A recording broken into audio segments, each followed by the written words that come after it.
Hello, hello. How are we doing? Welcome in. Hope everybody's doing well. Yui gang. Spider, Grim, Udai, CB, No Tisu, Tap Water, what's happening? Welcome on in. What's up, Nas?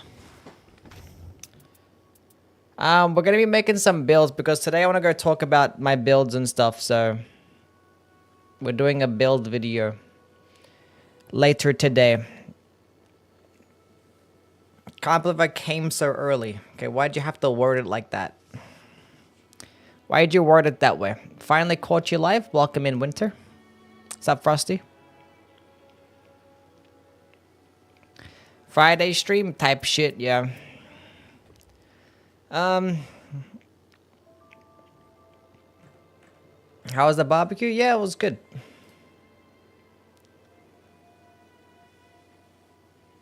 It was good.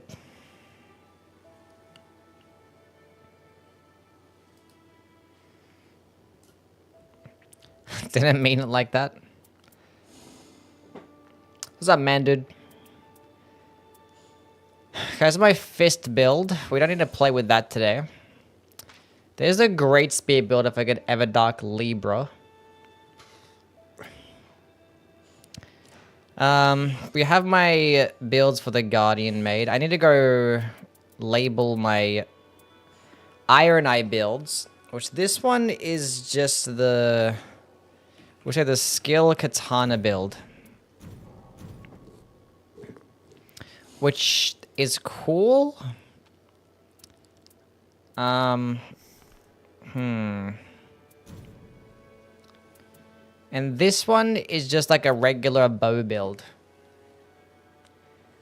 Out of the loop, not playing Nightreign in over a month, or the new map and the boss is hard to learn. Yeah. The DLC is intentionally a lot harder than the base game for, you know, for the people that play Nightreign a lot. It's definitely tough to try to learn the new map. And the bosses tend to be just as difficult as some of the base game ones, maybe some of the Everdark bosses. It's not like that big of a step up, but you know, I think the entire expedition is more challenging overall, because like the end of day bosses are pretty a step up in difficulty too. We're building around all the characters. Is a Starfist good for the DLC? Like base game Elden Ring? Because yeah. What's up, Catherine? How things? Happy New Year, just about to hop in Nightreign? Hell yeah. What's up, Kashi? Use dollar balances on Wilder to farm Everdark Pest. That's insane. Nice. What's going on, Minister? What is going on? So this is my bow build, right? So we'll start off with the... Yeah, so start with the poison and just use the damage up against poisoned enemies. With the bows, I don't like to run... the Hellstar Relic anymore. And the reason being... is because it's kind of annoying always having to constantly keep switching your weapon. And you don't really need to anymore because you can just have like one bow damage up and just get good damage. Basically. Ends. If you end up finding those like precision aiming based relic perk, weapon passives, it kind of makes this shit useless. So I feel like that's kind of missing with this build. Do I have damage up against poisoned enemies? Wait, not poisoned enemies. Do I have bow damage up? I have 3 or more bows equipped to give me more damage. Do I have like just regular bow damage? Bow attack up. What's that red one looking like? Bruh. That's whatever. Let's go to 3 or more bows with something decent. Attack pound facing poison enemy plus 1 skill. Yeah, so we don't proc poison, we just get really big damage. I am feeling a bit better, Slashy, thank you. What's up, Doubtless? Don't use the double balances around Evergel and Invader plus 3 bows, it works. Yeah, I mean, I'm not going to use balances with bows. I don't really care about Rain of Arrows or Barrage like that.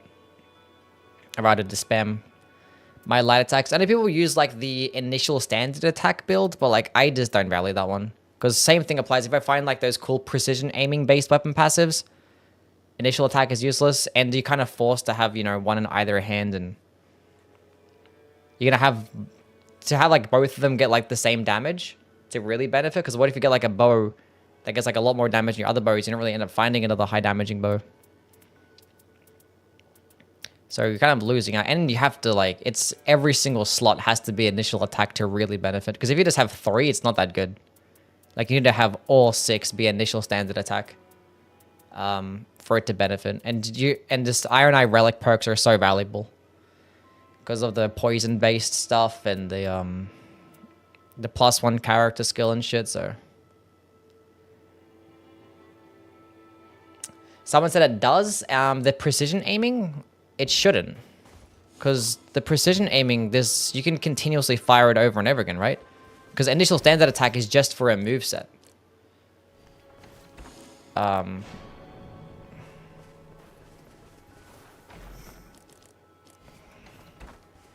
Because like, you know, your first light attack and then your second, third, fourth. So you know how it goes back, there's 4 light attacks.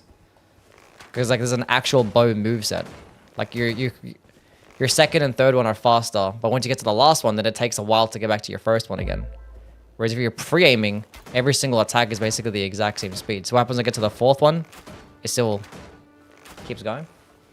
Matrosh Okdesu. I don't know how to speak and say names, but thank you for the follow. So yeah, there's honestly no point of running that shit. What's up, Yasuo? Do you like views in Twitch or YouTube more? Wherever you're comfortable. I stream on both platforms for the convenience of the viewers. And to take advantage of the fact that I have, you know, an audience on both platforms. But whatever works, fine. Only thing is, like, it's easier to grow. Not easier to grow. But you're more likely to find newer people coming into your stream via Twitch. More so than YouTube. Because, like, there's no, like, streaming website on, like, YouTube. And people don't really be going on YouTube to, like, click on streams like that. So if you're on YouTube, there's no, like, you're not clicking on a game category and seeing a whole bunch of like streams like you are on Twitch. Whereas like if people go to Twitch to want to watch live streams, and they might click on Nightreign or some shit like that. And if I'm at the top, I'm more likely to get clicked on. So if I have more viewers on Twitch, I'm probably more likely to get more viewers. If that makes sense. But in terms of which one makes me more money, I don't really know. I think maybe YouTube. When it comes in terms of ad revenue, Halo Scythe, the best weapon in the game? Halo Scythe is really good. Obviously, it depends on the circumstance. But it's definitely an S tier weapon. And it's one of the best. For sure.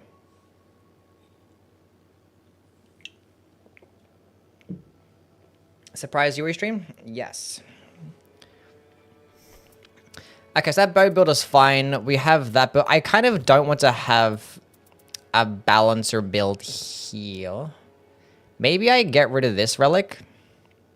Just so I could run like +1 Iron Eye. Because this one is like hard focusing on actually finding, you know, Rivers of Blood.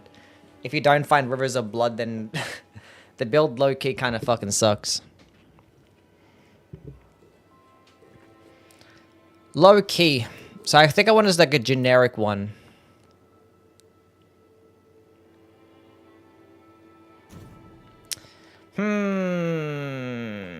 Tips for Free Lord? I'm struggling. Who's Free Lord?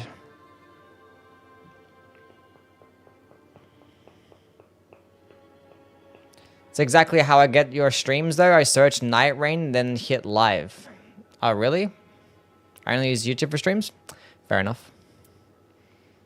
Oh, Dreglord. Oh, Dreglord is just one of those bosses, you know? You just gotta know the moveset. You can go look up Chris Crass's video. He has like these cool guides, some boss guides and stuff. There's not really like, I know he's weaker to holy damage and somewhat weaker to fire damage too. So deal with that information what you will. Ash, thank you so much for the resubscription. Welcome back for the 3 months. Hope you're doing well. Happy New Year. Can we get W's for Ash? 3 whole months. Crazy work. It's like 10 years. I know I had like another build for my poison-based shit and katanas.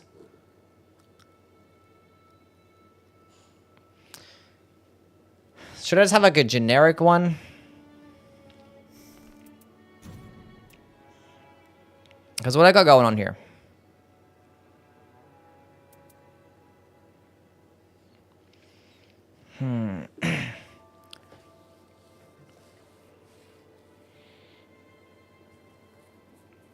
Because like I can make another build where it's like, if I don't find Rivers of Blood, at least I just have like a chill katana or whatever the fuck. But like it's just, when I find Rivers of Blood, it's gonna be like, damn, I wish I had my other build.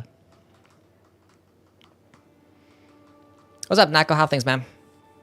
I'm torn between maining Recluse or Undertaker. I've soloed all the bosses. Enjoy Undertaker's Remembrance and Final Blow relic buffs, but I don't love relying on the weapon arts with the new relics. Prefer natural movesets. Between these two, which is stronger damage dealer solo and in teams? Better teammate overall. Oh my god. I think Undertaker or Recluse is, you know, she's a pure caster. So for solo, she can be a bit tough. She's probably the toughest character for solo for the Recluse. Undertaker is more versatility. She can be a hybrid character. You can actually turn her into a caster as well. You don't necessarily have to use hammers. She has like good strength scaling. You can use like dormant, like great hammers or colossal swords or whatever the fuck. There's a few different builds that I have made for her. In terms of the better teammate, like Recluse has a more, you know, is probably a better teammate for her ult is nice. But Undertaker is also, she doesn't really do much as like for support. Nor is she like the best at reviving. Her ults can do it nicely if you have the infinite dodge shit. I know. Just play both characters. Why not? Both different circumstances. How about a good one? Yeah, New Year's been pretty good. If you run Augur Relic plus Art raises max HP plus Bloodlust, then she has more HP than Executor, slightly less than Wilder. Yeah, it's cool. I wouldn't ever care to do that, but yeah. Do you have any God Roll Deep relics? What's going on? I got some decent ones. It depends on the circumstance. Depends on the circumstance. Okay, let's go delete this build. For now. I want to delete. I already have it saved, but I still think I need... Like, what weapon type would I like to use with... If I'm playing melee Iron Eye? Oh, it's so annoying.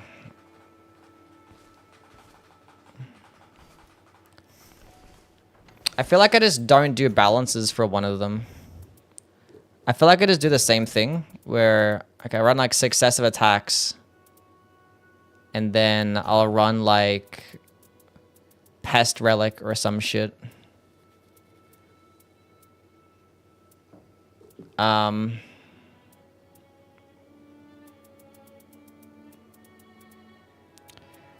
Wherever the hell it is.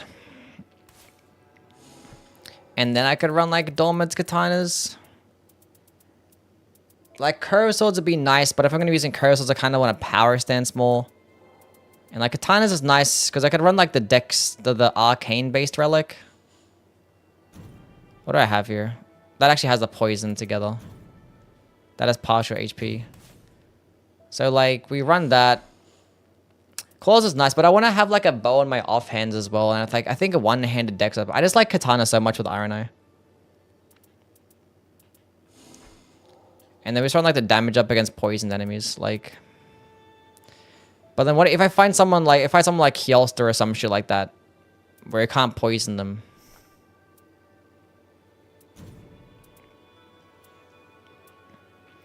What are we really doing? You know what I'm saying? Like, what are we really doing? What's the skill Katana one like?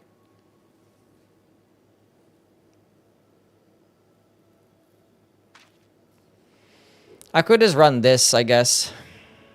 Ah, it's so annoying.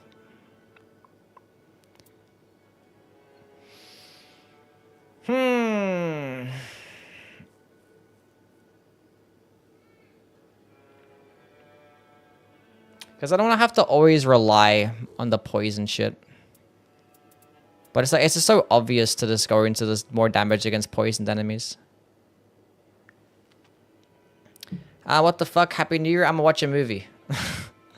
All goods, Phil, Mike. Enjoy your movie.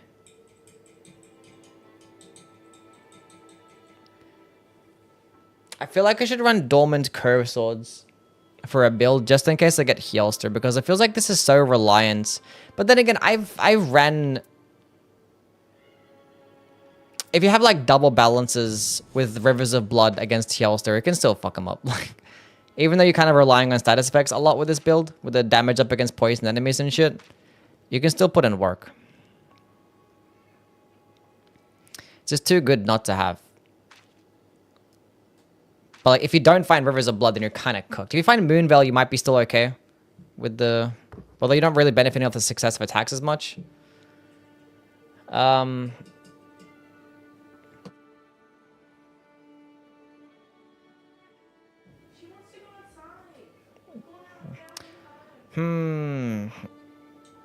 Rivers scales more of dexterity? Yeah, it does, yeah. Playing Strength Iron Eye? No, because like Strength Iron Eye reduces his dexterity, right? And I don't think I like that one as much. How much does it reduce his dexterity by? 13. Ugh. That's yuck yuck. So it puts him at...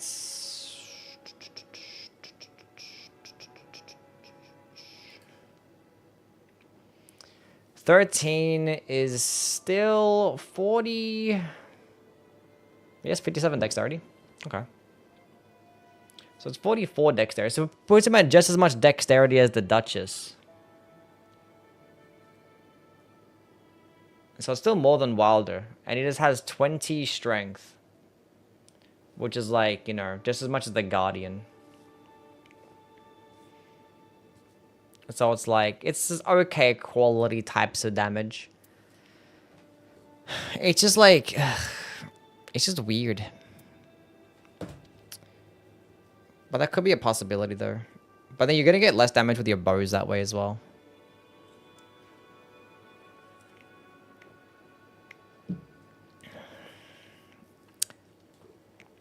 I don't know what to build around.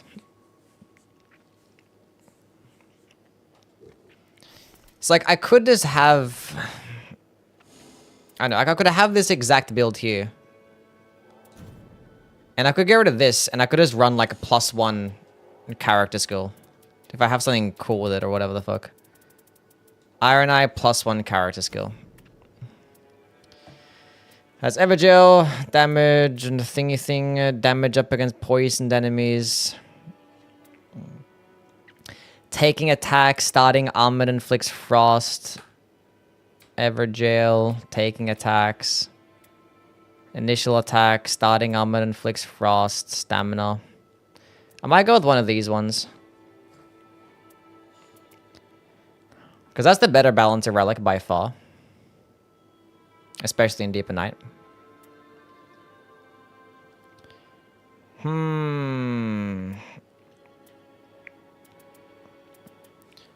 Because I have the +1.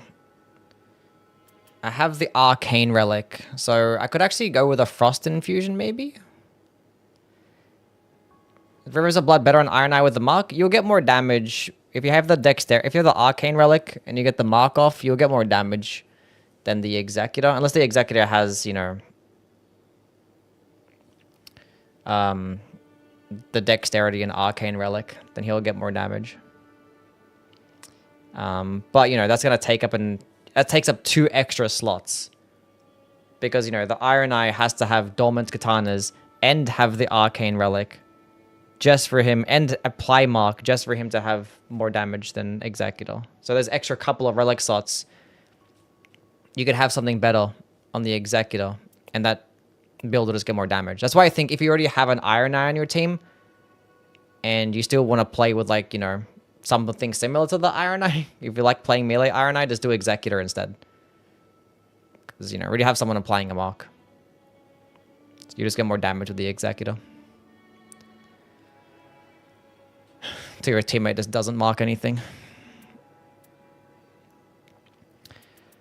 So I think we get rid of this double balancer, because like you're losing out on the 20% damage. It kind of sucks. It's whatever. But I think having the utility of the double dash is too great. I would like to go with Frost, but being that the build is trying to find Rivers of Blood, it's not going to be the greatest thing. And I think relying more on status effects isn't the best too. Taking attacks is cool, because it's like you get hit, you get a damage boost. But the attack up against poisoned enemies is fine. But it's the same thing. It's like when you end up fighting someone like Hjelster, like these builds kind of suck. I need to have a build. I might run Strength Relic, Iron Eye, specifically if I fight Hjelster. Specifically for those circumstances. So I think I like this. I think I like this. So we have the Dolmo Katanas with the poison skill. And this build isn't as bad to, like, if you don't have the Sentient Pest Relic to make your bow poison infused. Because you have Dormant Katanas. You're pretty likely to find the Serpent Bow. Or Serpent's Bone Katana. Serpent Bone Blade, whatever it's called. So that's cool. Do I have a better Arcane Dexterity Relic? Surely I do. Because that one is this shit.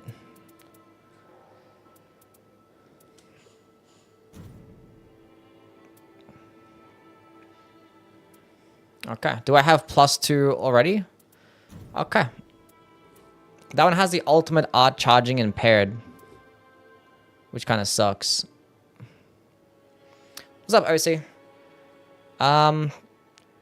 But the partial HP +2. The rune discount's actually kind of nice. Especially in solo, when you have to buy, like, Wending Graces and stuff. It feels good. Especially if you actually want to upgrade... I don't know. Like, you save, like, 10,000, whatever the fuck. I run at best. So we'll go with the partial HP. Ultimate art impaired kind of sucks a little bit, but... I think that only affects, like, passive... the passive build-up of your ult. I think if you kill an enemy, that's unchanged. I don't think all forms of your ult is fucked up. Actually, it might. I think all forms of your ultimate art charging is fucked up. And not just the build-up over time. If I increase a stat on a ready S, does it raise it? Yes, it does. Increasing a stat just gives you +3 to that stat, which honestly is not even that good. So as long as your stat isn't already at 99, which I'm pretty sure is impossible to reach. But the thing is, if you have an S scaling in something, and you put more points into that stat, you've probably already hit the soft caps and stuff, so you're not going to really benefit of much more damage. Like going +3 strength on the Raider is going to give you less of a boost than going +3 strength on, like, a Duchess, let's say. Because you've already hit the soft caps. How much FPS do you get in Nightreign? I just play at 60 FPS. Seems like a smooth 60. I like this build. I like this one. This is fine. So this one is the katana. Katana. Honestly, if you have like a spare slot, just throwing on the Will of Balance is just always good. It's like not even just for the skill attack power, but like, you know, you're gonna get a bit more melee attack power, but like the occasionally nullified attacks is actually so fucking good. It is so good.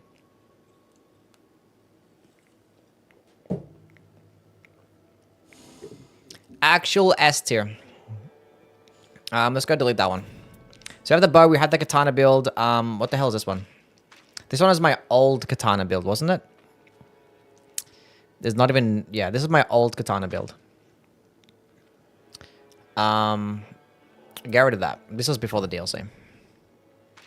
This was another old katana build before the DLC. Get rid of that one. Okay, so I'm going to make a strength build specifically for Hjelster. We have a use for that strength relic now. Now, the question is, do I have a good one? I've, like, deleted every single one. I swear I have. What's up, Ryugus? How things, man? Please tell me I have at least, like, one that's decent. But we have a few. We have a few. That one sucks. As does that one. At least it has partial HP. Okay. So the only one that I care to run would be that. Late stream? Yeah, well, it's my day off today. It's not going to be a longer stream. It actually might be a shorter stream because I actually want to work on a video talking about every single one of my builds. I'm just going to go talk about my builds in a video. So you honestly don't need to be here in the stream because I'm just going to talk about them more in a nice condensed video. All like 30-something builds or whatever. I see no testing, just making. Yeah, we're making builds. Milk, shut the fuck up. Somebody ban Milk. Get him out of here. Already pissed me off. How does nullify attacks work? When you get debuffed to take any amount more damage, there's a 20% chance that an attack does no damage. I talk about it in my the review video.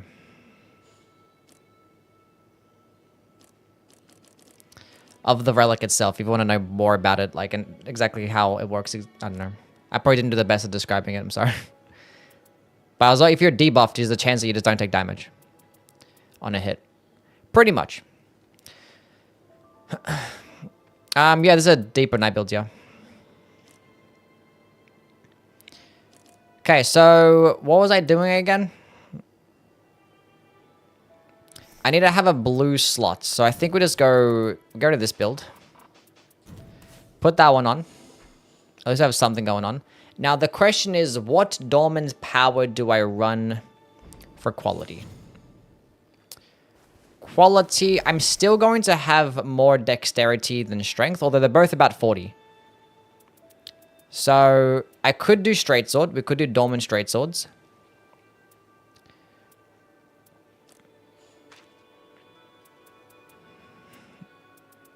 We could do anything, really. Unfortunately, he doesn't have much... Okay, I think I still want to go... Let me think.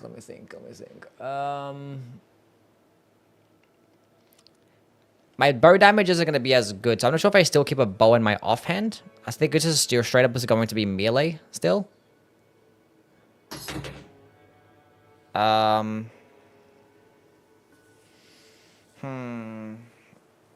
So it's going to be specifically for Hjelster. It's a Hjelster build. Because otherwise, I'll just wreck my other builds. Because the only reason why I wouldn't use the other builds for Hjelster is because they rely heavily on status effects. So, for the sake of still being a good teammate. Straight swords is actually a good play because there's three holy straight swords. I mean, technically 4 because of this one. But I still want to run. I want to run the Recoded Sword because it's pure faith.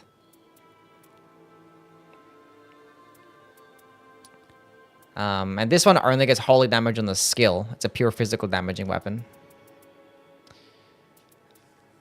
But straight swords are nice because I could power stance, and I could just slap on the successive attacks and this power stance. Be fine. Curved swords could be cool because they're. There's still more dexterity, but like they still get a descaling in strength, so you still get, I don't know, still some amount more damage. Like you'll get more damage. Actually, no, that's not even right. No, that wouldn't be a point to run the strength relic if you're going to use curved swords. Twin blades would be an option because there is one holy damaging, although it's much more physical damage than holy. But you're going to be likely to find Eleanor's, and you don't really want a bleed option. Another good thing about the straight swords as well is that you have a rotted option. There's a rot weapon. Spears could be another option because spears are kind of quality, and there is a rot option for the spears, and there's a holy option too. What's up, Big?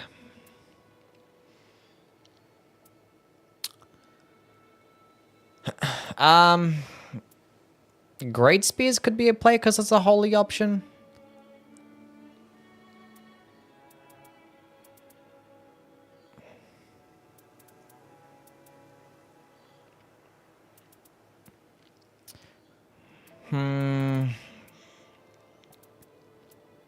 I'm thinking straight swords. It's either spears or straight swords. I think I actually had like a decent spear-based relic.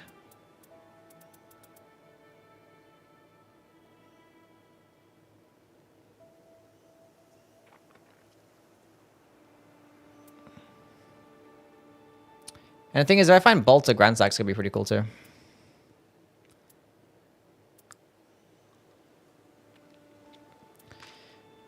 But spears don't really offer like that much damage though. They just have like the nice range. Like straight swords will offer better DPS. Like that's 150 damage, and like a straight sword, like if I compared it to, yeah, ornamental straight sword, they're getting just as much damage. Like these are getting just as much damage as a spear, but they're just gonna be faster. But the spears have the nice range and the piercing damage and shit. But spears also just consume a lot more stamina too. I think the straight swords make the most amount of sense. The thing is, I already have like a straight sword build with a wilder that I just made.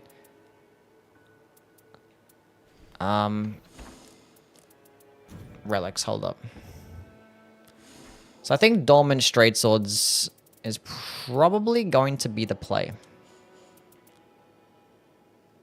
Of course, it's blue and green. Okay, what's my good one?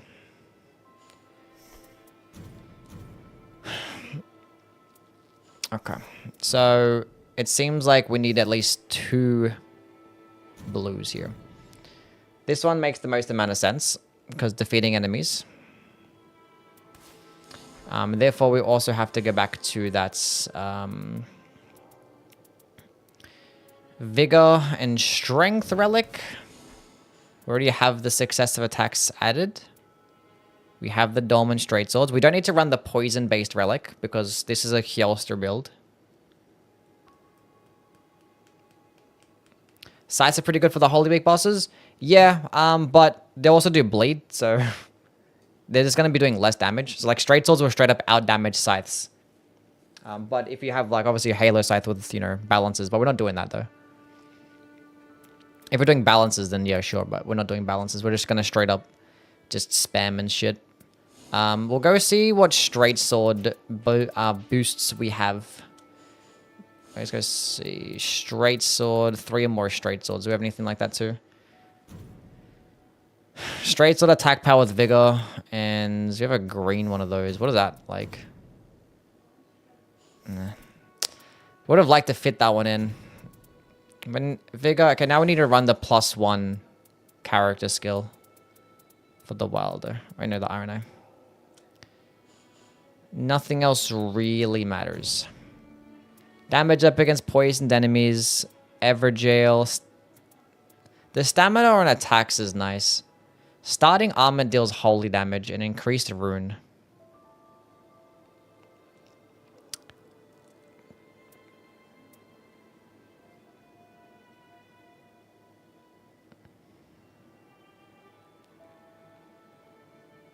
Unless we just do a pure bow build. But like the thing is, his starting bow does such mid damage. But like the thing is, I could just do, I don't know, because you do more damage. This is nice though. You do more damage with the straight swords anyway, and it gets me a reason to use. I don't know, because if I was just using a bow, even if it went like holy attack up, let's say, you will still get more physical damage. The damage will just be mid. Like, bow damage is so ass. Like, it really is. Especially in Deeper Night specifically.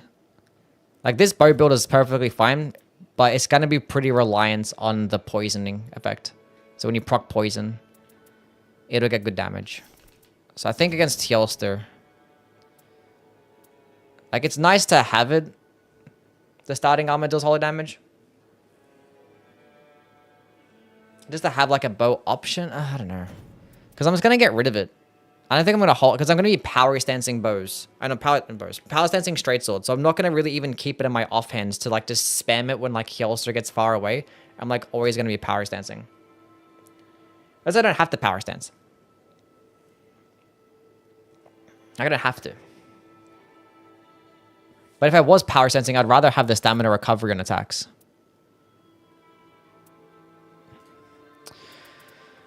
We might just keep that one as is. Might just keep that one as is.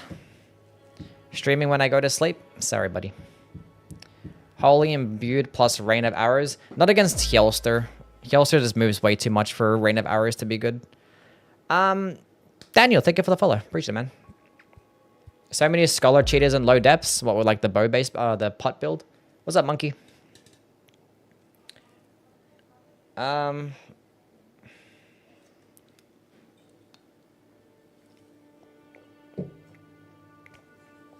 Holy and Lightning Great Spears? There's no Lightning Great Spear. Let's look at the Bolt of Grand Sax. That's a regular spear. It's not a great spear. Okay, what would I run here then? So we have the straight swords. We have the Vigor Relic. We don't need another partial HP because we already have one, and that's not going to stack with +1 or +2 anyway.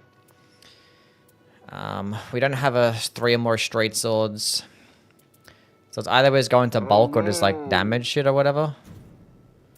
Is there any like boss relics I'm forgetting? Oh, I can't put boss relics here. True. Is Balancer Relic not good on Iron Eye? It is good, yeah. I'm just not using it on this build. I have one on another build. Here. For my katanas, but I'm building around not that right now. I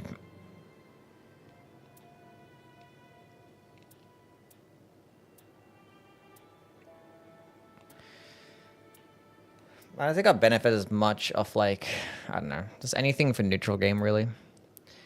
Anything for the neutral game. I think I'd rather have like damage negation or some shit. Like physical attack up is not going to be the greatest because I'm going to be like doing most likely split damage.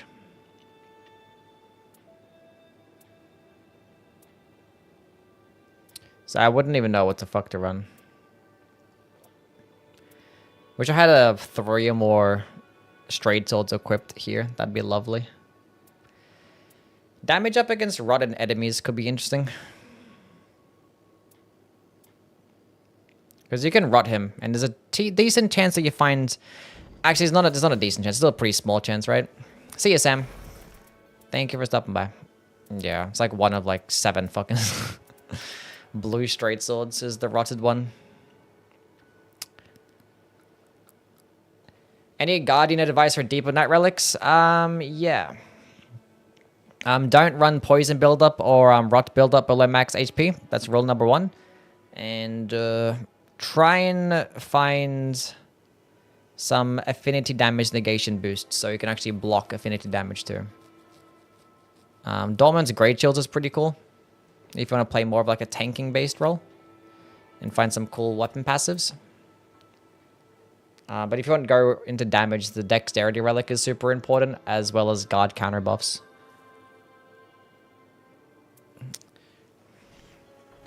Yeah, I could do a Holy Attack up, but like, I don't know how much more I'm going to be benefiting. Why did I come here? I don't know why I came here. Why did I come here? Thorny tier with affinity attack power up isn't the worst thing. Just like saving the thorny tier for like this Hellster could just offer 20% more damage. Up to 20% more damage. Holy tier with physical attack up +3. I don't know about a tier, you know.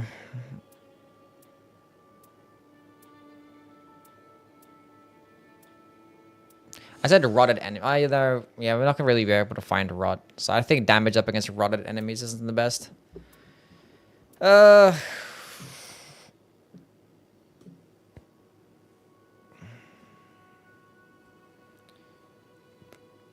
He also is like my second favorite Souls boss. Nice.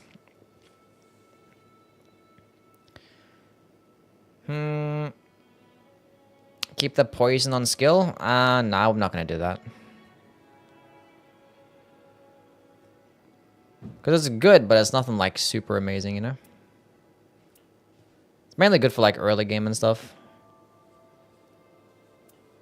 I mean, I could just still run it, like, cause I'm kind of struggling to find anything right now. We'll see. I'll go just see what we have here. Critical hits. If I have something decent, say physical attack up and then like damage up against rotted enemies, we could just rock that. Because I was kind of contemplating just doing either of those things. Because like, and I could do something for a bulk, but like, if I only have like one damage negation relic, it's not even gonna do anything. No point of it. Alt boosting stuff, yeah, could be cool, but we might just rock this.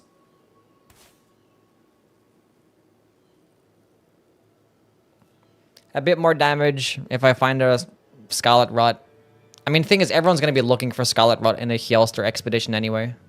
So, there's a decent chance that you can still benefit or something like that. And, you know, I guess the poison can be nice throughout the expedition. This build is fine. Straight sword build. What's up, Citrus? How things, man? 40 stream streak. That's crazy.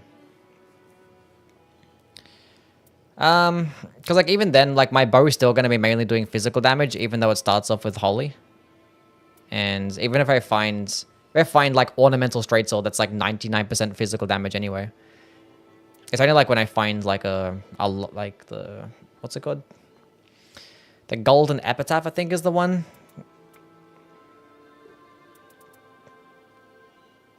It's mainly holy damage compared to physical. Well, those are my 3 builds for the RNI. We have just a melee katana one, we have a pure bow build, and then we have one specifically for Hjelster. Because status effects are going to be useless there. Except for the rot. Cool, lovely. Moving on to Homegirl. I kind of wanted to change up this build a little bit. Because one thing I want to have from all my builds is not to rely heavily on RNG. That's what I don't want. I think the builds that have like the high ceiling of being like, if the RNG lines up correctly, the build's fucking broken. But if you don't find the weapon that you want, then the build sucks. I just don't want that. I think those builds are just not good. So I think like a build relying on the Halo Scythe is never the best build in the game. Because there's chances that you don't get it. I still think it's worth building around, but if you're going to be building around things like that, you should accompany or compensate for if you don't get it. This build here is my dagger build, where it's like, it's a nice alternative to the Halo Scythe build, because the Halo Scythe is like one of 2 purples, right? So you have like kind of a 50-50 for your purple to be, I mean, obviously not 50-50, but decent chance that you find the Halo Scythe. Because it's one of 2 purples if you have the Dormant Reapers. And the daggers is kind of the exact same. Because if you're going to be using Balancer Relics and want to spam skills, you also have like a 50-50 chance for your purple to be something that you want. Because there's what, 6 purples in total. And you kind of want either Glintstone, Crisp, Black Knife, or Blade of Calling. Reduvia is still good, but it's hard to build around the Reduvia with these ones, because you want to go into affinity attack power, and that's physical damage. So, but I like this build better. I talked about it in my video on my second channel. I like this build better than Halo Scythe, because if I don't find the Glintstone, Crisp, Blade of Calling, or Black Knife, I'm still going to have a decent dagger, probably. So I think running something like... Could probably run successive attacks, or like this dagger damage up or some shit. Could be cool. Increase dagger power affects weapon skills? Yeah. Which weapon class would say has the worst purple weapons? The worst purples? Let's go through it. The worst purples. Um,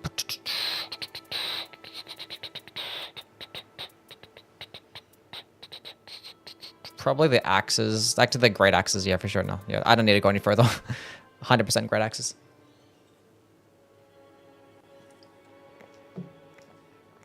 They're not bad. They just don't offer anything like amazing. In this double balancer meta, it doesn't offer anything. It's just like good DPS if you're power stancing.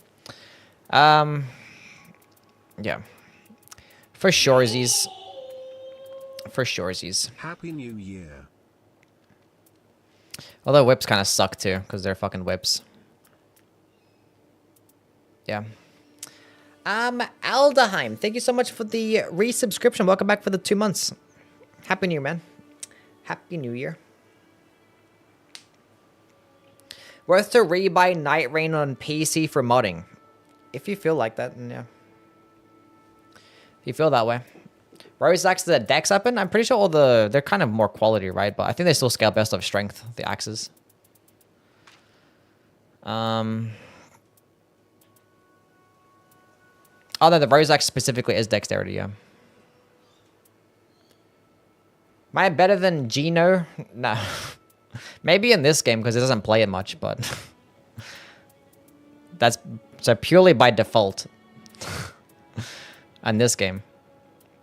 But when it comes to Elden, no. Actually, any of the other Souls games. Any other relevant Souls game out there, no. Absolutely not.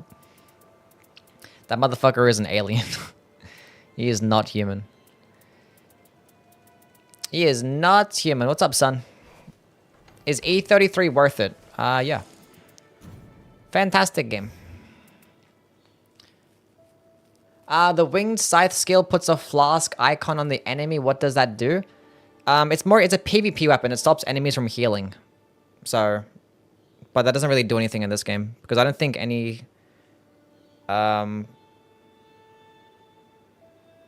yeah. There's no enemies that actually heal. The perfumers? Oh, okay, cool. There you go. True, the perfumers use Estus flasks. I mean, crimson flasks, whatever they are. Invaders? I don't think I've ever seen an invader heal. Moog? No, it stops crimson flasks. Like some other bosses could like heal or whatever, but it doesn't stop that. It would only stop like it's meant for like PvP and shit.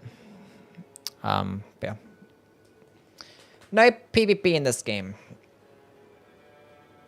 Oh, the Scholar Invader can heal. Okay, cool. I never knew that. Never knew that. Called it a Crimson Flask? Isn't it called a Crimson Flask in this game? Yeah, it's a Crimson Flask. I don't think there's anyone better than Gino, no. Ongbal's good, yeah. But I think Gino is different. Way different. Does Godfrey's work with Thundercloud form? No, it doesn't. Doesn't work with Godfrey's nor successive attacks. On a talisman or anything like that.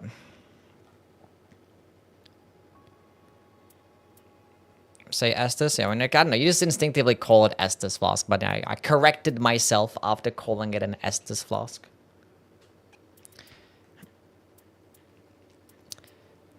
Some people haven't played Dark Souls, you know? Did the stream crash? We're starting late today. No, we're starting late. Somewhat common Thundercloud form L? Yeah. What about the spear? Oh, Bolter Grandsax? Yeah, Bolter Grandsax works with Godfrey's, yeah. Does power with two-handing work with skills? No. The damage of a weapon skill is the exact same whether it's one-handed or two-handed, so it's not going to work with those weapon passives. Successive attacks does not work with the bow, no. Although I have seen some people say there's like a weird bug that happens, or... For a Moongrass, yeah. Okay, what the hell am I doing now? That's right, this build. Okay, so like this build I like But I still think I need something for if I don't find it. Like, the affinity attack power is good with this build because I'm not using any stat changing relics. So if I still find a good spell, if I still find like a Carrion Slicer, like any decent spell, I could just use those until I end up finding a dagger. If I don't find a dagger, it's whatever. But like if I get the new map and there's like a lot less places to find staves, I still think I need something. And I think successive attacks is that something. But like this is still fine though. Because like these two relics is still melee attack power up. So I still get the 5% damage, 5% damage. This, if I have any elemental weapon, that's also 5% damage too. So if I find any elemental dagger, it could be good. Although successive attacks will be better. I actually would, but reason why I don't want to run successive attacks is because if I end up finding the weapon that I want, successive attacks is just useless.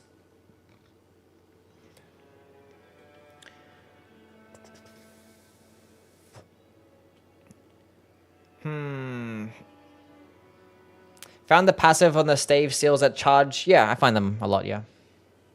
They're really good. If you find those blocking based to boost your damage of your... Yeah. They're really good. They've been good for a while. I mean, they've always been good, yeah. They actually just rechanged the name of them since the DLC dropped to make it make more sense. Seen that bug deep increase HP? If you die, the increased HP stacks for each death. I've not seen that, no. Chance to find an elemental dagger are good though, so you're not betting on a single weapon. Yeah. Yes. Yes. So like, that's just for that one relic slot. So like, you'll still find a dagger. If you don't end up finding glintstone, I mean, thing is, as long as you find anything with a decent skill, you might be okay. It doesn't even have to be a dagger. Like I actually ran this build, not for this character, but I ran this build the first time, and I didn't even find one of the daggers that I wanted to, but I ended up finding like Sword of Night and Flame. And I just like spammed that instead, and that worked out fine. Still did a good damage. I have the affinity attack power, right? Yeah. So I think this build still covers everything. Unfortunately, there's like a pretty big drop off there, but I think it's just natural for the Duchess. It's like if I don't find, let's just say if I get stuck with something like, you know, just some random like elemental dagger or some shit. I mean, worst case scenario, like I only find a fucking Cincadeo. That's like worst case scenario. Because it's pure physical damage and I'm not doing anything.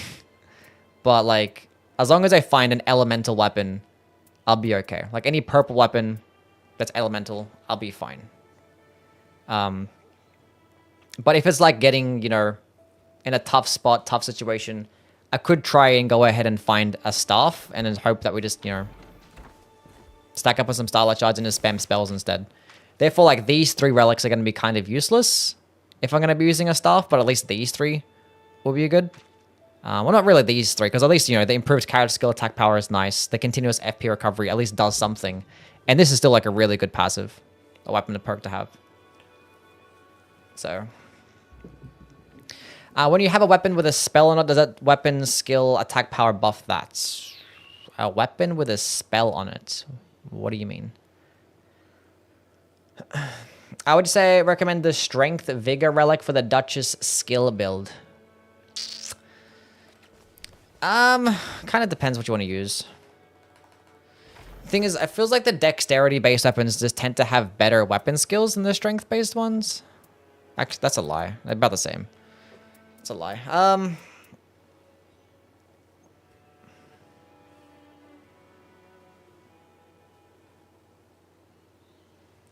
Regalia is goated. Regalia is really cool.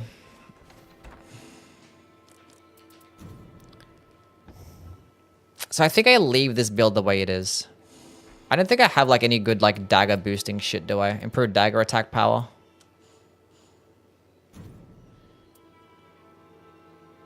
Oh, I have that one.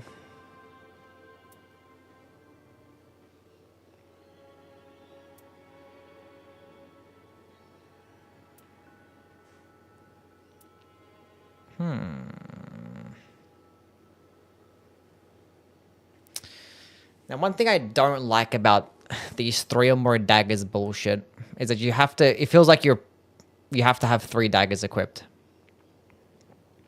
And what if you end up finding, you know, some good shit? Like, it just feels like a waste. If it was just regular dagger attack up, I might like it more. Because as long as I have a dagger in my hand, I just get 10% more damage to, like, everything. Everything your daggers, I guess, but...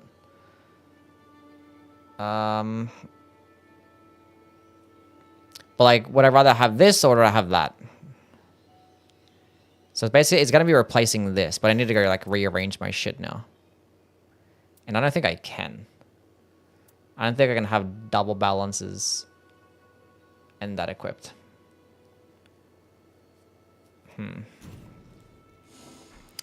That's a shame.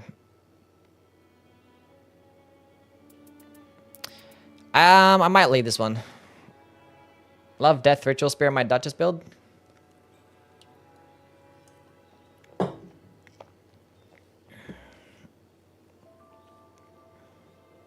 How often do you see a Syndicate with the Horror lose Earthshaker? I don't know. I don't really pay attention much for when I pick up a Syndicate. I'm seeing weapons with skills like Carrion Slicer or Glintstone Pebble instead of an art.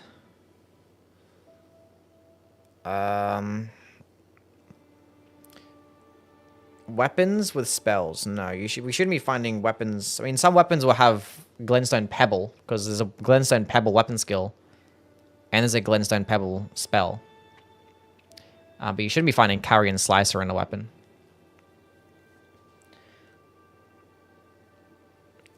Am I going to run a game? Sometime soon, yeah.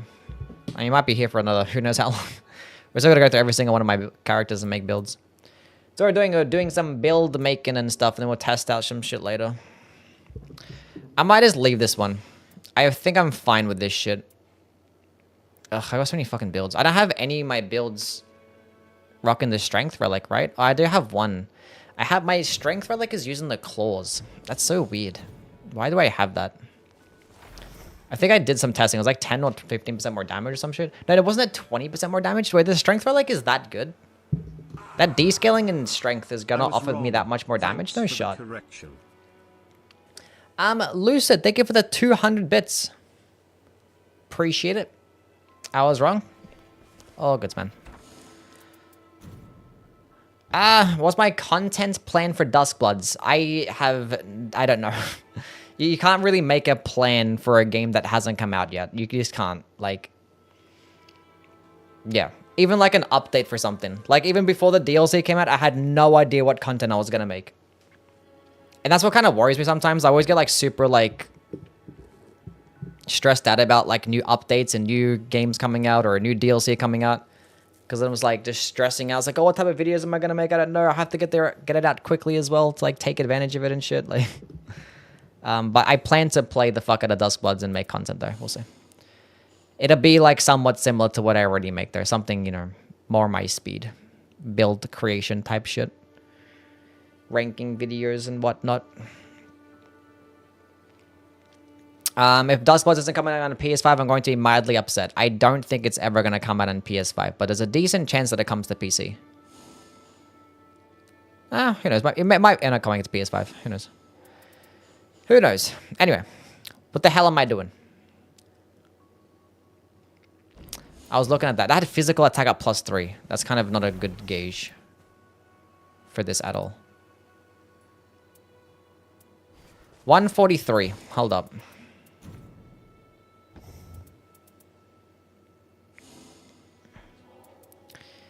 Duchess strength.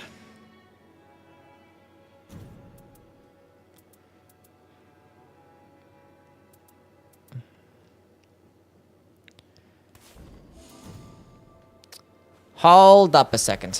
Okay, so 129. And then I go ahead and take this off.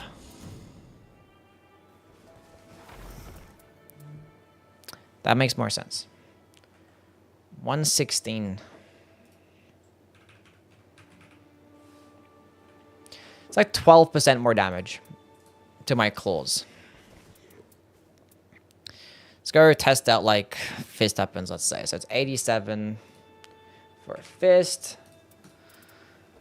What are the weapons I wouldn't mind playing with the strength relic? Try out a spear as well or some shit. Try the death ritual spear, 153. Because it'll be something that's gonna have to be good with power stancing, so I can benefit of successive attacks. And spears will do well. Obviously not gonna use strength weapons. Hammers will suck with that type of thing. Axes aren't necessarily the worst for like two-handed DPS, but like I could do better though, because power stancing DPS is better. I could look into twin blades, because I could power stance twin blades and stuff. So that could be an interesting thing to do. I don't know. We'll look into it. But that seems like it's about it.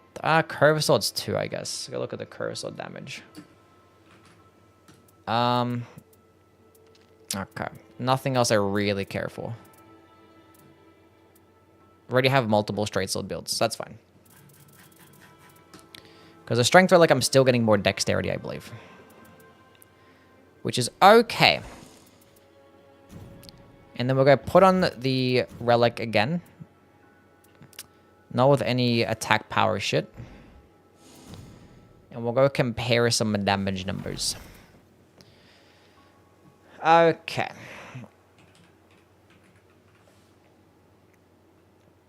So, with the strength relic, the fist weapons were getting around about 25% more damage. Meow. What's going on, Saba? Come here. 153. How much damage is getting? 174. So that's 15% more damage with spears. Why is a spears get? Oh, because spears only get a C scaling and strength. So 15% more with the spears. And what else was I looking into?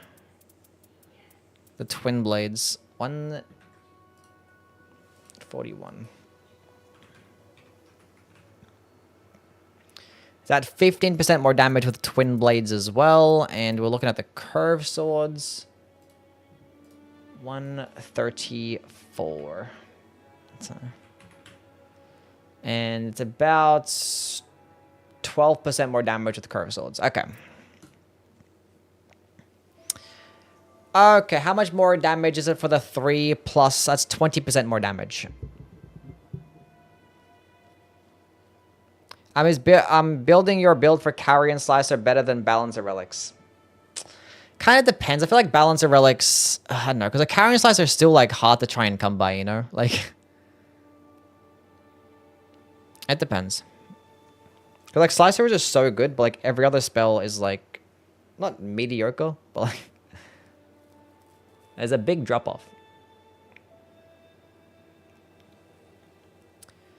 Whereas for the Balancer Relics, it's kind of more consistent to build around because you're more likely to find the weapon that you want more so than trying to find Slicer, I want to say. But the build can still be good though with spells, so. Pretty common? I don't know about pretty common, you know, like, because you can find it on the Carrying Glintstone stuff, but that's one of like, what, 8 blue staves? So you can go to places, especially in the new map, there's like less rises. There's less, you know, there's no many points of interest where you can find staves. So you have to run dormant staves. And you have to go kill bosses that give you blue drops, which in Deep of Night is actually a lot less. Because like even these regular bosses could be red. And then in the new map, you're going to be doing, you know, those harder point of interest, which are typically when you drop in like golds and shit like that as well. So it's just like less chances to find Slicer in the new map. It's like, it's pretty rare. Even with dormant staves.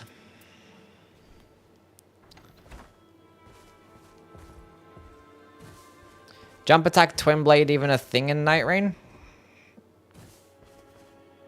Yeah, it's good. Is jump twin blade better than jump curve sword? I would rather use curve swords than twin blades. Because like the twin blade jumping attacks can do more damage than curve swords. But the thing is the power sensing curve sword moveset as a whole is like way better than the twin blades. Like the light attack power sensing twin blade combo isn't that good. Running attacks suck. Light attacks kind of suck. Whereas the curved swords, like light attacks, running attacks are fucking S tier. And the jumping attacks are good, so. Just does well as a whole. Okay, so with this strength relic in mind, so this is a build that we want to play with if we don't care to use skills and we don't care to use spells. Some people just don't care to do that shit. They just want to go straight up this R1 spam with their fucking cool weapons or whatever the fuck. And we want to build around that because that build is pretty consistent. Because all you got to do is just find weapons in that category. You don't have to find anything super crazy. Or a very specific weapon with a very specific skill or a very specific spell. Something simple. So, with that being said, our options, I think I don't want to play with fists. Even though fists would actually benefit a lot, you get like, we're getting like 20% more damage with fists if I have the strength relic. The DPS is still not going to be that high. Because like what with the strength relic, it's like 100 and what's that? 134 for the veteran's prosthesis. And this is the Raptor Talons is getting like basically just as much damage as like these purple fist weapons. While it's getting a status effect. And it's going to have a faster moveset. It is going to be offering less stance damage. Which is fine because this is going to be a build for trios anyway. But because I think fist weapons are only good for solo. If you want to play solo, fist weapons are probably the best weapons to use. So you could do a solo Duchess build using fist weapons, but like, and you could do that with the RNI. You could do that with basically almost every character, and it could be like the best solo build of all time.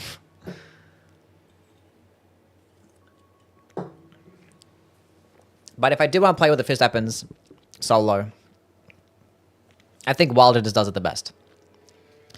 So yeah, that's why I don't really care to make fist weapons for every single character, because like it just end up being the same experience anyway. But it can be something that you do.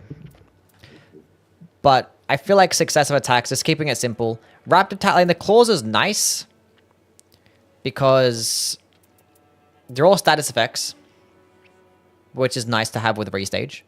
And there's one purple option in the Raptor Talons. And the thing is, they feel like claws and fists always come... Well, they're always much more likely to come with like those charge attack buffs. Is that just me? Do you guys always notice that like the claws and fists come with the charge attack buffs more so than other weapons? Or am I just tripping? Like how often do you guys find like a Raptor Talons with like a charge attacks add lightning or some shit like that?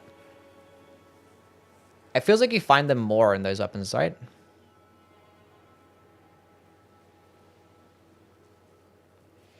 I'll see you, Jumbles. Thank you for stopping by.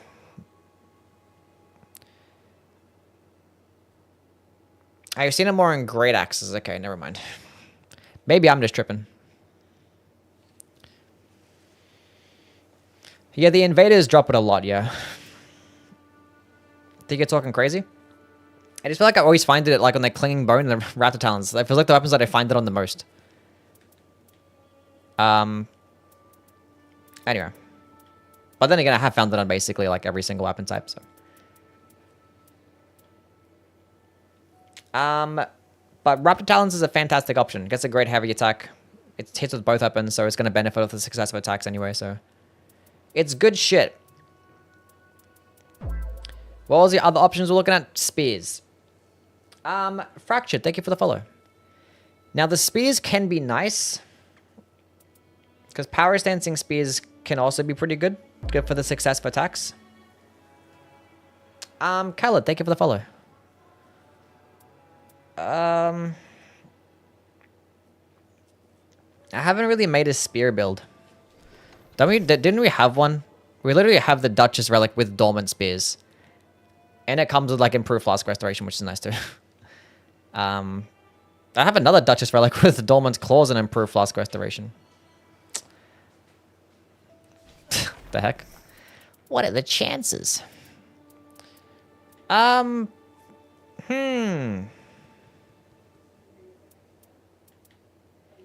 Maybe we run the dormant spears.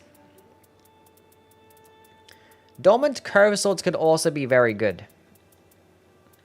Because power stance and curve swords is amazing, and the curve sword options are fantastic.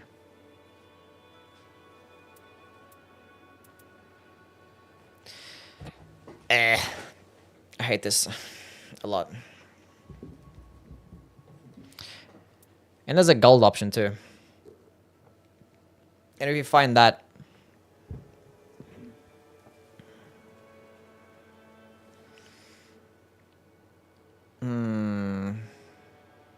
in a Libra expedition, could fuck shit up. Any feature from this game to the base game, what would it be? Oh, I don't know.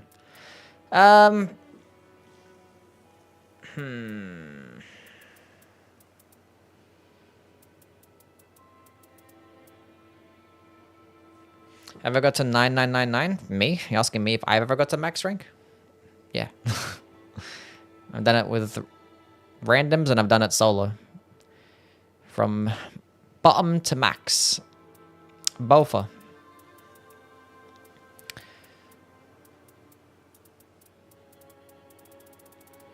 I feel like I want to run... I feel like I'd rather play with the spears. I think spears are better.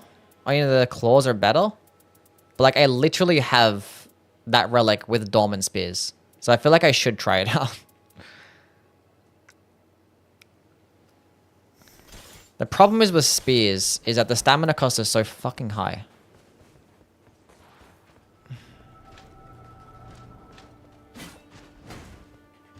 One, two, three. Level 15, 3 light attacks, add a stamina.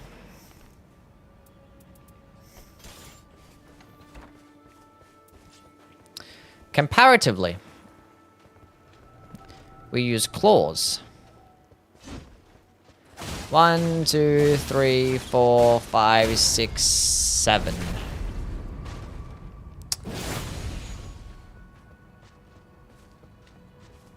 Bam, bam, bam, bam, bam, bam, bam, bam.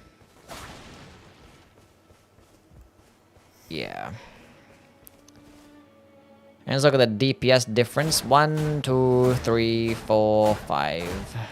I don't know what the fuck I was doing there. I actually gotta go look at DPS. I actually need to time it. That would be better if I timed it instead. I have claw attack power up though.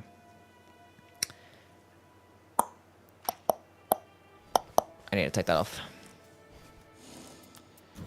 And take it off. Forgot that I had that. Skewing my numbers. God fucking damn it, it wasn't two-handed.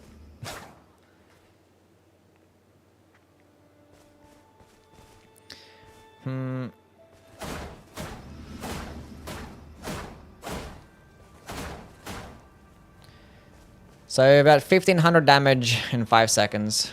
Let's wait for the successive attacks to go down.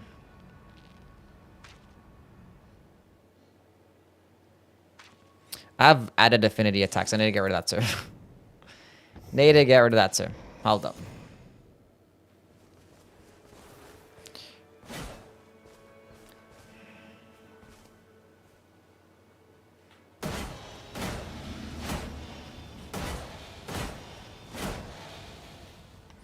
So the spears offered the more DPS, obviously. But the stamina cost is like twice as bad. So it's not really like...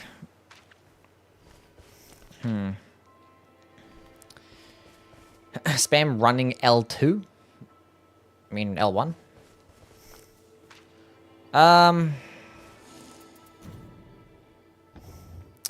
I think we go with the spear build anyway, despite the stamina cost, because we literally have one with dormant spears. As much as I like to run the claws, and the status effects would be better. It's so tough. But, like, curve swords would also be really good. I hate this so much. I want to run curve swords.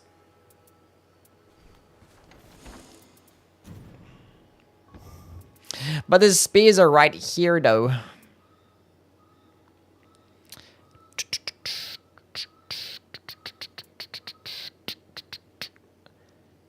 Because I'm getting a decent amount more damage. I think I'll get like 15% more damage if I have... You're getting like 15% more damage to my spears with this strength relic. Whereas with the curve sword, it's like 12% more damage. How much stamina costs the claws? I really hate this so much. Like, which build would be better?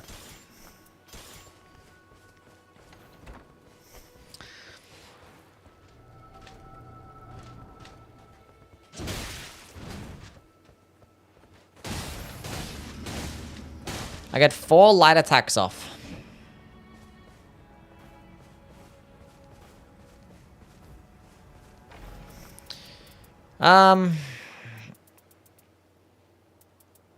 What do I do?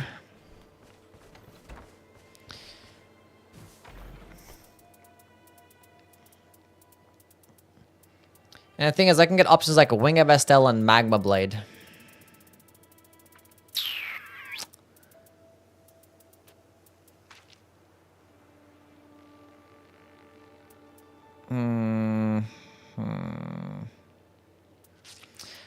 There's like Death Ritual Spear and Clean Rod Spear, Inquisitor's Grendel. There's access to a rot weapon here. I don't know, dude. Are they gonna add DLC weapons? Probably not. I didn't think they were ever gonna add DLC weapons. Didn't think so back then, still don't think so now. What's going on, Hex? How things? I am feeling better, yeah. Undertaker Curve Sword build? It'd be fine, yeah. I don't know why that's gotten so popular, because like Curve Swords could just get more damage with other characters. Maybe because of her like her stamina can like regenerate and stuff, and her like successive attacks relics maybe. Because she has like few that can get more damage with like continuous attacks and shit, including her skill. I don't know.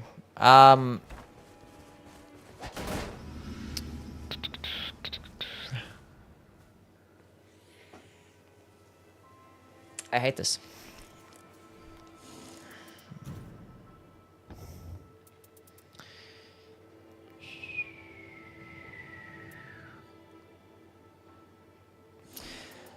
What's my I gotta say what my curved sword relics are like. Do you have anything cool? We have one with the Duchess, iframe, invulnerability.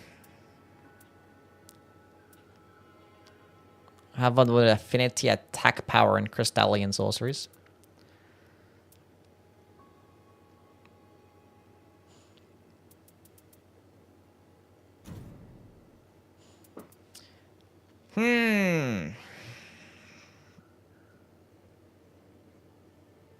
If they added new weapons, every RNG build would be nerfed. Yeah, pretty much. It'd make Cowrie and Slicer build worse. Make the Halo Scythe build worse. Make the Dagger build worse.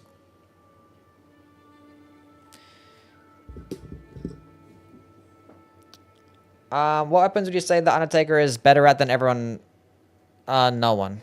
There's no weapons that the Undertaker does better than anyone else. Maybe like R1 spamming with the hammers can be best with her. Who knows?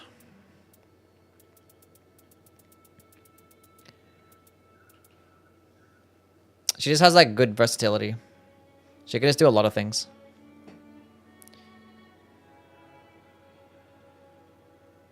But none of them the best. Like she's a great spellcaster, but not the best one. She's great with strength weapons, but I won't say she's the best. She does well with the balance of relics, but not the best. Like she does everything good. But she's like fun to play with her character skill and... I don't know. Gotta look into her more. My brain is filled up with so many things right now. Because like I have the claw build that I made. But I'm not sure if claws is best here with the strength relic. Because the idea is to run the successive attacks. Just to have a build where you can just... But another good thing about the claws is that they're paired weapons too. So you don't have to find a second one. You just find one. And you just two-handed and you gain the power stancing combo. Whereas, like, if you're running the dormant, it's going to add more RNG. Like, if you're running dormant spears, you're going to have to find 2 weapons. And what if you don't find 2 purple weapons and your one's blue? Then you have to go to a tunnel and level it up and shit.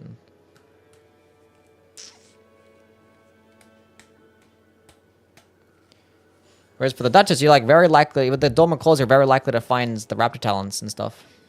Which is only going to be doing, like, 12% more damage with the strength relic. Which is cool still. Oh, I just, like... Because, like, the reason that we're going to do a melee build of the Duchess is to remove the RNG aspect from it. Because, like, the balancer builds are RNG reliant. Sorcery-based builds with her are still RNG reliant.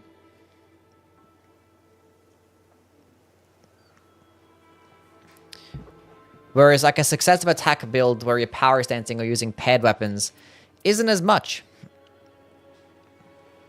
And Raptor Talons is, like, the least, or Claws is, like, the least RNG involved. Least amount of RNG involved. And it's, like, it's simple, it's easy, low stamina cost, good DPS. You get status effects as well. And with how likely you are to find Venomous Fang, you could run into things like, you know, more damage up against poisoned enemies too.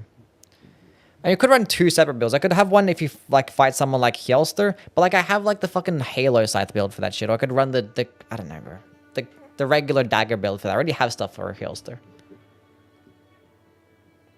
But I could just mention in the video when I talk about my builds.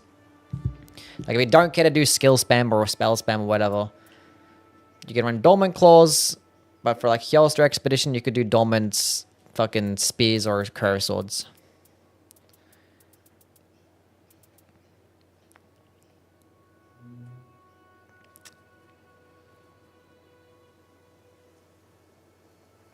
What's up, Onion? Happy New Year, man.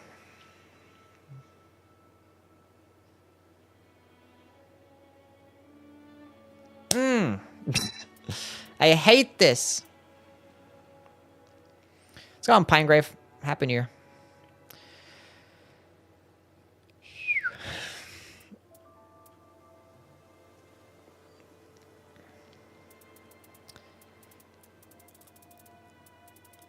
Chad, spears or curved swords?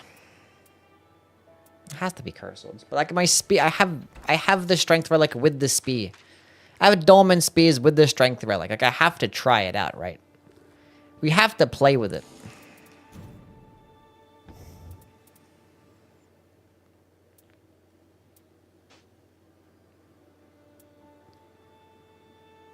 We have to play with it.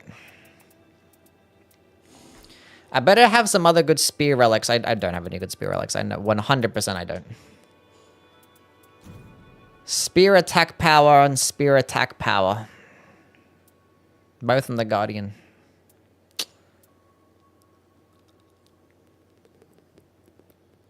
Curved spears. No new Dusk Bloods news has me worried. Why does it have you worried? You know, like, when Elden Ring got announced, it took them, like, 3 years to give us news. Like, it was, they announced it on, like, E3 in, like, 2019 or some shit like that, or 2018.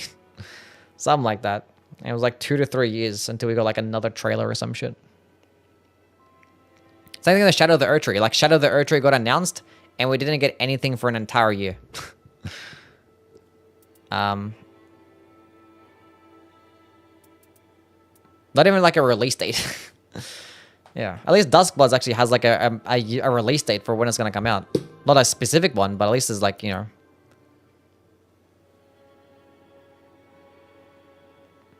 Yeah, the DLC was announced a year after the game released, yeah. Okay, the thing is, what do I do at this point now? We gotta go run... Okay, so Duchess, character skill, attack power is an obvious one. Defeating enemies... We could just rock this again, because this is 5% more damage to my elemental weapons, pretty much. That's cool.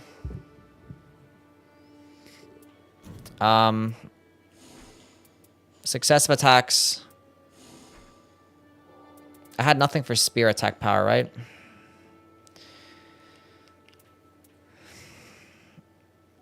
Dormant spears.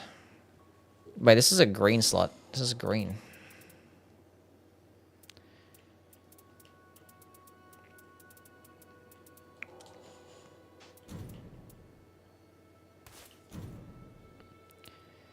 Do we have the spear damage? Improve flask HP restoration. That doesn't stack, right? I don't believe it does, but we'll go check anyway.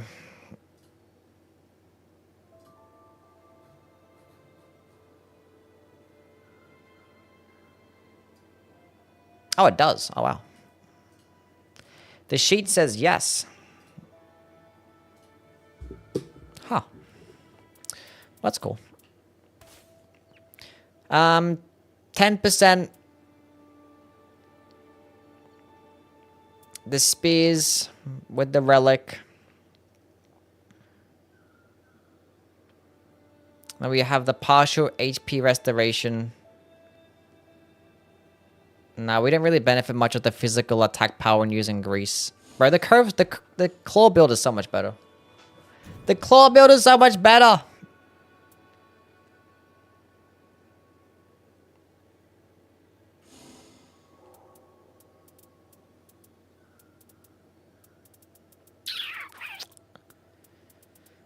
Let's go slap on a partial HP restoration, see if we find something cool with it. Ryan Richards, thank you for the follow.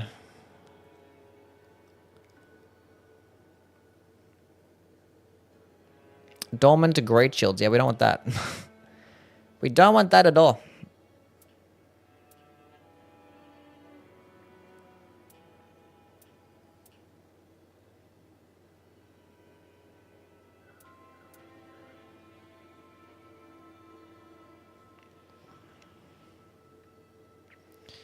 I mean, like, I guess. Do I have a second one of those? No. You have that one, you have that one. What else do we run here? I could have, like, start off with, like, Hoarfrost Stomp type shit.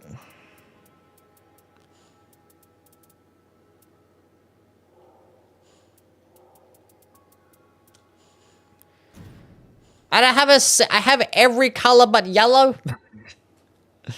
God damn it. What ones do I have here that I actually wouldn't mind running?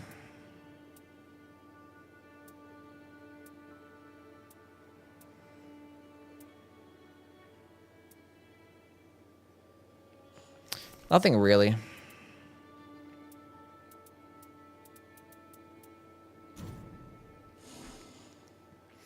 Let's go on eye how things, man. I honestly don't know what the fuck to run.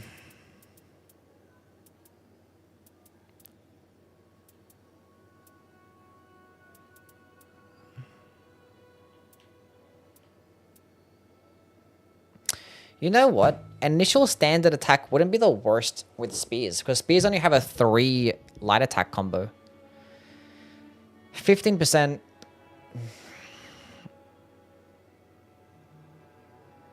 Yeah, initial standard attack wouldn't be the worst.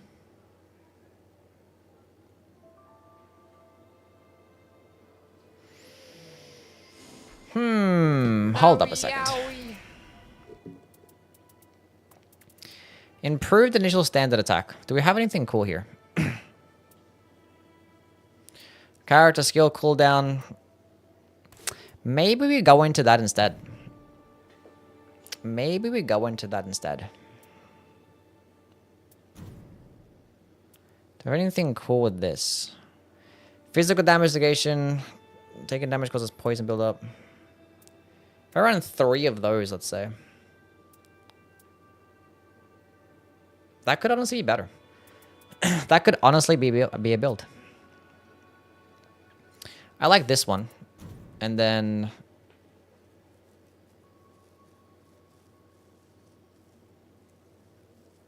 yeah.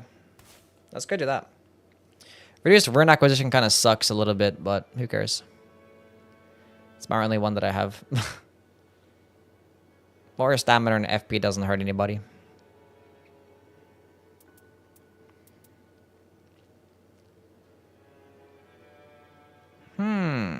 Okay.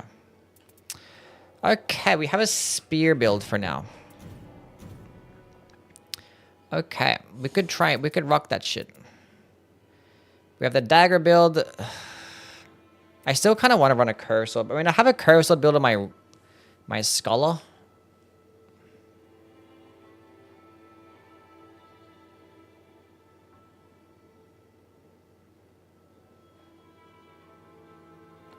I feel like I want to run a curved sword build too. I mean, I've always wanted to run a curved sword build.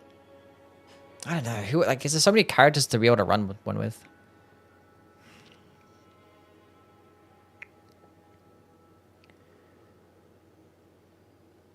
I could try and do one with the Executor.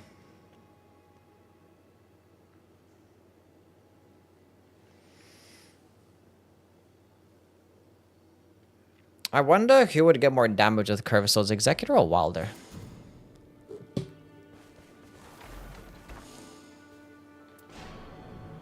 That's not the Executor.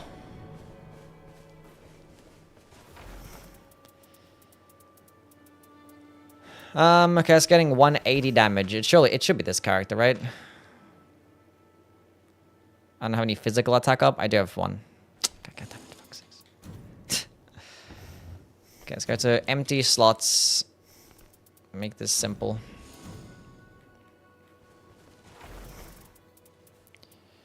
Okay, 163. That's a lot less.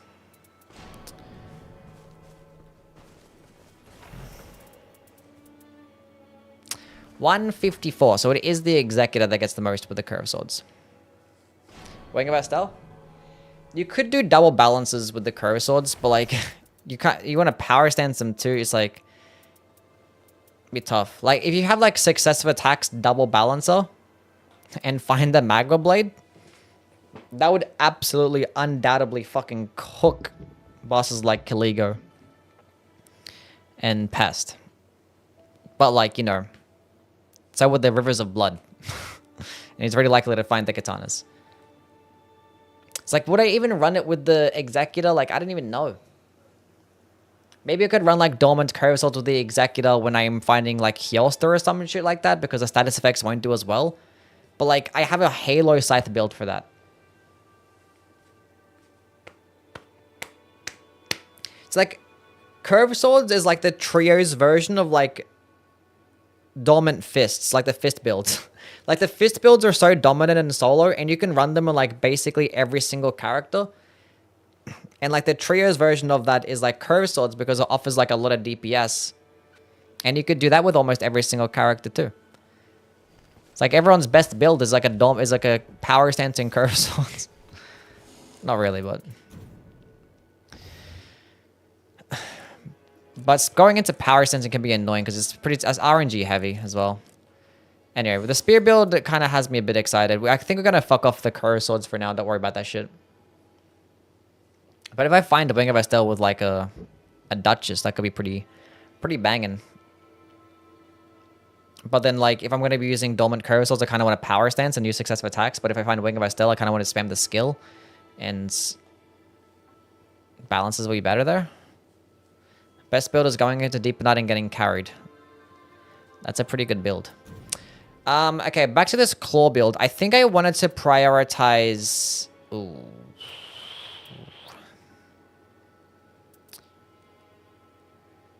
Because I have the damage up when... Because the Raptor Talons is a physical damaging weapon. That much is confirmed. And there's always a decent chance that it always comes physical or pure physical damage. So using the physical attack up power and getting grease is pretty cool. But another relic perk that we could run would be the damage up against poisoned enemies. Because you're always likely to find the Venomous Fang. And you could just use the Venomous Fang, proc poison, and then you get the more damage up. And then you could just switch back to your, higher damage in claw. So that could also be a play. Unfortunately, we have to have the Dormant Claws And we have to have... Oh, we don't have to have this, though. We don't have to have the strength relic. I mean, it's like 12... How much more damage is it again? It's like 12% more damage or some shit. It's like 12% more damage when I have this relic. And I get more vigor, too. So that's cool.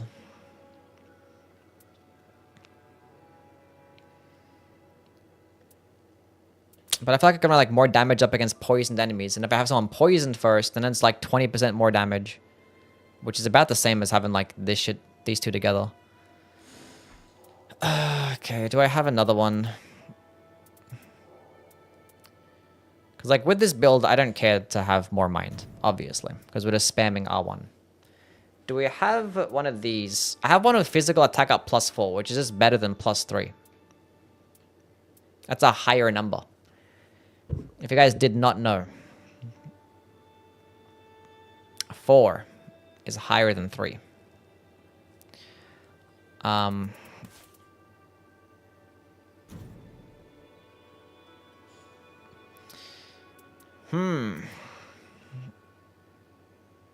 the thing is, what if I end up finding an elemental raptor talons? Then in that case, the damage up against poison enemies would be better. But what if I fight a boss that's immune to poison? Then it's going to be worse.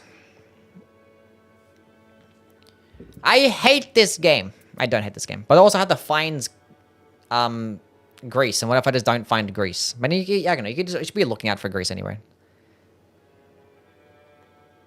But then again, no, I don't think we worry about the grease shit. I think I go with the poison instead.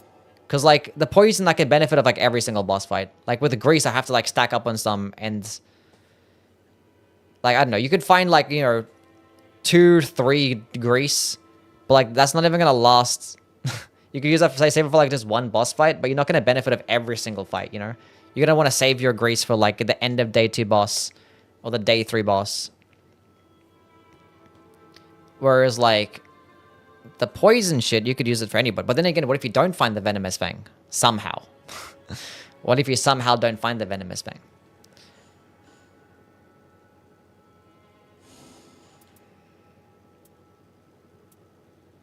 Would physical attack up +4 just be better?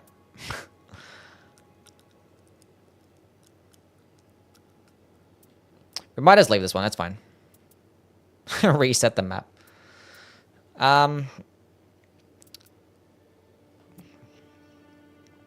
What the hell is this relic here? Claw attack power. Do we have... Well, like, I don't know. I think claw attack power makes the most amount of sense here. And I started off with a Wraith Calling Bell as well, which is pretty cool.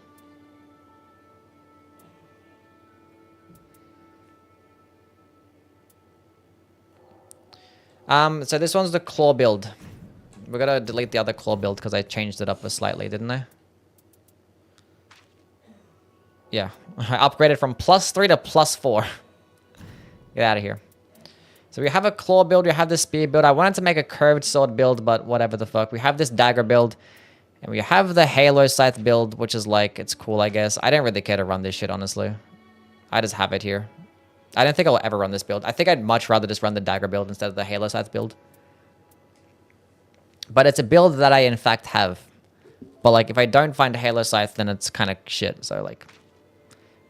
I have one. We're just going to leave it there. That's my no-hit build today. Haven't used. This build is my faith build, but like I'm never going to run this build now as well because it's a lightning spear build.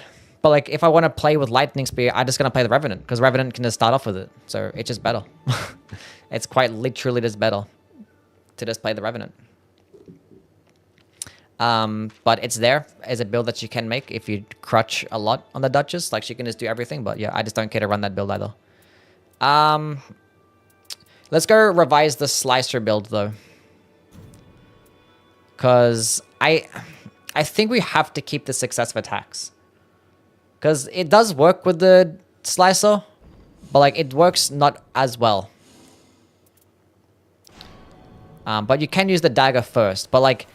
In practice, it's, like, super annoying to try and want to, like, you know, use the dagger first to build up the attacks and build up the successive attacks. But you can do it quickly. Like, just that is ×3.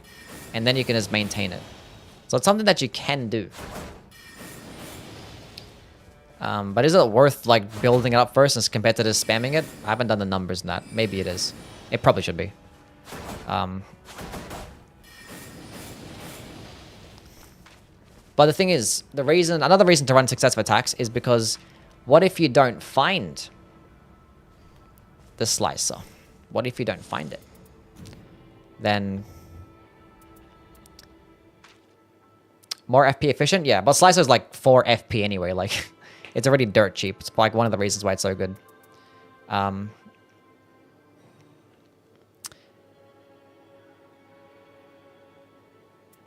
think one thing that I would like to have with this build that would make it more consistent, is damage up against frostbitten enemies. But like, this is pretty good though. Not this affinity attack power. This kind of sucks. Surely I got like a better magic attack power, like +4 or some shit, right? Iframes with the magic attack up. I think I like that more. It's like it's losing out on 2% more damage, which that minus intelligence kind of just ends up being about the same anyway. I kind of like that.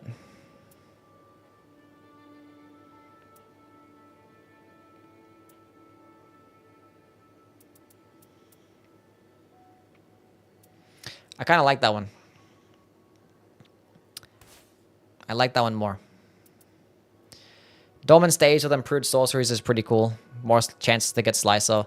The only downside of this is that you're banking and getting Slicer. And you're going to be finding a lot of different staves. So maybe we find some really good spells. So if you don't find the Slicer, you're going to have some decent spells either way. I kind of wish this is like a 10 out of 10 relic, but I kind of wish that this actually had magic attack power +2 here instead. Because if I don't find Slicer, then it's like a half useless relic, right? But if I had magic attack up +2, it'd be pretty cool. But yeah, I'm not going to be likely to find daggers when I have dormant staves. So some of the random weapons that it could be finding might not synergize as well with successive attacks. But you just end up picking up any like random blue weapon, you know? But basically the idea, I think this build is still pretty solid if you don't find Slicer. Because like, we have the magic attack power up, we have the improved sorceries, more magic attack power up. Magic attack power up here. I would like to have more damage against frostbitten enemies, but we can't really fit that in anywhere. Because that would help me out a lot in terms of this damage. Even if I don't have Slicer, it would help me out a lot. But like, you know, what if you fight bosses that you can't be frostbitten? And it's only going to benefit throughout the duration that enemies are frostbitten too. So it's like, it's not as universal. But it's so cool when you have, you know, magic attack power up alongside with the more damage against frostbitten enemies, which it seems like I don't have a green one.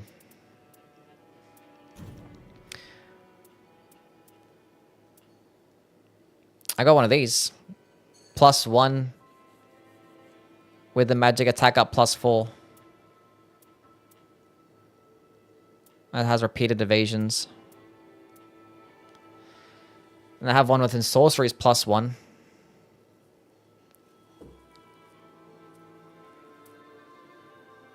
So I got some blue ones. Maybe I gotta go pick a different color scheme, I guess. What color scheme is this?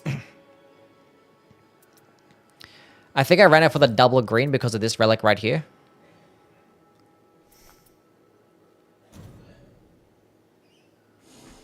What's my...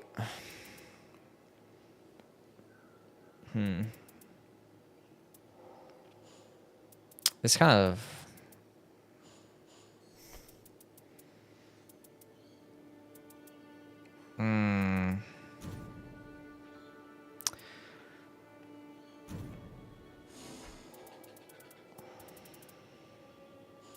I think this build is basically as good as it's gonna get. I kind of wish... I don't know what I'd replace.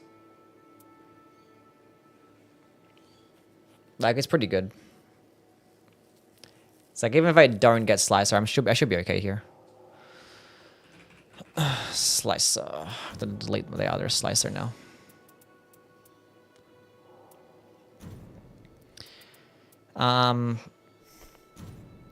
I have a Shattering Crystal build as well. That also needs to be changed up.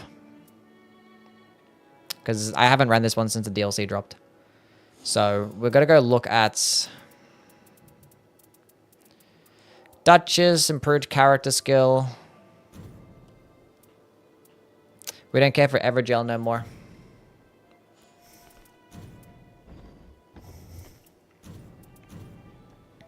So what's the best one to run here? This has magic attack up +2. FP on dagger attacks? When the fuck did I get that?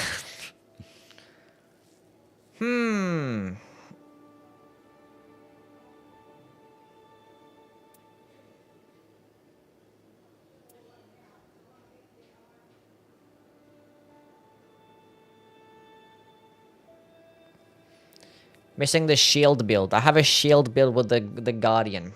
Using Balance of Relic, Multi-Hit, and Dagger Chain Reprise today was pretty nuts. Nice.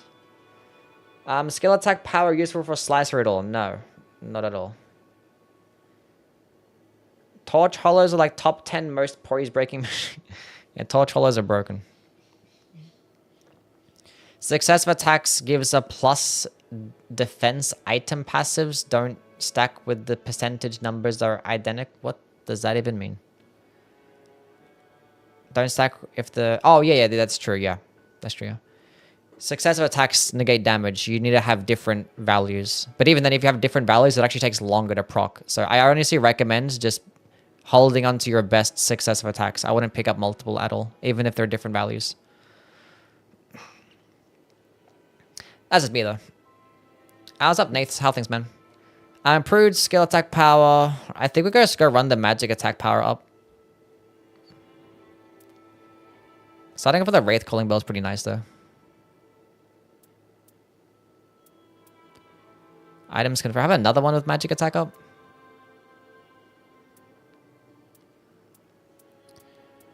Okay. So what color is that? It's a yellow one. So we put that there. No, not that one. That one. We put that one there. And then we just finds magic attack power up. Magic attack power up. So you find another +2 magic attack power. I have a carrion sorcery with +1. +2 character skill cooldown, vigor +2. That's probably the best one so far. Starting armor inflicts frost. We kind of want to run the Hoarfrost Stomp though, which is right there with +1. So we rock that shit. And do we have another one? Something that I'm missing?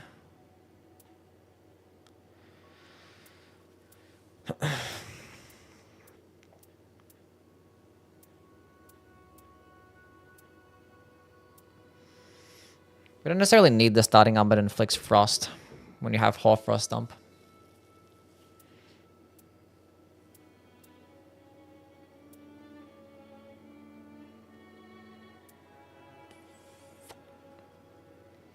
But then again, we have the FP on attacks, so we could.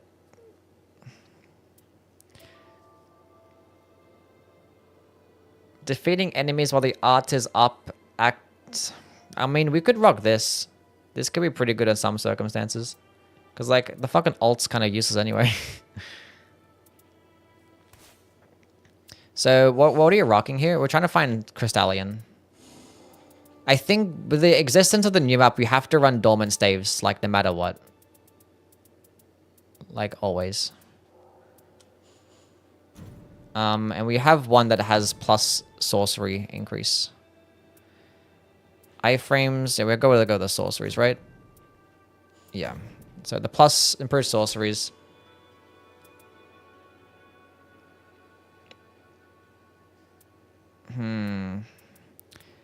And then, we're going to just look at what Crystallion... I think we have some Crystallion with magic attack up, do we? I haven't even looked at that. I went with Night Invader, but I don't know. None of my builds actually have Night Invader or Evergale. Like, when I made that video saying that I'm not running them anymore, I was like 100% serious. 1000% serious. So my video is probably going to include like none of them. Maybe like one of my builds have it. Crystallion damage up against frostbitten enemies. Oh, if that was fucking magic attack up, that would be an absolute god roll. Holy shit. Holy. Affinity +1 and Crystallion. It has Dormant Curve Swords, but it doesn't matter because I already have the Dormant. Never mind, my Dormant Staves is here. Disregard. I think we still rock this one. And then, oh, sorceries +2. Oh, I forgot that I had this. Oh my god. Oh, that's sexy. Oh, yes. Give me that. I forgot that I had that one.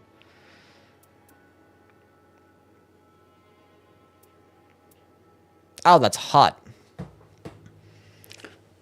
That's some good shit right there. Oh, boy. I might have to run Crystallion more often. Because of that relic. Okay, let's go look at affinity attack power. See if I got any cool affinity attack powers instead of this. Any cool +2 affinity attack power. I got one of those with carrion sorcery as well. Oh, I gotta change up my slicer build because I have some good relics that I'm not really using.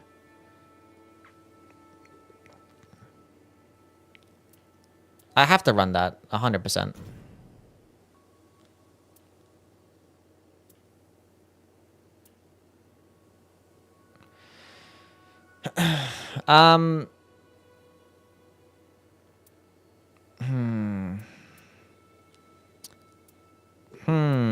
Okay.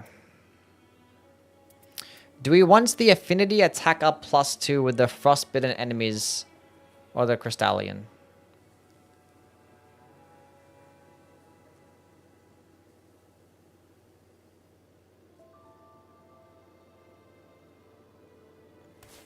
Like, I think we just gotta set ourselves up. Like, and this build is just good no matter what. Like, I have this magic attack power, damage up against frostbitten enemies, +1 and regular.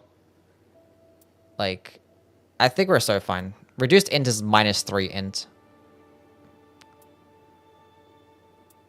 Like, this build, even if you find Slicer, the damage is gonna be great.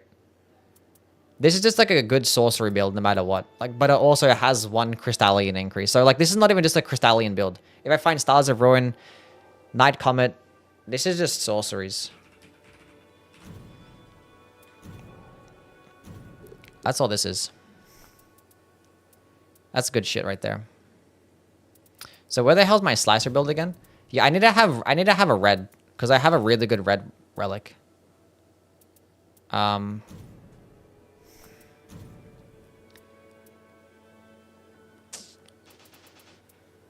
Let's go reset this bitch.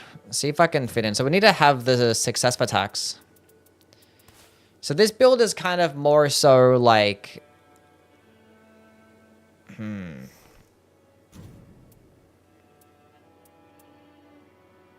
We don't need that shit no more.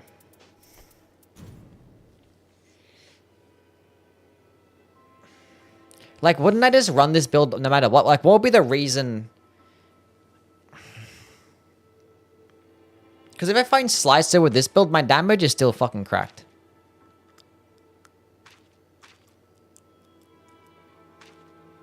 So what would be the reason that I make a dedicated Slicer build? That I want more damage? Like, just more Slicer damage? Let's just go do it. Let's just go see where my maximum Slicer damage potential is at.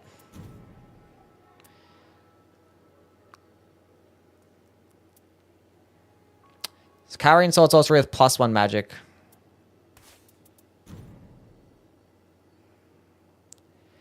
There's a Frostbite.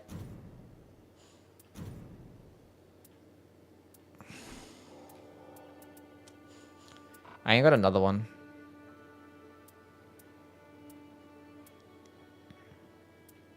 So I got another magic attack up with more damage against frostbitten enemies. I do. Reduced damage after evading kind of sucks. That's a +1 though. We need more with a +2. Reduce strength and intelligence.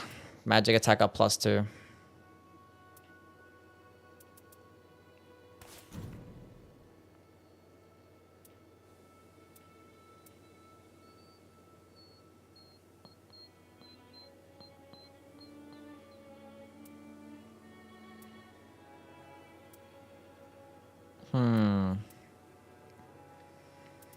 That one would be better. Where is it at again? Here. Right. Poison build up below max HP. I'm never going to be below max HP. I have the green burst crystal tier as well. Which is better to have than the flaming tier. And so we just go with magic attack up +4 then here. Maybe let's go with this one. Because it has the iframe. Thoughts on Dormant Claws? Dormant Claws is good. I have a Dormant Claws build made. What's up, Benny? Do I have a Hoarfrost dump? Wait, I don't think I have a Hoarfrost dump that's yellow, right? We looked at this earlier. We didn't have a yellow one. Yeah, every color but yellow. Iron Inquisition. What's up, man? So do I have something with a green and then a red? Wait, what's this one? Oh, okay. Maddie, thank you for the follow. Are you feeling better after COVID? I am. I have recovered.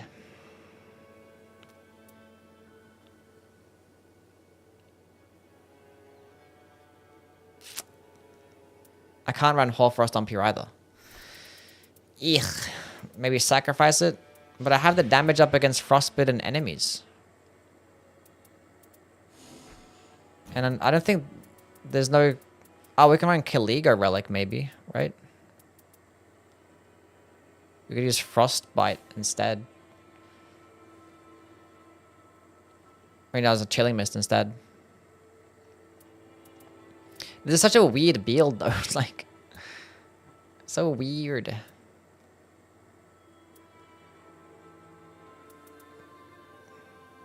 Like, this is like one of those builds where, like, if you don't have FP, it's fine. Whereas I feel like this sorcery build is probably better for trios because, you know, your teammates can help you kill enemies. Your teammates can also drop you Starlight Shards. So this is kind of more about just spamming spells. Whereas this one, probably more so for solo. Because, you know, the Duchess doesn't have ways to regenerate FP.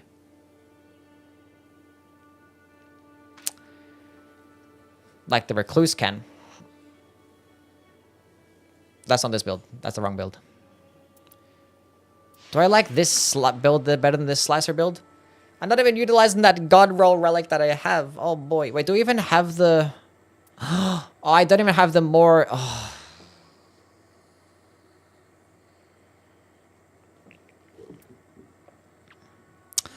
I don't have the more damage with this shit. I don't have that equipped. Ugh, I knew I was missing something. I knew I was missing something. But how am I gonna proc Frost now?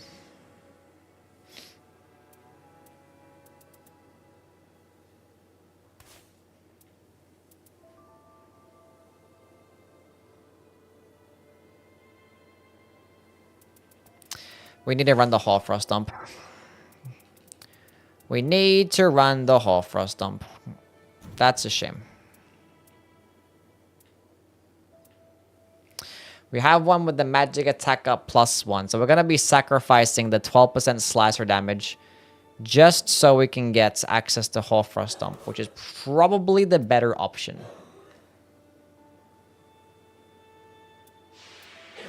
So we have the magic attack up +2. +1, Hoarfrost dump, successive attacks. Like, this build is fine. Okay, this is good. I like this now. I'm liking this. Because this is a solid solo build for the Duchess, where, like, you can use spells. But if you don't find spells, that's still perfectly fine. Oh, there's no dormant staves on this stupid fucking build. Oh my god, everything's going wrong. Now, so just don't worry about the dormant staves. And then just... run daggers. And then hope that we find Carry and Slicer.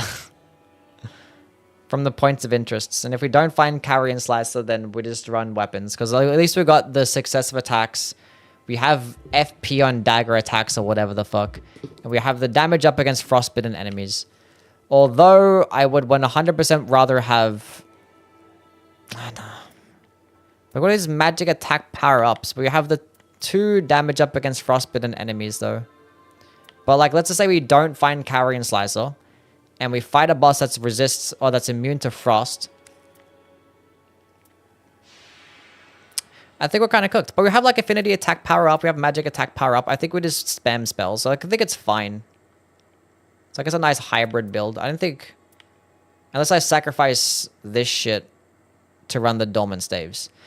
But then again, would I want to run Dormant Staves, though? Would I just want to try and find it? Because, like, how likely am I to actually find Slicer with the Dormant Staves? Because Dormant Staves in itself, trying to find a fucking staff with that shit is kind of hard.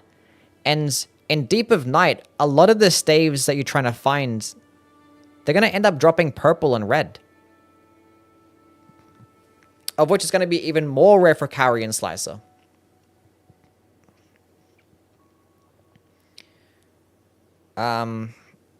However, purple staves are still going to be fine, because I could still find some good staves.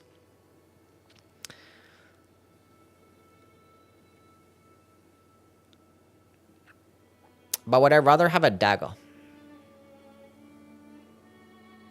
I think I've run Dormant Staves so many times that I don't think I've ever found fucking Carrion Slicer. I don't think I've ever found it. Because, like, this build is not bad without staves. It's not bad. I think it'd be a lot better if I found Glintstone Chris. Because I still have magic attack power up. So I'm still likely to find daggers. So a Glintstone Chris could be cool still. And, you know, I don't know. There's a few magic daggers out there. There's like the crystal knife and the ivory sickle do magic damage. And we have the damage up against frostbitten enemies. Like, it's a cool thing.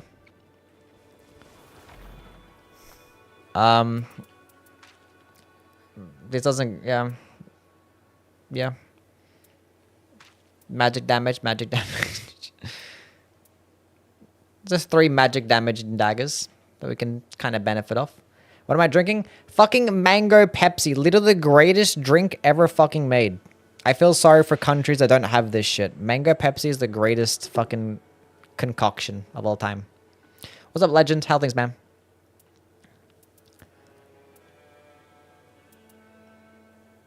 Sponsored? I wish.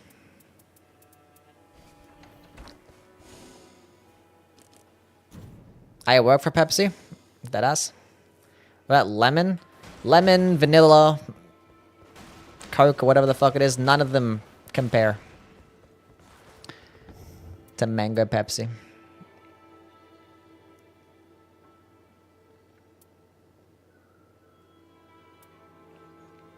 None of them compare.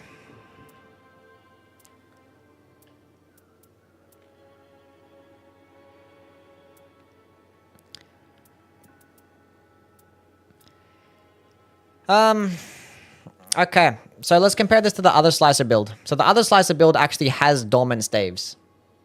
And it also has improved sorceries.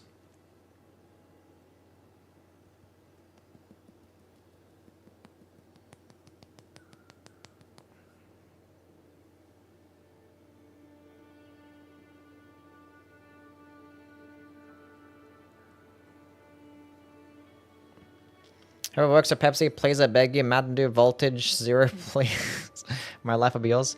I get the secret flavor recipes for Mountain Dew? Damn, this fucking guy. Mangoes native to Australia? There's lots of mangoes over here, for sure. Them that are native, I don't really know. Maybe. I believe they would be. With how often you see them. In fact, I just had a mango yesterday.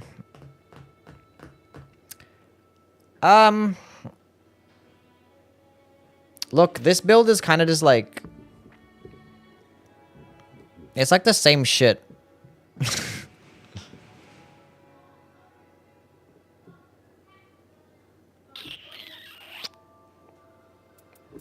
Yeah, chat, I'm not sure how I'm feeling about this.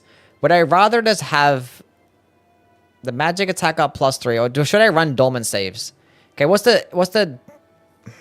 If I have Dormant Staves and I don't find Slicer, I'm gonna have good spells, and maybe I end up finding some other decent shit anyway. Maybe.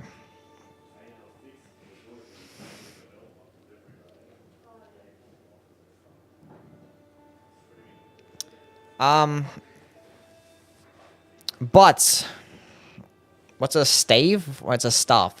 Staves is the plural of staff.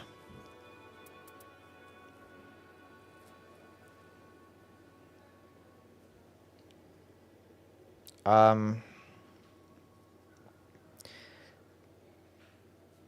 if I find a dagger, I'm still fine. I have the FP restoration on dagger attacks. The success of attacks is gonna work better with a dagger. Like, what if, like, I don't find Carrion Slicer? The spells that I have kind of suck. And then I also don't find any good dexterity weapons. I mean, I could, like, level up my starting dagger.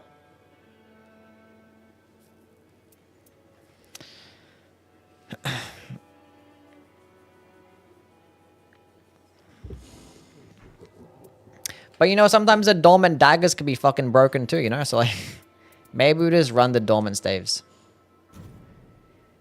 Maybe we just run it, because we have one that has improved sorceries. So it's like, the damage of improved sorceries and magic attack up +3 is like a couple % different. So it's like I'm sacrificing that much damage, and like I don't really ever use the character skill to give me iframes anyway. It comes in clutch sometimes. Maybe we just rock this shit. Maybe Slice to be at a merchant, yeah.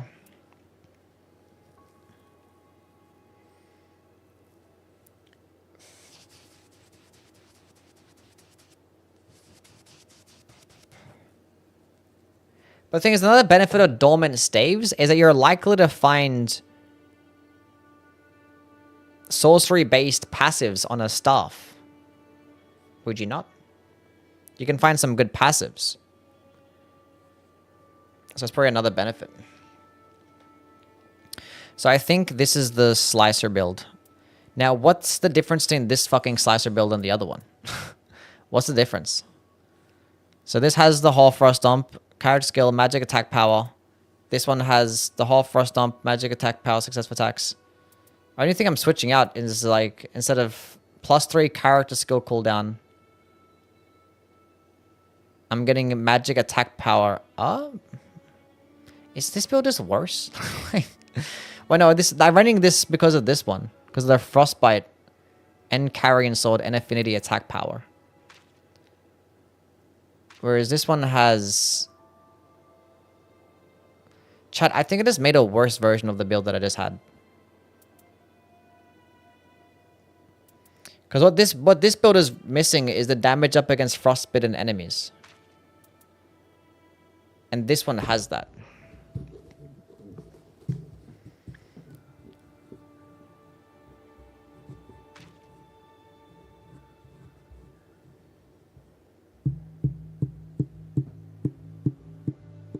So basically,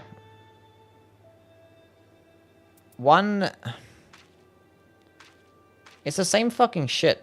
Like, it's the same shit.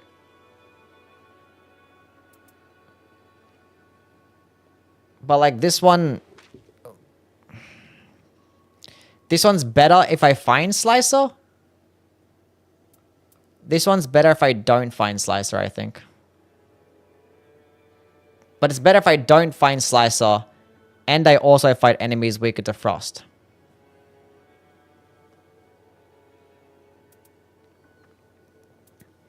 Because this has magic attack up +3, that is affinity attack power, that has magic attack up +2, but it also has a magic attack up +4.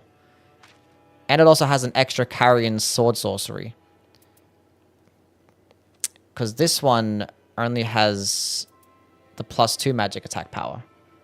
So I'm losing out. If I find Slicer on this build, I'm getting like closer to 10% more damage. However,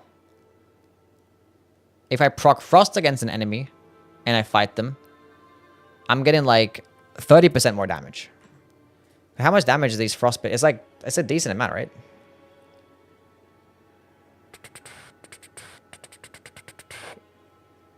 16% and 20% for the +1 and +2 version. Yeah, which is like almost 40% more damage. So this build is about 10% more damage against the bosses that you cannot frostbite. If I don't find Slicer, it's even less than that. Just change Hoarfrost into improved Slicer and you're complete. No, we need the Slicer. We need the Hoarfrost Stomp. Because this is a solo-based build, and Hoarfrost Stomp is too valuable. Because it also has magic attack up +1, so no reason not to.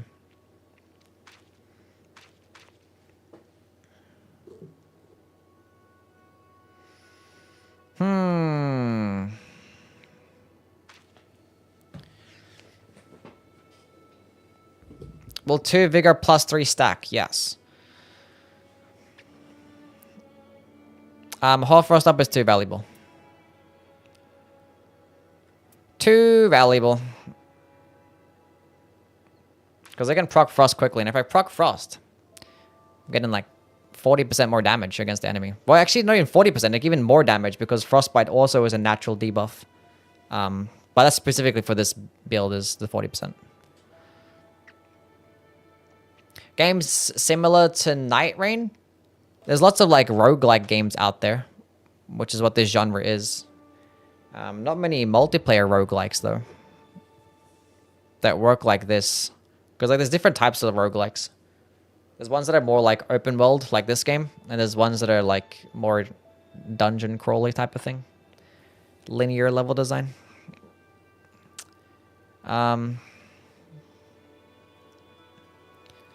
Why pulley crossbow for the scholar? Just watching a video. Yeah, Risk of Rain 2 is a close one. Pulley bow is because it's a good damaging projectile, and it does just as much damage for any character. So, like, I wouldn't recommend doing dormant crossbows, but like, let's just say that you're not using the dexterity relic. When you pick up weapons, they're all going to be doing dog shit damage, except for when you find like the Ripple Halberd or the Ripple Crescent Blade. Which is why Bloodblade is typically a very popular option, because it guarantees you getting a good damaging option. Otherwise, you're just subjected to spamming status effects. Like any status effect weapon that you pick up, you just use. But the pulley crossbow is actually a decent projectile. And it gets just as much damage with the scholar as it does anybody else. So it just like allows them to have... It's like the same reason why you would use the Wraith Calling Bell, let's say. Wraith Calling Bell probably does more damage, but it doesn't... It consumes FP, whereas the other one doesn't. Anyway.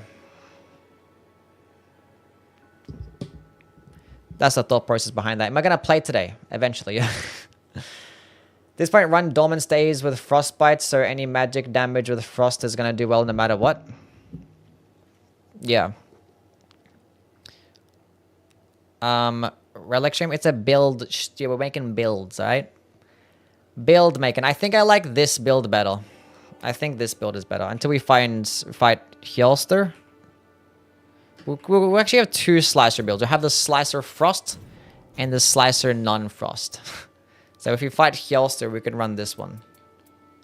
And if we don't, then we can use fight that one. Maybe against like Caligo as well, because I'm not really going to proc Frost against Caligo.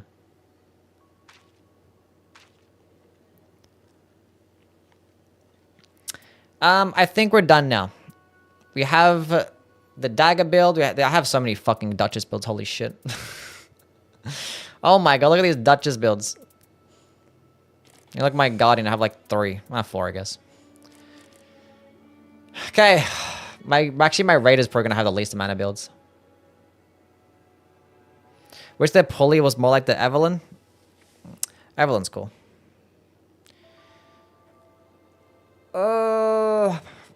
Can you play some Iron Eye in the new map?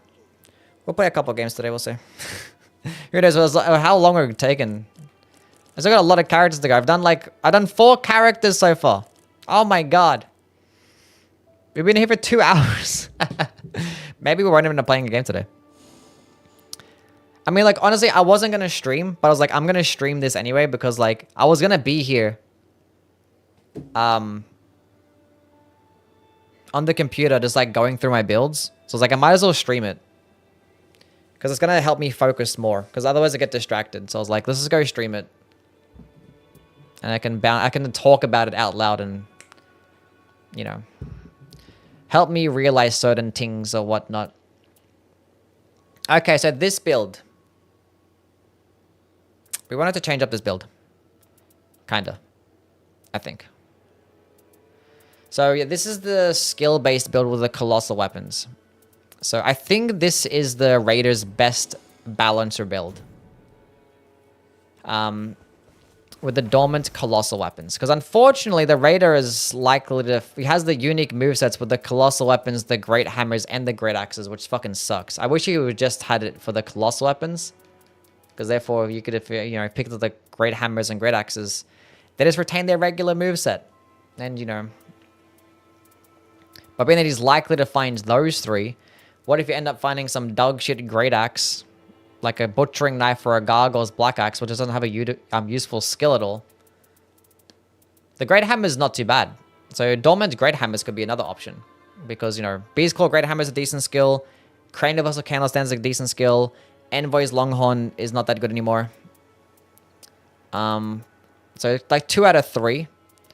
But the colossal weapons are pretty interesting though, because Falling Star Bestial is really good. Watchdog Staff's pretty good. Geezer's Will is really good. And Envoy's Great Horn's really good. Like, we ran this build against the dogs, and we found the Envoy's Great Horn. And it just fucked shit up. It did so much damage to the dog. It was crazy. Dormant's Colossal Swords? Nah, because, like, Colossal Swords get, like, just as much damage with, like, the Wilder.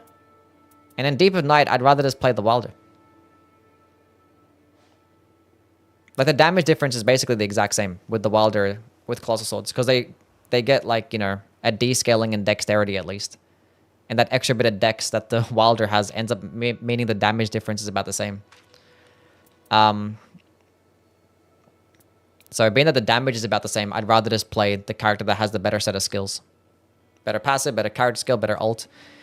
For Deep of Night, at least. So yeah. Or like, at least with the Raider, he's going to get more damage. With like colossal weapons and stuff, because there's no dexterity scaling at all. And the great hammers too. They get like an E scaling in dexterity, but it's basically non-existent. Now the unfortunate part is that he's already likely to find it, but like I'm still having to run a separate dormant relics. It's just so... He's such an annoying character. I hate him. Why is he like this? But it does come with a reduced FP consumption, which is nice for skill spamming. Otherwise, I'd run Dormant's Great Hammers. The question is, what type of relics would I run here, though? Like, I have this shit, which has, like, you know, I can trade out with the character skill and get a damage boost, which is cool, I guess. Although I'm not sure how often you want to really do that. And I have one with Night Invader, which I guess is cool. Like, I wouldn't know what to really run. Because I don't really want to run elemental damage, like affinity attack up, because, like, sometimes I want to use, like, the Geezer's Will if I get the Geezer's Will.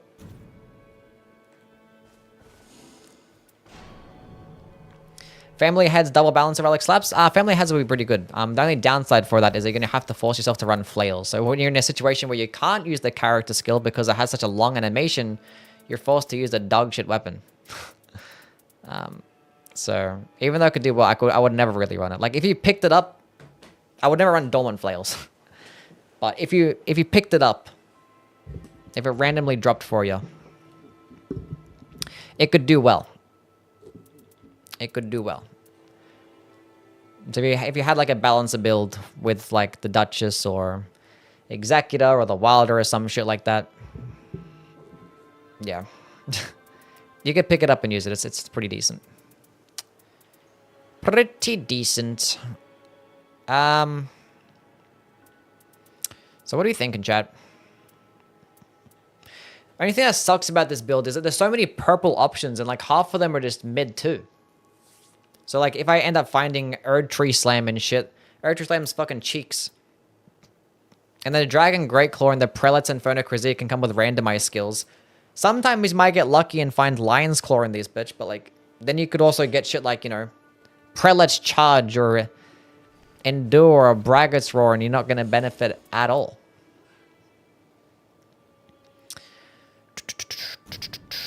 Holy build with Dormant Great Spears. I wouldn't really care to go into Holy attack power with the Dormant Great Spears because I believe that, well, assuming that it works the same way that it does in Elden Ring, the Silurius tree actually mainly does physical damage with the skill. It's mainly physical damage, not holy damage with the skill. Assuming it works the same way that it does in Elden Ring. And we can literally try it out right now. We can test it out literally right now with the power of Flame Grant Me Strength. Webbalam bam. Bam. 870 damage. Use this, which boosts physical and fire damage. So if it was doing pure holy damage, it wouldn't be doing more damage. But if it does do more damage, which it is, physical. It was a decent damage boost too, so yeah. It's mostly physical damage. Anyway. I do have a Great Spear build. I think Great Spear, Dominant Great Spears is actually really good for, well, one that's going to do the most damage with the Wilder because, you know, has decent dexterity scaling. But Dominant Great Spears for the Libra Expedition is amazing because you have, you know, a split holy damaging option. Ends the bikes. So, Libra Expedition, Dominant Great Spears. I literally have a build just for the Wilder that has that. So my Wilder build, I have one that literally like Libra, Double Balancer Relic, Dominant Great Spears. And I have a physical attack up. I have this character skill, Blood Loss. And it has holy attack up too, so at least like, you know, half my damage is getting a bit, you know, bit more. And it has the holy damage negation, which, you know, Libra does holy damage. So it's a pretty good counter build. Pretty good. You don't necessarily have to run balances. You could honestly run, you could run successive attacks here if you wanted to. Or like this Great Spear damage up. Because you could just power stance jumping attack spam. Like if you find like two Vikes War Spears with this build, you could just jumping attack spam and proc Madness. Which would be like less risky too. Because Vikes and Silurias have like longer animations, so it might not be as safe to use the balances and stuff. So yeah. Type shit. Good build though. Where the Wilder pendant at? I honestly never run the... You're talking the earring, right?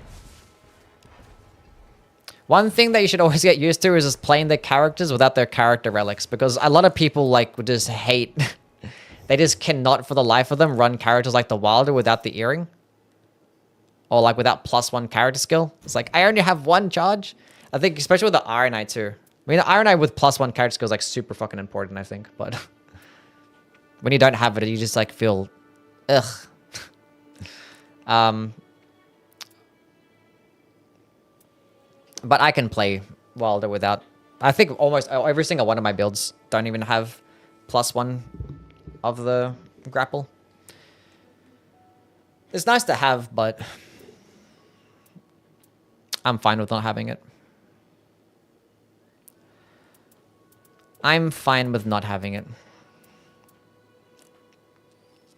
I don't think it's a must, honestly.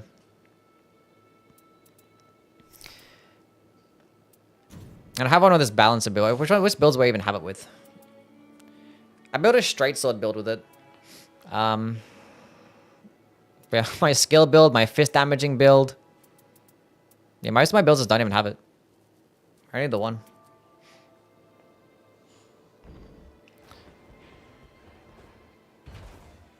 It's nice from getting from A to B. Some like boss attacks. I mean, it's a good skill to have. It's good for the revives too, yeah, true. Good for reviving. Most of the time that I play Wilder though is actually in solo.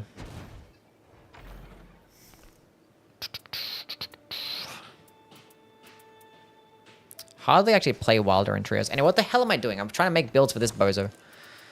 Got distracted talking about the Wilder. What the hell am I doing here? It feels like it's such a mid build. What is my other builds that I have? Oh my god, I got so many. Okay, we have the initial standard attack build. Do I have another one of these? Ugh, intelligence raider, go away. What even is this shit? Oh, this is disgusting. I hate every part of this. This is awful. Get out of here. I hate intelligence raider. Never playing that shit ever again in my life. Like, that can go in the trash. Okay, this is another initial standard attack build. What makes this one different to the other one? This one has partial HP, regular. Oh, that's the debuffing shit. No, we didn't care about that. So this one's just better then, right? No, it's the hammer build. Duration, taking attacks. Yeah, so this is 5 initial standard attacks. So this build, you basically just like... It's cool to run. You get good damage per hit. If you don't care to spam skills, this is probably his best build. Adept, thank you so much for the membership. Welcome in. Can we get dubbies for Adept with the YouTube membership thingy thing? And this is the hammer build where we're trying to find the Vara's bouquet. I hated this build. This shit like never worked. I had the dormant hammers and I couldn't find Vara's bouquet. Like the concept is there though.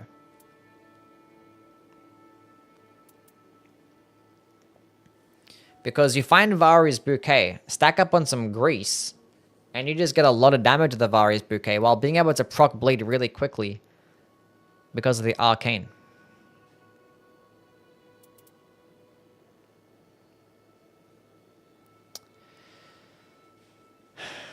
I could just make a fist weapon as well build. I don't know. Sure, a Guardian ultimate only build? I have like I have support Guardian, which is like kind of similar to that. Where it's just like you kind of want to get some ult regen shit. Because I have like the successful Guardian gives you more of the ult, defeating enemies gives you more of the ult. I wish I had like a, you know, a +1 of that. But I don't know. This is a good support build though, because I have like, you know, the health regen is nice. I have ways to do damage, which is being a good teammate. And then also have the drawing enemy attention too. And the damage negation.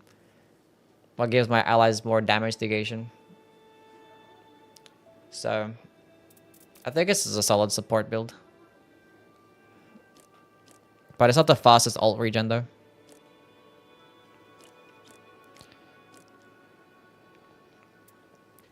The thing is, with this build, it's not that bad. I mean, like, the thing that sucks about it with the hammers is that, like, all the options that you want to get are blue. So once you get later in, once you get to day 2, these are your options that you're going to be getting. Envoy's Horn, Nox, Ringed Finger, Scepter. The Vara's Bouquet is not purple, it's blue. And in Deep of Night, you're just less likely to find blue weapons with how many of these red bosses are going around and stuff. And then, like, after day 1, you're not going to really be fighting these basic bosses that drop blue weapons. Especially if you're doing the Shifting Earth events, because you're just going to get a bunch of golds. So at some point, you're just not even going to find it. And you also got to go to a tunnel to upgrade it. So it's like, even if you do it in day 2, do you have enough time to go to a tunnel to get a purple stone? Red is equal to purple? Yeah. You can't have, like, a red weapon be blue rarity. They're always going to be purple rarity. So yeah, this build kind of sucks. I want it to be good, and I want to make it work, but like, it's just so rare to find the Vara's Bouquet. And even if you do, it's like, it's a decent damaging weapon. Like, it's not even like broken damage. Like, it's a decent damaging weapon. It gets really good bleed build up. You honestly might proc bleed faster than, like, you know, an executor would with a katana or some shit. So it's like good. It's good. It's not bad. But like, when you don't find it, you're just stuck with a hammer. But at least the purple hammers. At least the purple hammers are physical. Some of them are physical damaging, like the Nox Flowing Hammer and the Ringed Finger. And if you find those, all you gotta do is just stack up on Grease, and you can benefit. And the more arcane could be nice, because you're still likely to find... Because there's 3 bleed hammers. There's the Spite's Club, the Morning Star, and the Vari's Bouquet. If you find any one of those, then at least you could proc bleed quickly. You use it maybe at the start of the fight, proc bleed once, and then switch back to your higher damaging option. Or you can make it purple and use it throughout the entire expedition. Who knows? So it's not the worst thing in the world. I'm not sure if the 3 or more hammers here is the correct play, though.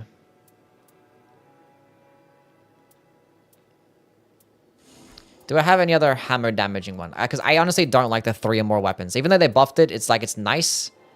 But the thing is, they also buffed all the weapon passives. So like you're going to be sacrificing something. I don't have a regular hammer one.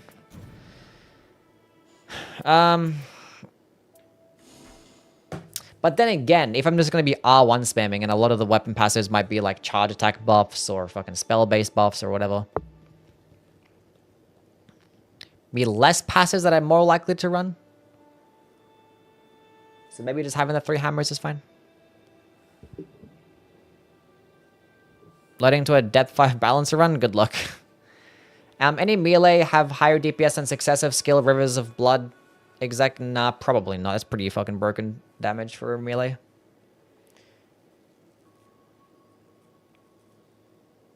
Charge attack build for the hammers? I could do charge attack build for the hammers. But like, I'd rather just do the fist weapons because fist weapons is still better. Like the only reason you want to use the hammers over the fists is because it has more range. Like if the fist weapons, if you hate using them that much because of their range, then you could use the hammers. Because they're almost as good. But fisters do it better because they can potentially do more damage because you're hitting with 2 weapons at once. And they're just going to stance break faster. And they can synergize better with the successive attack relic.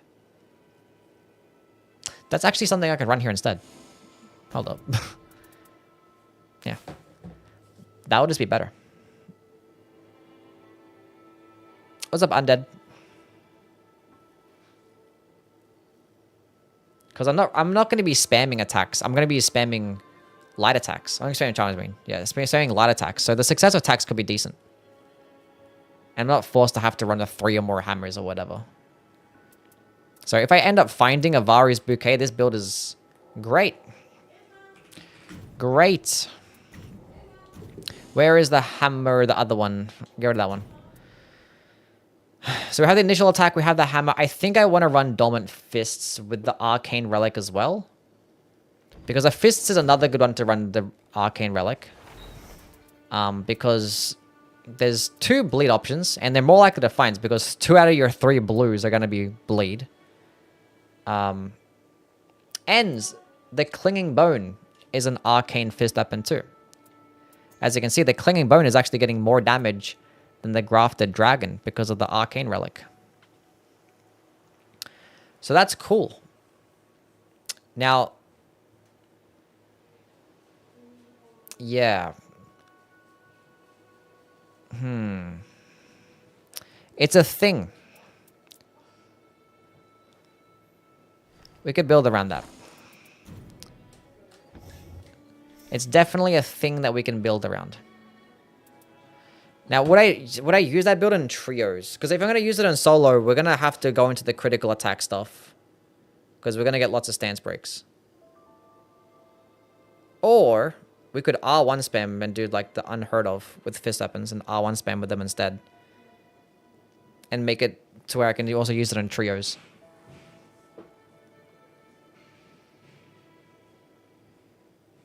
If I end up finding a Star Fist, would I actually use that over their Clinging Bone? I don't think so.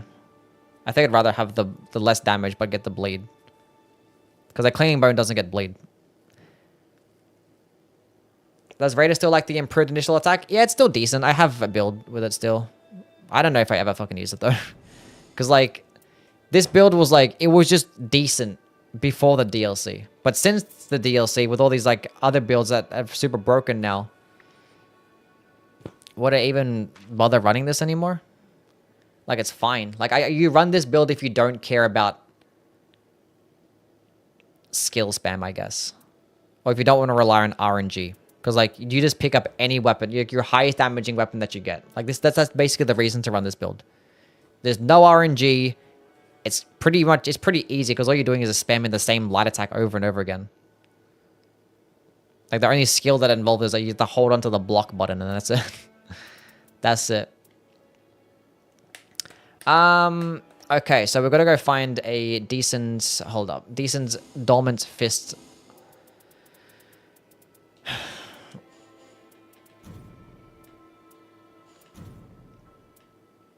Mm-hmm. Okay. Mm-hmm.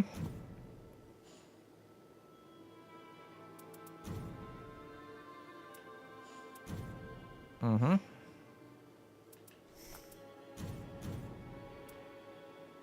We got a bunch of trash. I mean, this was like my god tier wilder one. Which I can still run that because it has the improved critical attacks.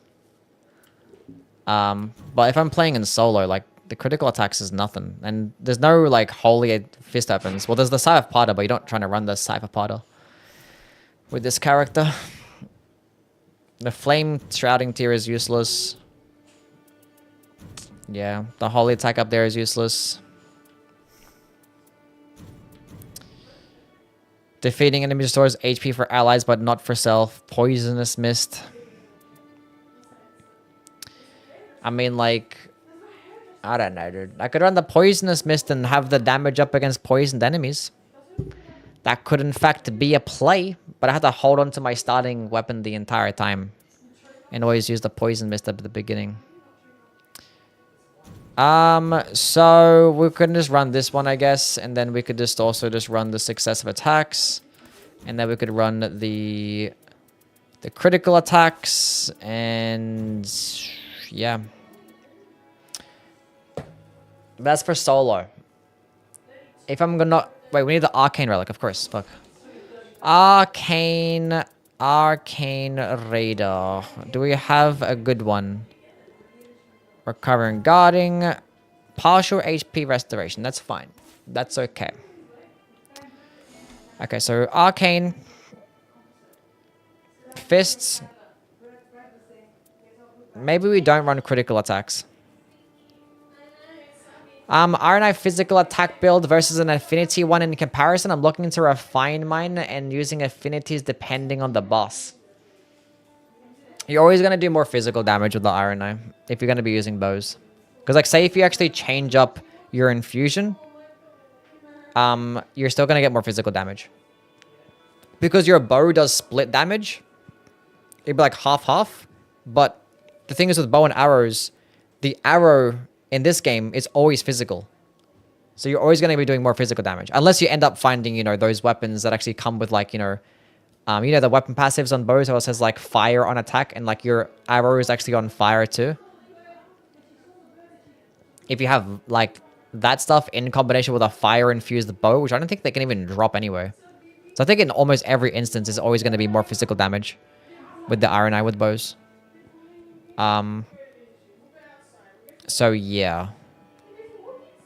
But it's nice to have, like, a bow that has that particular element that the boss is weaker to, because as long as you're doing damage with that element, you could potentially get that debuff. So, like, against a Hylster, for instance, with a holy bow, if you hit him enough times, then you could do that buff. It doesn't matter how much holy damage it's doing. Even if it's like 1 holy damage, you can still do it. I haven't done Power Sense and Curve Sword build yet, no. I could have made one for the Duchess. I could have made one for the Iron Eye too. It's just like, I don't know. You can make it with so many characters, and it's just like, I just don't know which one I want to try it with.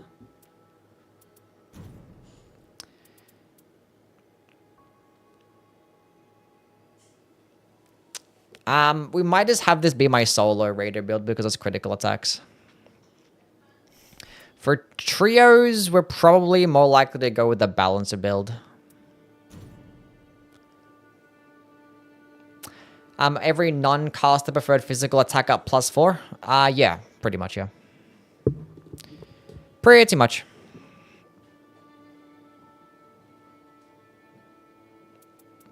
So, if we're doing that, then we will kind of want to get the critical hit, more critical hits. Oh my god. That's great. I like that a lot. Oh god, that one's good too. Oh god. That's the ult. As if I had the trading out one.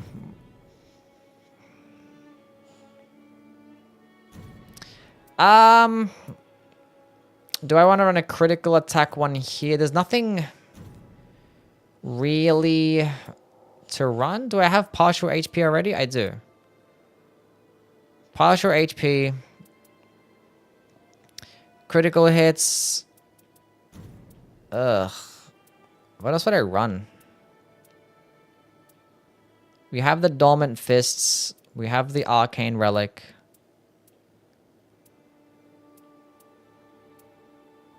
We don't really have much access to status effects. Like, none of the fist weapons come with, like, frost or poison. The crit relics do stack, yeah. Not the plus ones. Plus one just stacks with the regular ones, but all the regular ones stack, yeah. Double balance of soul is kind of whatever, right? Well, it depends on the skill. Like, for Halo Scythe, double balancer Halo Scythe build is not going to be as good on solo because it's going to be more reliant on your teammates distracting. But like Rivers of Blood is going to be just as good in solo as it is in trios. Because it's really fast. So it depends on the build.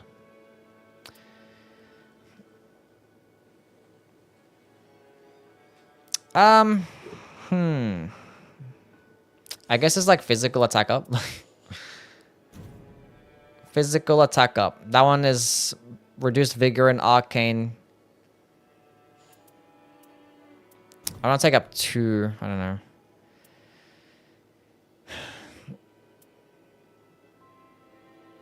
Poison buildup reduced. That one's fine. Yeah, that's okay. Yeah, whatever. What's up, Merzel? How things, man? I like this. Fists. So, I feel like if we somehow, like, don't get an Iron Ball or a Star Fist, but we manage to get a Clinging Bone, we benefit.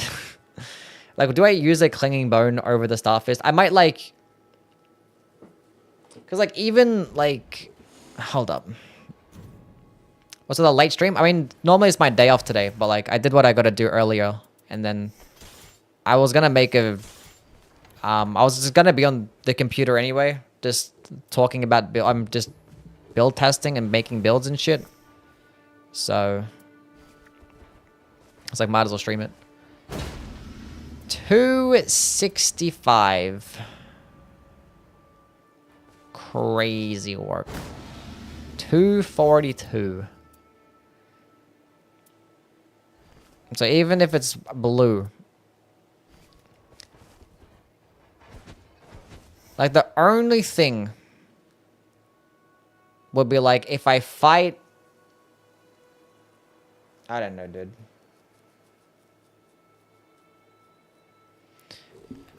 Because, like, Clinging Bone is an option.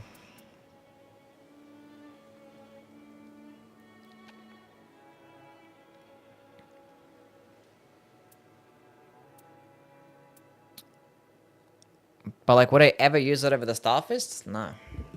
But if I don't get the Star Fist and I get the Iron Clinging Bone, then I use that instead. Yeah, the one-handed charged heavy attacks are broken, yeah. Also, they're broken, it's just that the fact that the two-handed ones are broken. Like, that does 15 stance damage, and this one-handed does 30 stance damage. Like, that makes sense, because two-handed, like Star Fist, does 33. Like, this is 33 stance damage. You one-hand it, 30. Makes sense. You know, one-handing, 30. But then two-handing this is like 15. I don't know. Just at a YouTube channel? Maybe. So Fist, Hammer, Balancer, Initial Attack. I kind of low-key... That's my low damage negation at low HP build, but they kind of nerfed that shit. So we don't run that shit no more. What the hell is this build? Oh, this is my critical attack hammer build. Yes, of course, yes. But no, we don't care about that. Delete all this shit. Okay. I feel like I want to run a Dormant Great Hammers build. Do I have a good Dormant Great Hammers relic?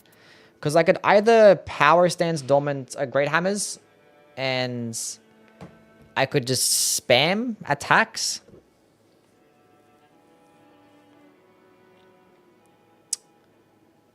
Power Sensing attacks, because I like the Great Hammer Power Sensing combos, or I could run the double balances with the Great Hammers.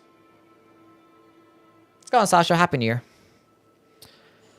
Because I have the double balancer with the colossal weapons. Would I rather have colossal weapons, or would I rather have Great Hammers? I feel like I'd rather have Dormant Great Hammers, now that I'm thinking about it. What's the green one like? It has physical attack up too, damn.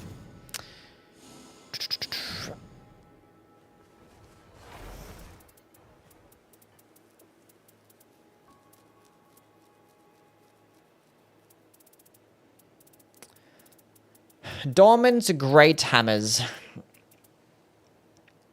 The Cranial Vessel Candlestand, Beast Claw Great Hammer.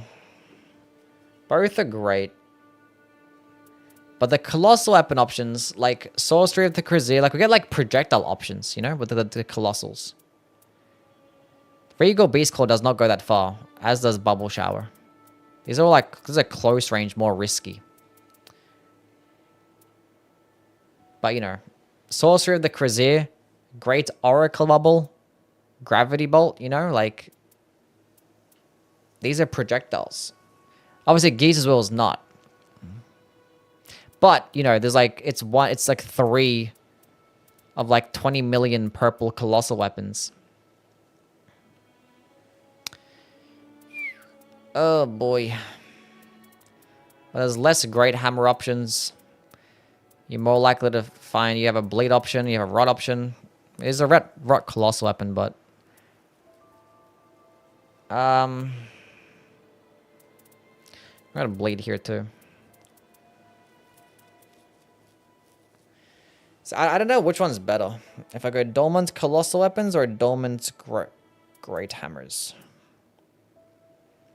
I mean, I could just run both. Because I feel like if I have Sentient Pest or Caligo, I'd rather have the double balances for this than trying to find Cranial Vessel Candlestand.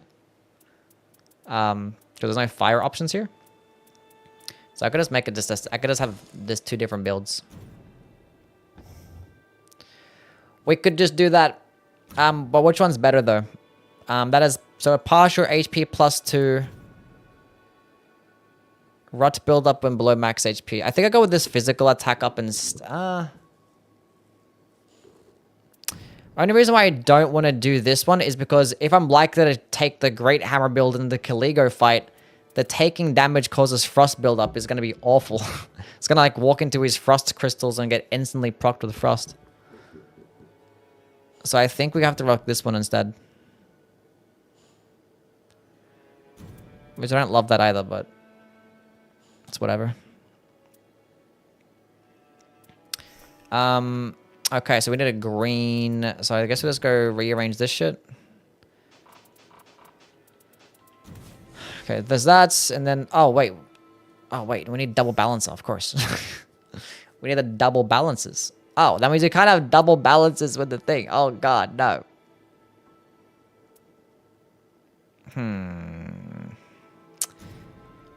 Maybe we have to run it, and then this card for the avoid the crystals against Caligo. Colossal weapon, Great Hammer, Dormant Great Hammers. So basically, it's the plug-and-play type of situation. Literally, like it's just the exact same thing. We just give the exact same build. We just switch it over. So we have the double balancer, Dormant Great Hammers. I mean, I guess we can switch off this. We don't need that. No, we can change this up actually. Change this up. Is there anything else I'd rather run here? Like, I take damage with the skill, I get a damage boost, I have Night Invader, which is cool, like, if we do that. There's nothing else I'd really run. Maybe like an FP boost to something? But like, I don't know, I don't know. There's not really any FP boosting shit that's yellow, right? No. Except for the Sentient Pest.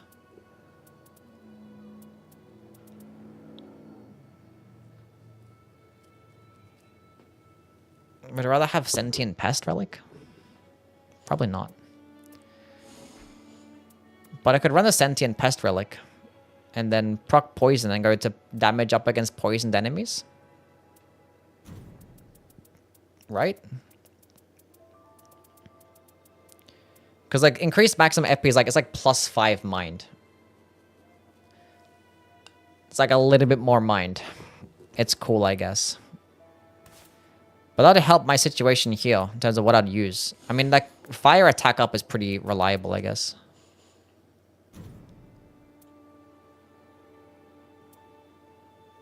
So I could just run 2 fire attack ups instead.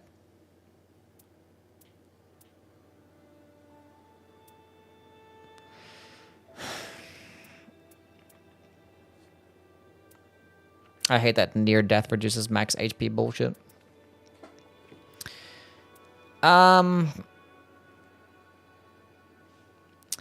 However, if we don't find the cranial vessel candle stand, I think we need to have something to help us out along the way. So I think the damage up against poisoned enemies is fine.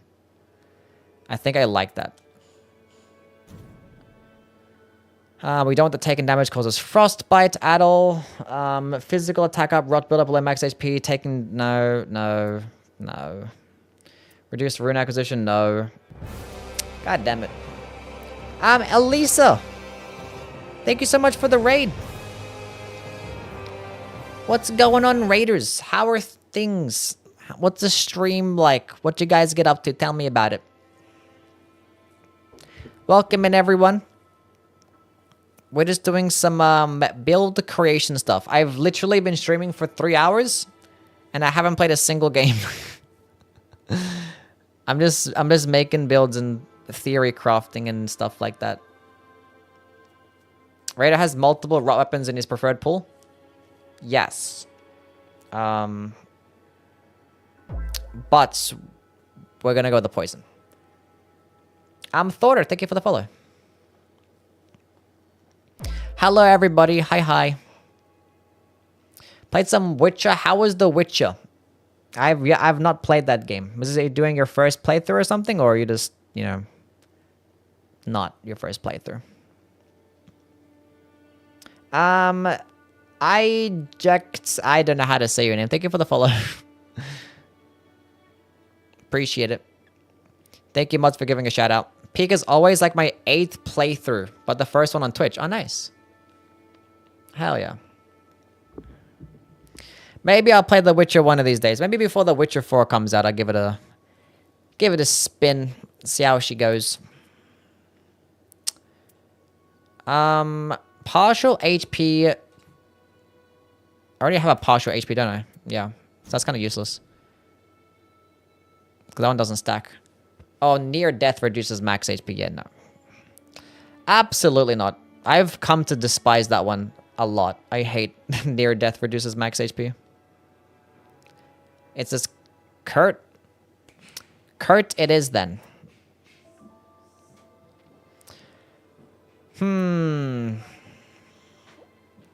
+1. See, another near death reduces max HP. I'm not trying to run that. Hi.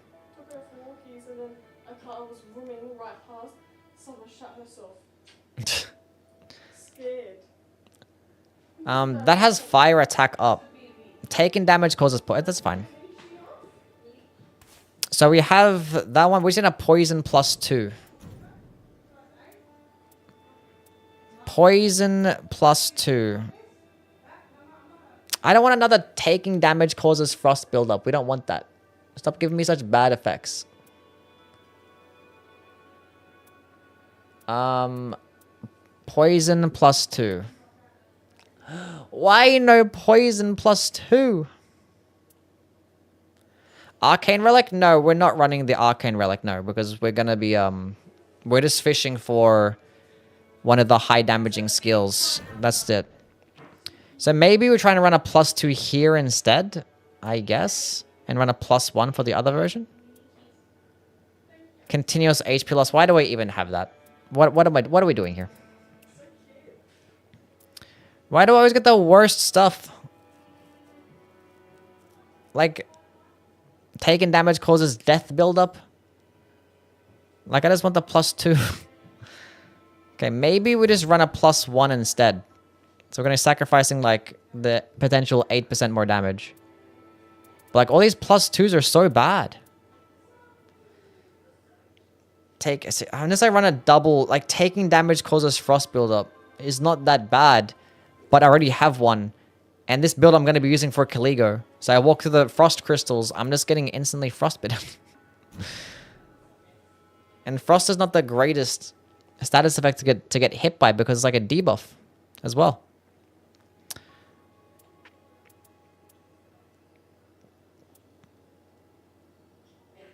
I hate this from myself. I think we'll just go affinity attack power in this. This makes sense. Whatever. So we proc poison. Oh, this doesn't actually come with poisonous mist. It has starting weapon inflicted. Oh.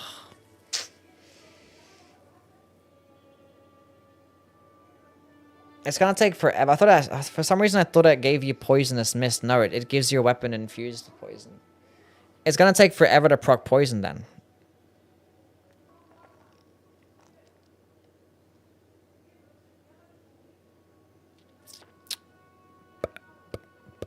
Just go for poison mist then? No, I haven't played a single game yet. I'm probably not gonna play a game today. Get over it. We're probably just gonna be doing this all day. The reason why I'm running this relic to begin with is because of the increased maximum FP so I can spam skills more often. That's the reason that I was using it. I was like, oh, okay, being that I have a poison infusion, I might as well. And like the Raider's the worst character to try and proc poison on because it adds a flat amount of poison to every weapon. So like as quickly as it's gonna proc, it's gonna take forever because like the weapon's so slow. It's like every hit's gonna be 30 poison buildup. I have to hit like the boss like 20 times.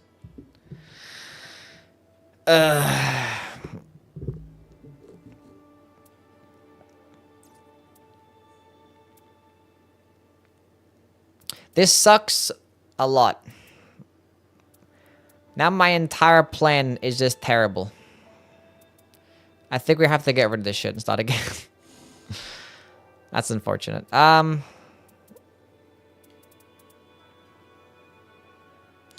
Arcane Relic? Nah, because it'll take a while even with the Arcane Relic. And, like, I'm not going to... I don't know. It's just not worth it. There's a whole other Relic slot.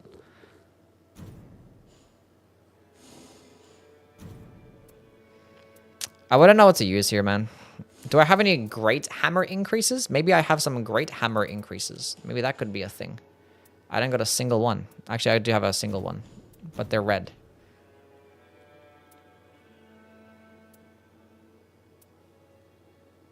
Improve the great hammer attack power. I have one red one. What's this green one like?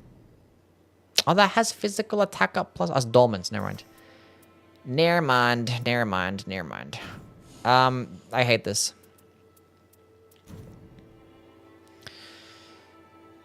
Alt into charged incantation sorcerer rated sounds funny. Why is that? Spellcaster rated goes hard? I disagree.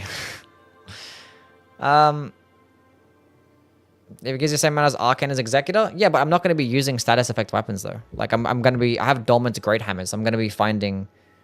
You know, the build is spamming skills with either the Beast Claw Great Hammer or the Cranial Vessel Candle Stand, but trying to find the Cranial Vessel Candle Stand for the most part. Look, I think actually this relic here, taking attacks and the fire attack power. Maybe we just go all into it and just hope to God that we find it. Which I hate doing that. But we could just do it. We could just go into fire attack power up in hopes that we find anything.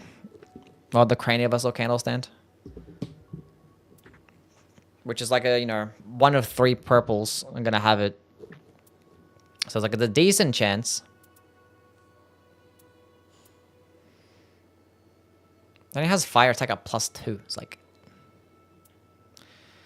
Let's go... I can't even go affinity damage because, like, what if I get the Beast Claw Great Hammer. It's gonna be doing physical.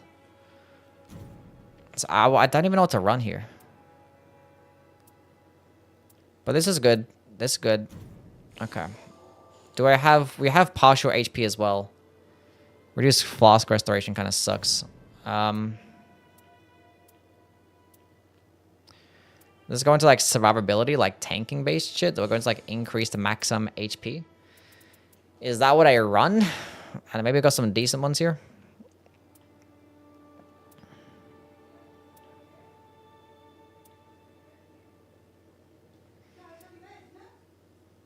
Yeah.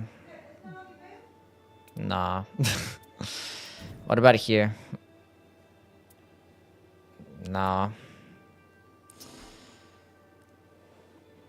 Starting weapon with a good Ash.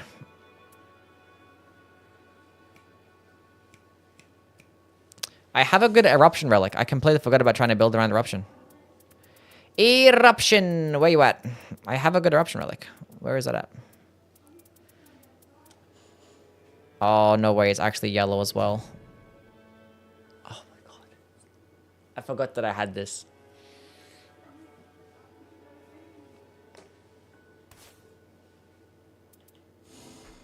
That's actually insane that it's yellow.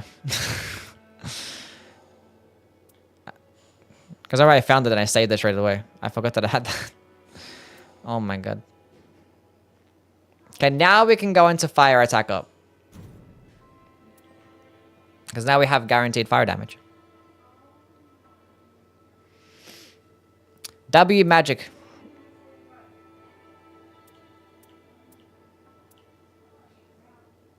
Okay. This has increased with near death reduces max HP. I hate it. I have no good perks. Like, where's my good shit at? I mean, this has the debuff and the fire attack at +2. We'll just go run that. And then, do we have a decent +4? Reduce faith and strength. Can I have something decent with it at least? +3 dormant hammers.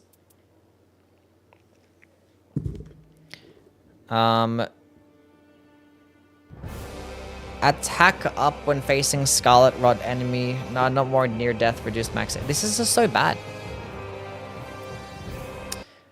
Panos Vids. Thank you so much for the raid. Welcome in, everyone. How you guys doing? How is the stream?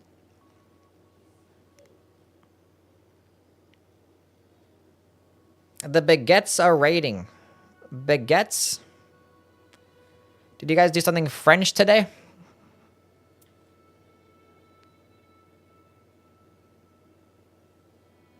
Lower attack when below max HP isn't that fun either. I am French? Oh, nice. That would make sense. I need to get some better fire attack relics. These are awful. I mean, I have that one with the improved affinity damage, but like, I don't like to... I'm going to be using my skill to trade out and stuff, and being below max HP is not... Yeah, I hate this.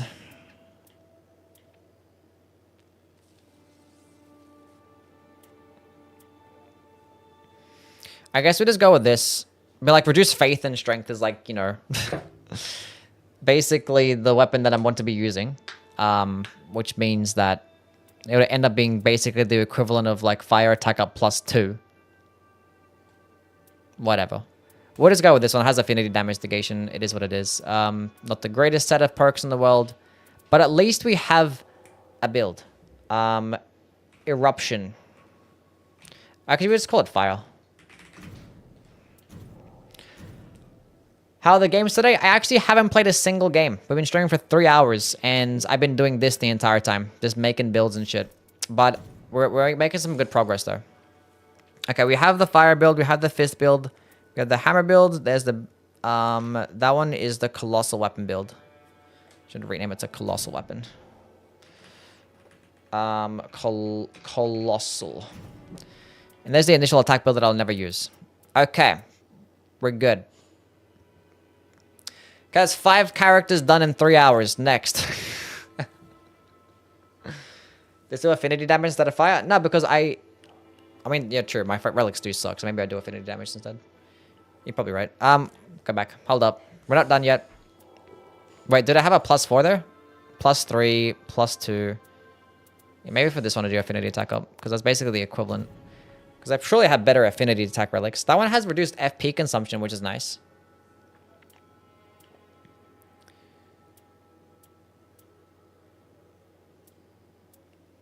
I could rock that one instead. Because the damage difference... We could just rock that one. Because I mean, affinity attack power +0, it's like 8%, which fire attack up +3 is like 10% or some shit. But it has the reduced FP consumption.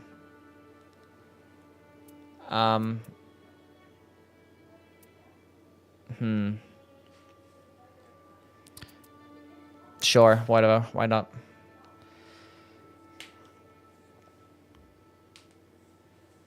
Difference between affinity and elemental power small? Yeah, it is, yeah. Fire attack up +4 is like 12%, and affinity +2 is the max, which is 10%. Skip 5 hours. Mark, thank you for the follow. Appreciate it. Say an item is very crappy and awful.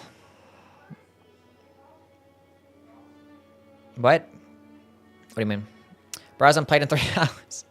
Okay, now we're gonna... This is the updated build now. Because it has reduced FP consumption, which is nice. So, we got this fire build instead. So we delete this fire build. Go away. Okay, now Revenant, we already have builds for the Revenant. Okay. Do I have better builds? We don't have to do much for the Revenant, it seems like. We have the Bestial build. There's only 3 builds to really run with this character now. I don't really care to... Because the only reason why you'd run the Strength Relic for the Revenant is because... It gives you... I mean, you can save on FP, but like Bestial is so efficient, you don't need to run Strength Relic. Anyway, but Beast Claw, we have Power Up alongside Family, Bestial... I think I found another good Bestial incantation. Hold up. I think I found a good one with like physical attack up. Oh, there she is. We upgrade. Upgrades, people. That one has taking attacks, improves attack power. Which, that one's good. When it has the FP increase on a rise as well. That's nice. Oh, we like that.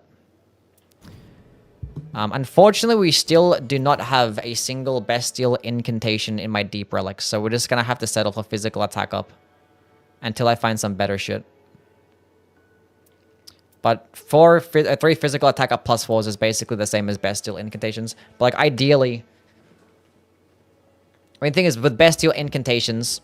It's not going to have a downside, so like it still would be better if I had Bestial Incant here instead of physical attack up +4. But I think this build is fine. This is just big boy damage. Can I run Dragon Communion? Yeah, no. I spelt it wrong because I'm bad at everything that I do. Bestial. I spelled it right that time, yeah. Cool.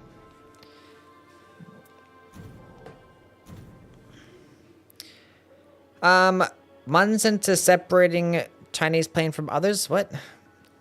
He hears me complain a lot. Oh, really? I complain a lot too. Matchmaking if they keep... I don't know what you're trying to say.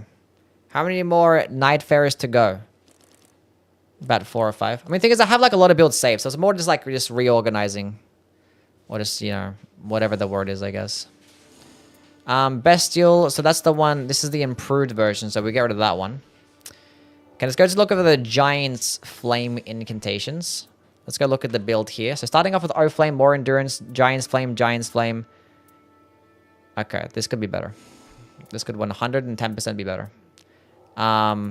Surely we found some better relics for Giant's Flame incantations. Surely. Let's go look at what we have. Okay, dagger attack, straight sword attack up. Oh boy. Okay, we have that one. I forgot that we found that. We found that yesterday, actually. That's good. So we need a yellow for sure. A green for sure. Oh, 2 yellows. Oh, I got a second one of those. Oh my god. Okay. Okay. So we need 2 yellows 100%. Okay, it seems like that we should just go all into yellow. This is what it's seeming like right now. What if we just go all yellow? What the hell build is this one? I don't know what's going on here. Go away. But we have fire attack up here. I got another one with fire attack. It has +1 faith as well. So like, hello? Unfortunately... Wait, do we have 2 yellows and a green? Because I think that green one had the Ghost Flame Explosion, right? Ghost Flame Explosion would be nice. Starting Armor inflicts poison is pretty cool too. Do I have a... Okay, what if I just run this one, and... This says defeat. What a fucking absolute god roll that is. That is insane. So I think I'm going to sacrifice the fire attack up +2, which is like, what, 6% or 8% damage? What's the best character-specific relics for the Scholar? Best character-specific relics for the Scholar? Obviously, the one that gives a damage boost to your allies is the most important one. And then the ult damage, for sure. The damage over time with the ult.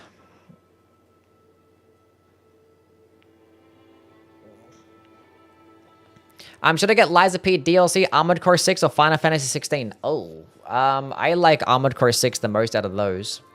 I don't know, if... Then probably Liza P DLC and Final Fantasy. I still haven't finished Final Fantasy 16. I don't know, whatever you like best. Whatever you like best. Whatever's cheapest. Whatever's on sale. Does it give you a damage boost? Huh? Does it give me a damage boost? For what?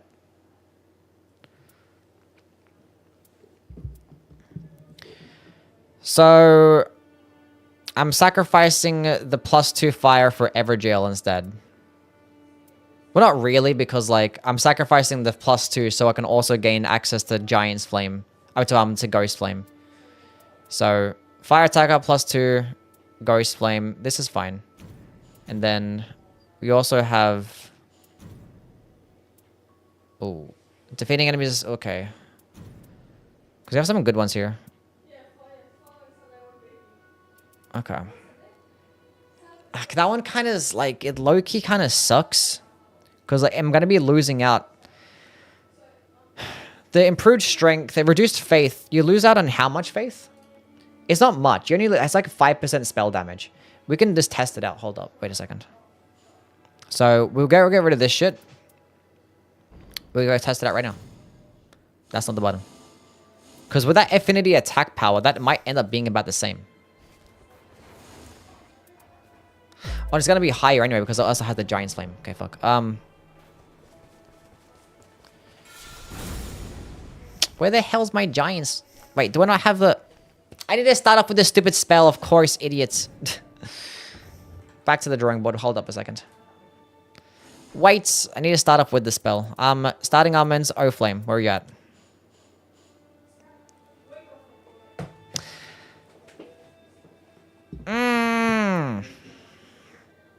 I hate that. Do I have one with fire attack up?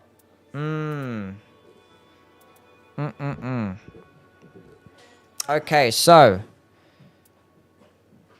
Yellow, green... See ya. Yellow... Yellow, green. That's my only yellow and green. Ugh, okay, so we're gonna have to sacrifice the Ghost Flame Explosion. Oh, that's such a good relic. No, that's so sad. I wish I had a blue O Flame. If I had a blue O Flame, I'll just slap it on right there. Whatever. Not a big deal. Not a big deal at all. It's a big deal. Wait, if that's the case, then we can just go all yellow then. Hold up. Yeah. Okay. So, yeah. Fuck it. What does this have? Lightning attack up +1? Whatever. At least it starts off with O-Flame. It's not the best relic in the world, but it's okay. And then we got to go run the... Giant's Flame. That's not Giant's Flame. That's Dragon Cult. Click the correct one, please. 86 is on sale. Is 86 a hard pickup being a FromSoft enjoyer? I love Armored Core. I love this series. I know. I've played the Armored Core games before. Armored Core 6 came out.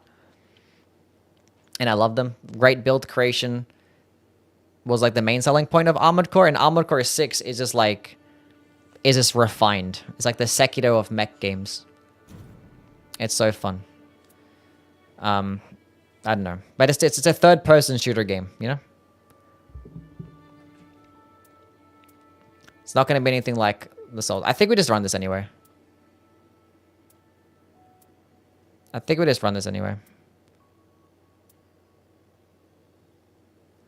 a Sekiro enjoyer. I say it's like the Sekiro of mech games in the fact that it's like super like polished and refined. In terms of combat and whatnot. But it's not like Sekiro. I think we just rock this. I think the damage that we end up losing out from the reduced faith is going to end up coming back with the affinity attack power, so it's not even a big deal. So basically, we just gain strength for free, which is fine. So if we end up running out of FP, we can just pick up a strength option, or strength. You get what I'm saying? Okay, affinity attack power plus 0 is 5%. Yeah, it's about the same. Did I play Kazan? I played the demo, and I didn't really care to play it, the full game, because I wasn't going to make content on the game, and my brain is very much content creation heavy, and I'm like, oh, if I'm not going to make a video on it, then what the fuck am I going to play it for? And there's no hammers in the game, too, even less of a reason to want to play it. No hammers. What the fuck are we doing here? Anyway, Holy Damage Negation, at least it comes with something decent, and Rot Resistance. Items confer effect.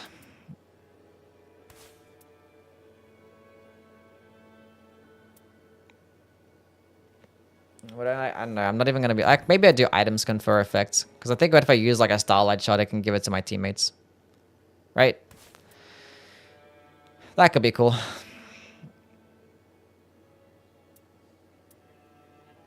Anyway, we have a build. Nice. Wrong button. Okay. This is the fire. I wouldn't mind making a... well, fire attack power instead. Giant's Flame Incantation is just as much as fire attack up plus 4. But it doesn't come with any curses. There's no downsides. Both is 12% damage. So might as well have the Giant's Flame. Because, yeah. I mean, I could do a fire attack up, and then also if I end up finding, what do you call it? Like Frenzied Flame Incantation or some shit, then maybe I could use it. But I don't know. I'm still going to just want to use Giant's Flame all the way.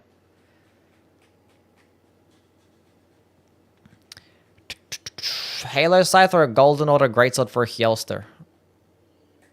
Oh, Halo Scythe for sure. You just spam the skill. But if you don't care about spamming the skill, then yeah, obviously the Golden Order Greatsword. Time for a game? No. Not yet. Okay, get rid of this one. Don't need that no more. We have a better fire build. We've got the bestia build. This is I think this lightning spear build is as good as it gets, right? Dragon Cult with affinity attack power. I don't think we have any better one. We can go look to see if we have a better Dragon Cult incant. So that has lightning attack up plus 2. That's basically as good as it gets. That has 3 or more seals. That also comes with strength into allies. There's basically nothing else we can run here. That's better. Who cares about the Night Invader?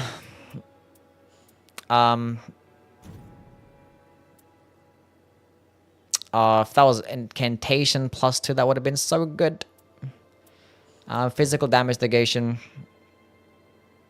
This has the dormant great axes, which sucks when it comes to trying to find other lightning spells, but we don't really need other lightning spells. That's another one with the sorceries. I had resistances down anyway. And increase rune acquisition, which is nice. Physical attack up +2. Wish I was lightning. But that is okay. I think I'd rather just have the increased rune acquisition. Okay, this build can't be any better. This is fine. Wait, I could actually check if there's like other ones. Strength, I think. I have resistances down. Okay. Okay, that's fine. Right? Yeah. That's fine. So these are the big three. Beast Claw. Fire, yep. We have a holy based build. This holy based build is just trying to find a holy damaging spell and try and... Like, I wouldn't even run this shit anymore. Because, like, if I'm finding bosses that are weak to holy damage... I mean, I could try and start off with, like, Wrath of Gold. But Wrath of Gold is so expensive. It's so expensive and it's so shit. Halo Scythe? Now, Halo Scythe is going to do more damage than other characters. There's no point running it in this character. No point. But, like, you know, it can still just find the, This is basically just trying to find Discus of Light. Or Triple Rings of Light. I like Wrath of Gold. It's just so expensive. And it's a short range spell. You have to be close. If the enemies move quickly and stuff, then you just fucking miss. And you can fully charge it to do decent damage, but it's such a long animation and it's super risky. So I was like, ugh. But, like, I don't know. So, like, those are the two starting spells I would just never run. Dragonfire and Wrath of Gold. Just don't care. Like, Dragonfires are so expensive as well. It's like, who the hell am I gonna... What am I gonna kill with this shit? I'm gonna just use it. I might do, like, 10% damage to a boss and then run out of FP.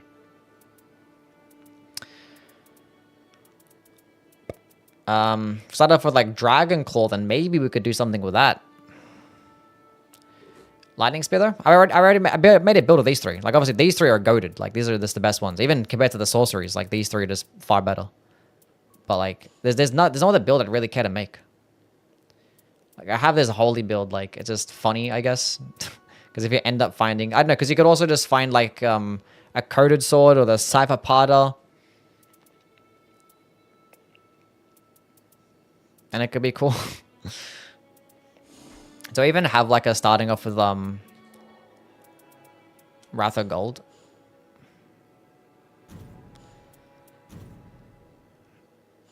And I have a blue one. Maybe it's, like, put it on. Like, it's, like, whatever. Thing is, like, Wrath of Gold... Like, another downside to this is that Wrath of Gold is not even, like, a fundamentalist incantation. So it's like, I can't even use, like, a particular spell score to boost the damage. So, how much extra damage do you have for your pot build on Scholar? I got some decent damage for the pot build. Anyway, we might just make the holy build like this, and like I'd never really use it, I guess. So we have the builds for the Revenant. God, this video is gonna have to be fucking long as shit. The sacrificing 6% damage is whatever. I can show you my pot build. Where the hell is my pot build? Yeah, I got pot damage, pot damage, pot damage. You have a fire attack up +1 here as well. And then I also have +1 pot, +1 pot, fire attack up +4, and fire attack up +3. So we have some good shit for the pot build. And it's funny. But, like, the thing that sucks about this build is that, like, if you have no pots, you're a dog shit character. Because I'm not using anything to, like, boost my allies.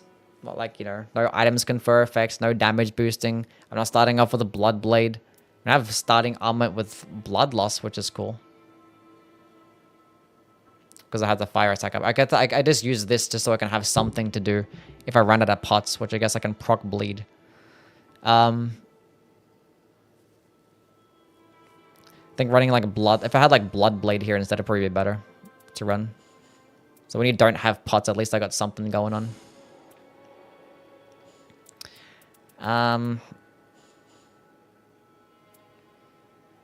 Don't I have blood blade with a pouch? I swear I have blood blade with a pouch. I'm skipping ahead here. We're supposed to be going to... I have with a continuous damage in the ult. Oh, I have the character skill boost. Oh, I got some good shit. I swear I had Bloodblade with a pouch. I could be tripping. I got some good fucking Bloodblade relics. But it doesn't seem like I have one with a pouch, though.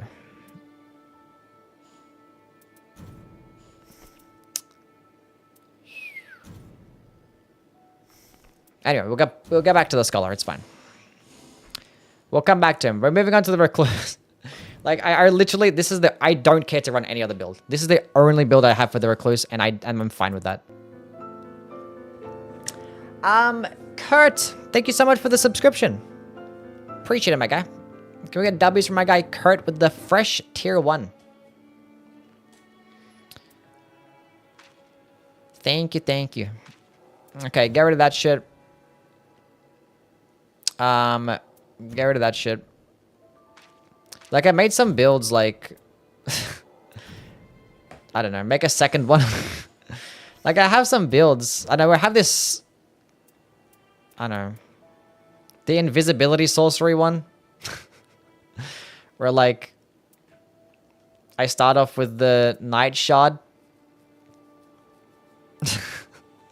And I spam Night Shard and hope that I find Night Comet as well.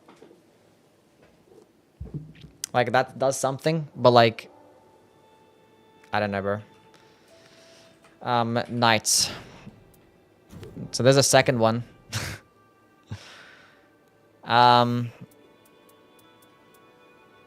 Glintblade starts really nice for Everdark Libra. Magic Glintblade?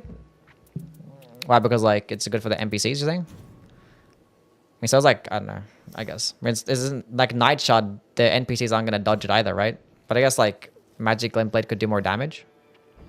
Because, like, Night Shot is invisible. Okay, so we have the Night build. I think I have the seal-based build, right? Yeah, this is like an all-purpose, like, seal build. You're so much better off going into, like, one particular thing. But, like, I just don't care to run incantations with the Recluse. Because the Revenant just does it better. She can guarantee getting a physical spell, a fire spell, and a lightning spell that are actually good.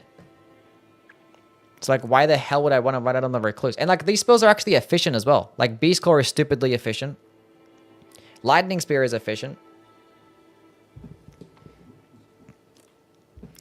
So I'm doing this shit. Running an extra... I have to run Dormant Seals. So it's a whole other relic slot that I have to spend. And then just get lucky. Rely on RNG. That I get some just decent stuff. And, like, I don't know. I have some, like, Fire Attack up, Giant's Flame, Frenzied Flame. I have a Dragon Cult in there. So it's got a bunch of everything. Recluse slander host myself. It's not my fault that she's, like, she doesn't do anything different. Like, she's good at what she does, which is, like, you know, she can find staves. She gets her FP back so she can use expensive sorceries. And, you know, the fact that sorceries at 90% magic damage that is super easy to build around, you just go all into magic damage and then just use the best spell. But, like, that's all she can do. Like, her stat changing relics kind of suck, so there's no, like, variety there. I don't know, man. Hope you had a wonderful New Year's Eve. Happy New Year. Thank you, man. Happy New Year to you too, Kurt. Like running incantations because I get to make her best cocktails. Yeah, it's fun. It's a fun thing. So, like, I can just hold on to this one because of the cocktails, I guess. Because I know when I ran this build, I got my, like, just in one run, I did, like, the gravity bomb, like, twice. I did, like, the ice crystal thing, like, twice. I got off a big giant lightning spear as well. Like, it's pretty cool. Like, they're not even that high damaging compared to this a fully charged Stars of Ruin with, like, all the magic buffs. Kurt with the 5 gifted subs. Oh my god. Can we get W's for my guy Kurt with the 5 whole gifted? If you guys got gifted a sub, make sure you thank my guy. Hell yeah. What a dude. What a man. Anyway, we'll just hold on to it, Seals. I don't know, something for fun, I guess. If you like playing the Recluse, I'll type in incant instead. That makes more sense. Incant. There we go. We have 3 builds. Good enough. Combine both her stat-changing relics, and you should have lots of variety without loss in faith and intelligence. Why would I combine both of her stat-changing relics? Because, like, the one that boosts her dexterity is, like, 20 dexterity or some shit, right? How much is it? Let's go find out. Recluse. She had 20 dexterity.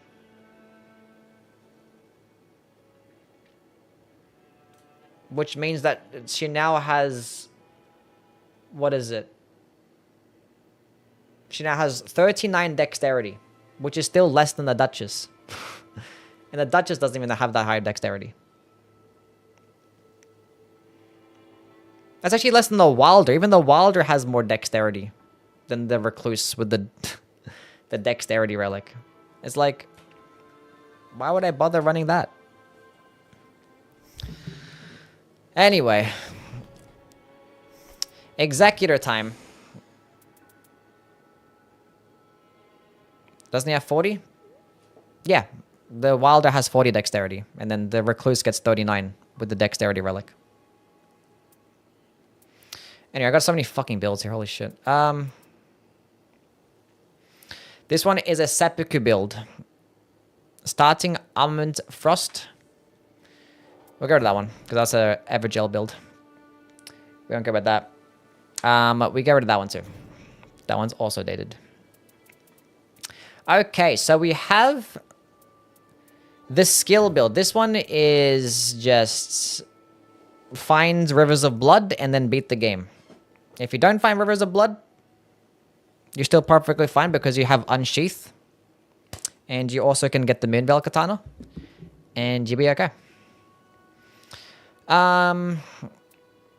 Katana attack power up, damage up against frostbitten enemies is cool if you find someone that has frost on your team, I guess. Oh, the near death reduces... Oh, I need to change this build up. No way. I have it. No, there's no way I'm running this shit.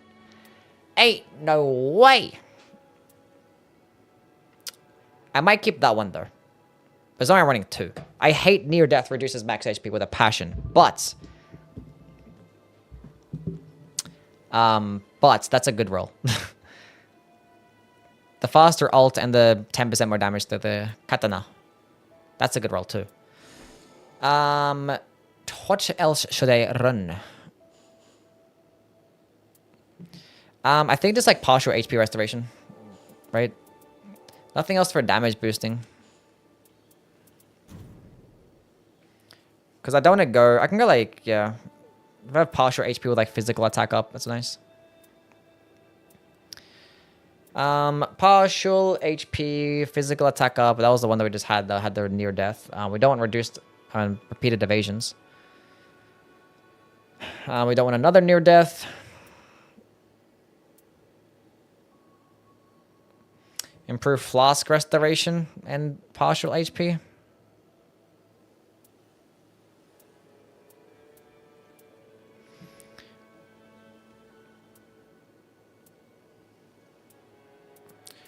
Maybe, who cares?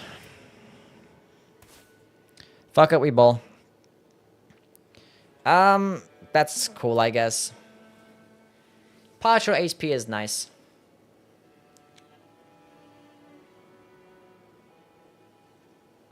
Recluse with a guaranteed relic of max HP plus bloodlust feels so good. Yeah, she can be pretty tanky with those relics. Is Balancer and Successive Attacks better than Seppuku? If you find Rivers of Blood, that's probably the best build in the entire game. Like, this build with Rivers of Blood is just broken. Yeah. So like physical attack up. I mean, but then again, if I find like... I don't know, I could still run physical attack up. Physical attack up, +4. Rot build up below max HP. No. No. No. No.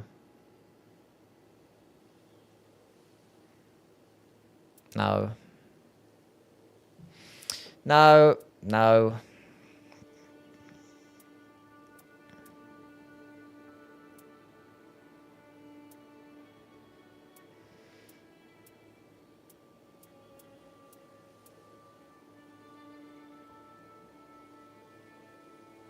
Although double blood loss. I was gonna run that. It's like, okay, that's only... But I'm taking double blood loss build up. I hate that. Oh, it's a green one anyway. Who cares? It was green.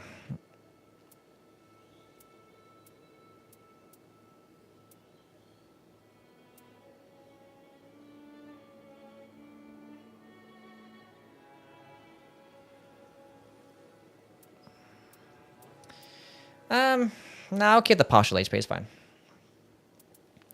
We'll keep the partial HP. This one is just the skill spamming build. Now we go to this skill spamming build because I don't have the... Yeah, we don't want that. This one is the Halo Scythe build, which I feel like, if I'm going to be real...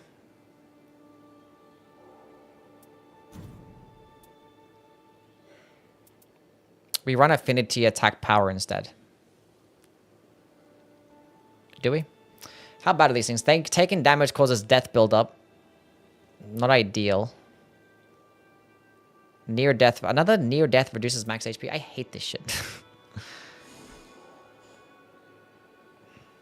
How about we just don't die? How about that?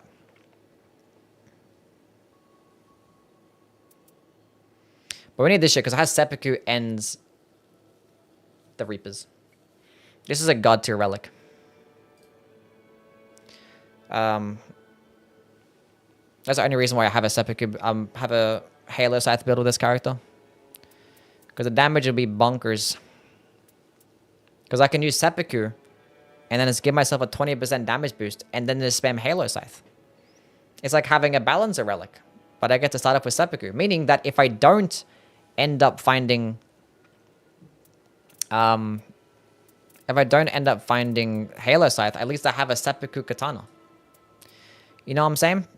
But if I'm going to be bringing this build, it's most likely bringing this build to against Hjelster. So the seppuku katana is not going to be doing shit. But I could also bring it against like Libra or Dreglord. But I'd rather just bring the Rivers of Blood build instead, but whatever. At least I have one. It's cool. This build is dog shit. I'm never going to run it ever again. I think this Dreglord relic is awful. Absolute B tier relic if I've ever seen one in my life. Deep of Night Dormants, find weapon proc... Huh? Oh no, they're all the same. All the dormant relics are the same. It's got an amen. How things, man? Not to get too political, but which Nightreign boss has the best feat? Augur. The Dreglord relic is only good if you're the Dreglord. Pretty much.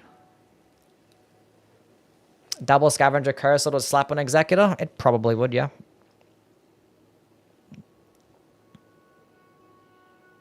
So then I get that Dreglord relic. Like the point. Yeah, I made a whole video. It's pretty complicated. I made a whole video talking about it. But, like, basically, like, the reason we would want to run something like this is for the damage boost that this gives. Because this can give, like, 45% damage. But, like, it's so niche and so hard to pull off and hard to maintain that it's just not worth it. Like, the rot on the weapons is cool if you take damage. But it's not like it's not worth the relic slot. It's really not. Really not.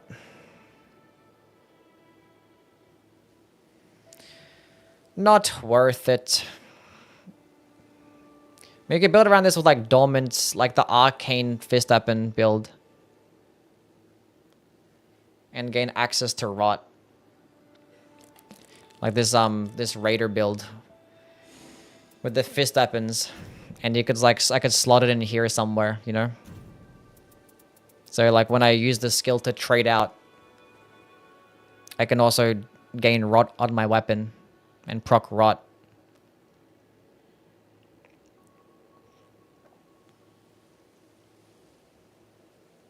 And then get some health regen back.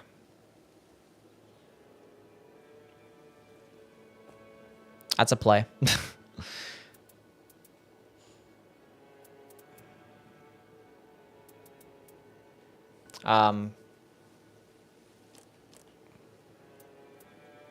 Yeah. But would I rather have it? I mean, like, if I was making, like, a trios build, then maybe. But I feel like I'd rather have the crit damage here. But I could make a separate one. I could just talk about it. It's like, you could run the Dreadlord Relic here. If you're playing solo. Maybe I end up making one. Because I feel like you'd want to play with Arcane Raider. So, because the buff only lasts 10 seconds. And if you're using slower weapons and not having the Arcane Relic, it's going to take forever to proc the fucking rot. But for something like fist weapons that are quick, and with the Arcane, you could proc it quickly. So, and just free rot. And, you know, if you're using the skill, it gives you an incentive to use the skill because you can get the health regen back. By proccing the rot. Physical attack up over affinity for the skill executor. Yeah, if you're trying to, yeah, for like Rivers of Blood and stuff. Or like Unsheath, it's fine. But like for like Halo Scythe and Moonveil, probably not. Yeah, it's like a niche thing. It's like, it's kind of hard to build around. I don't know. What was I doing again? But yeah, we're talking about this. Yeah, I'm not going to talk about this in the video because I wouldn't recommend it, but I'll keep it there. We have the Unsheath build where I just keep Unsheath and I have the katana attack power and critical hits because like Unsheath can do decent stance damage. Like that was a build. Raider with the Arcane Relic plus Dreg Relic plus damage up versus poisoned and rotted enemies. Oh, like the damage up against rotted enemies? Yeah, it could be cool. Try the Dreadlord. I wouldn't run it with a Guardian, no. I don't care for it. Because Guardian's kind of like same thing. He's not going to have much Arcane. And... he's using like a halberd or stuff. It's not going to proc it that quickly. But like, you know, if you're blocking elemental damage, then it can buff the weapon. But like, I just don't care for that. So you're doing is like adding rot to the weapon.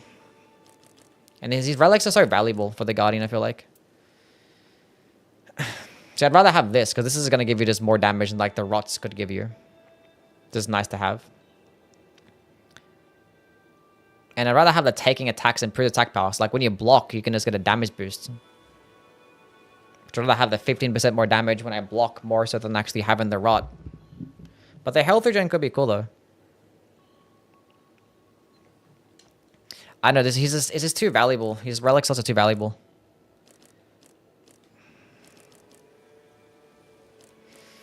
But I could make a, because this is a solo build because of the critical attacks. But I could make another arcane fist weapon for trios, where I use that relic, and I could use damage up against rotted enemies. And taking attacks and improved attack power, because this is a critical attack build. We could do it again. Honestly, might as well do it right now. Might as well do it right now. Okay, so we have the Dormant Fists, Arcane,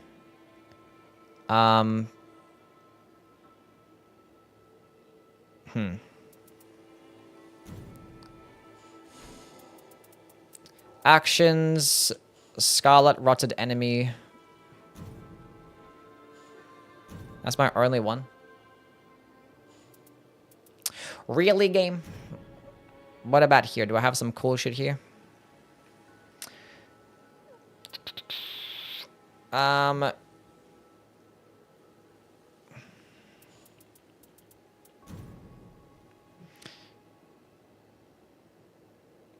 mean, your Nightfare tier list, if you could put the Guardian 10 spots lower. Huh? No. Does plus Crystallian stat do more than plus magic? No, they're about the same. Plus 4 magic and plus Crystallian is both 12%.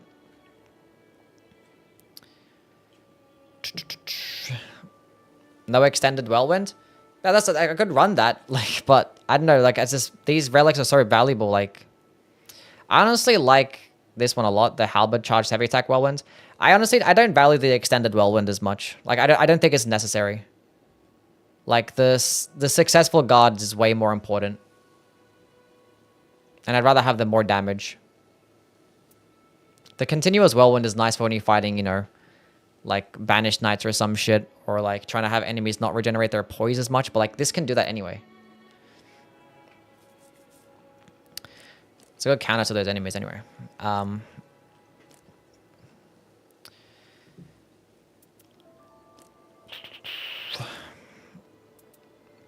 so what am I doing here? Damage up against rotted enemy.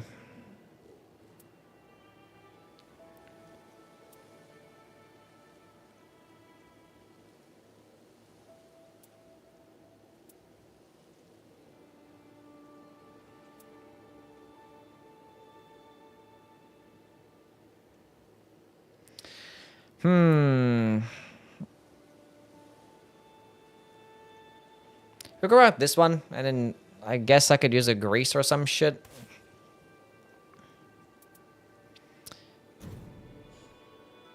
Unfortunately, we can't really rock another one because of the... What do I have here? Attack power against Scarlet Rotted enemy, Prayerful Strike, partial HP. Do I have a partial HP hero? I do.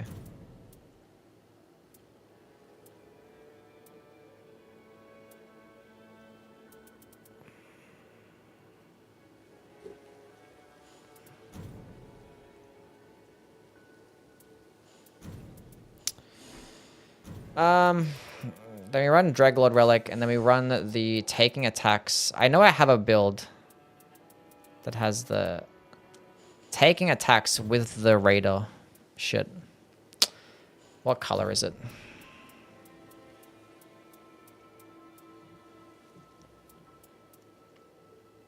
I have a green one, and I have a blue one. Is there any way that I have red, green, and green? We do. Okay, so we have...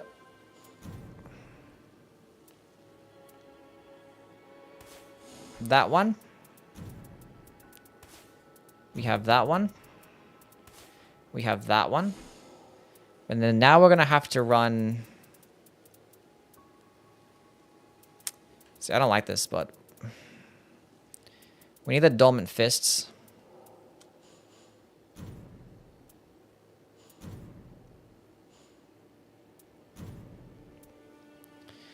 It's the best we could do. And then we need the Arcane Relic. Wilder, Duchess, Raider.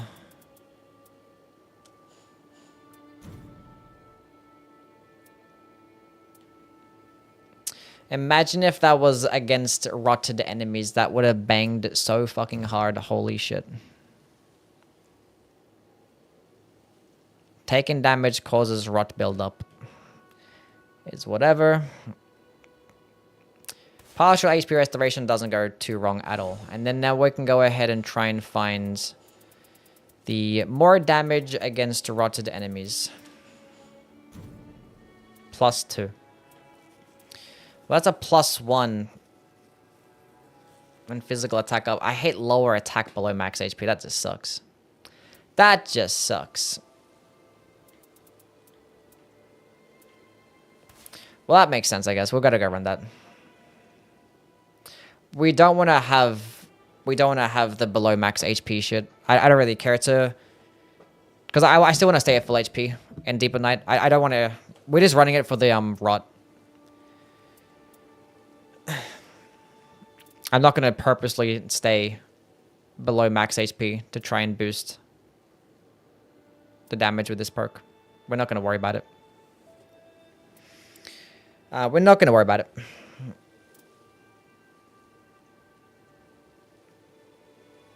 I still, because I don't want to have to be in a situation where we're like, oh, I don't want to have damage negation at full HP. Because I'm trying to purposefully stay below. It's just so annoying to maintain, because you got to like keep an eye on your status effect bar. And make sure you don't get hit with the fucking status effects. It's like, whatever. If I get hit... Because the thing is, as long as I can still maintain the buff with something like this, like taking damage causes rot buildup. Because every 10 seconds, I can just use my skill. Because the buff lasts 20 seconds. So as long as there's a status effect bar on your screen every 20 seconds, you can maintain the buff.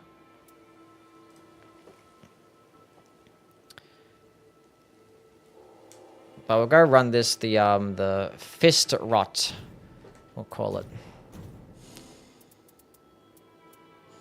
God, we're going to be talking about these builds for fucking... It's going to be like a 3-hour video. Anyway, back to the Executor. Okay, we have the skill-based build. We have the Unsheath build, which I don't care about. We need to actually have... Where's my Seppuku build? I need like another Seppuku build. What's this build? We can go to that shit. Okay, so we can run this, the regular nonsense that is Chilling Mist and Poison, and we can just go damage up. 3 more katanas and a damage up against poisoned enemies is nice. And the poison. Okay, this is good. Attack power up when facing poison and frostbitten enemies. We might get rid of that one to potentially run another frostbitten enemies +2 or some shit.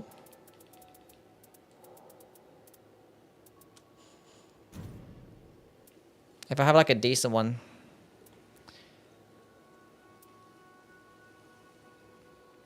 If I have a... Yeah. It's a +2 frostbitten enemies.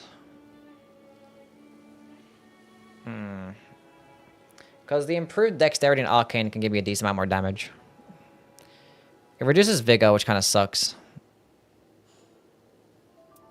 But that's whatever. What would I run here then? Do I have like another katana or attack power or some shit? Katana, katana, katana, katana, katana, katana. Unfortunately, it's another 3 or more katanas equipped, and they don't stack. I've got these regular katana attack powers. And there is a relic that actually has all 3 yellow, but like, these relics are so good here.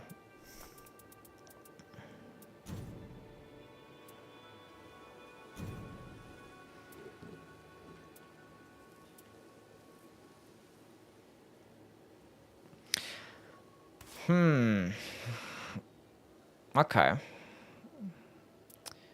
Wait a minute. What if I go here instead? Actions, frostbite, and poison. So, poison build up below max HP. Okay. That's a regular. I already got a poison. Okay, we can go to these. So we already have regular poison. And we have regular frost already. So now we need the +1 of both. And +2 of both. Do I have both together in one relic? Surely I have both together in one relic.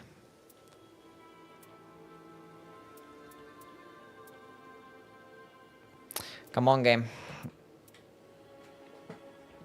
I'm starting to think that I don't. I have lots of both together in one relic. Why is it not a fucking yellow one? Well, there is one there, but I want the +1 and +2 versions.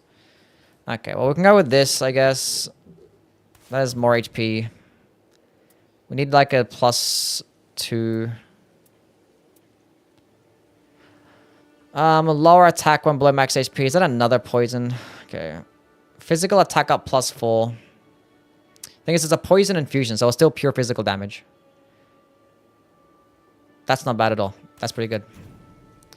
And then we only have room for 1 more. See, I wish I had both of the same. That sucks.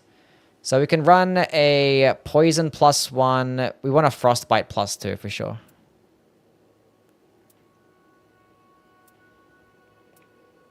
Okay, let's go remove that other shit. How much does it reduce your dex? Oh, just -3. Just -3. It's like 2% damage at best. What's up, Mahmoud? How are things, man? With Rot shifting Earth, it would be sick. Pretty much. Which character do you prefer to run the Halo Scythe with? I think Duchess is still the best because she has a good mixture of damage and FP. It's nice. And she can restage too, which is best for the team. But Executor is also really good too. You just gotta pre-stack up in more Starlight Shards.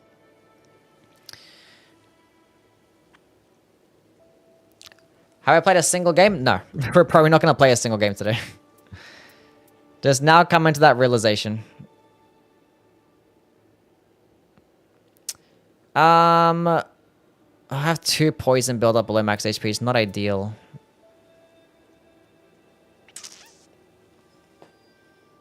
I don't like near death. Well, like that's my best one that I have. Because it actually has stamina recovery on attacks, which is fine.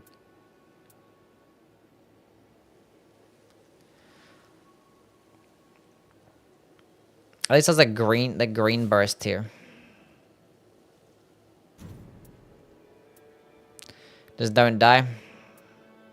I'm gonna die. Okay, so we have Frostbite +1, Poison +2, Frostbite +2. So when we proc, this is a simple build. This is a great build.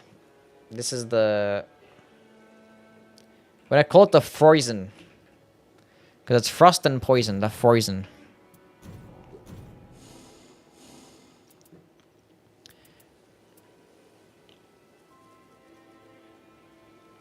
We can also call it the Post. Is Frozen or Post sound better, chat? Not gonna play a single game, try these builds tomorrow and hate them? Nah, we'll What builds would you recommend for Depth 4 or Depth 5 Undertaker? We're getting there. We haven't gotten to the Undertaker yet. Okay, so we need to have a Seppuku build as well. We have the Seppuku Greg build, but we need the other Seppuku build. Okay, well, we're glad we got that one figured out. Frozen for sure.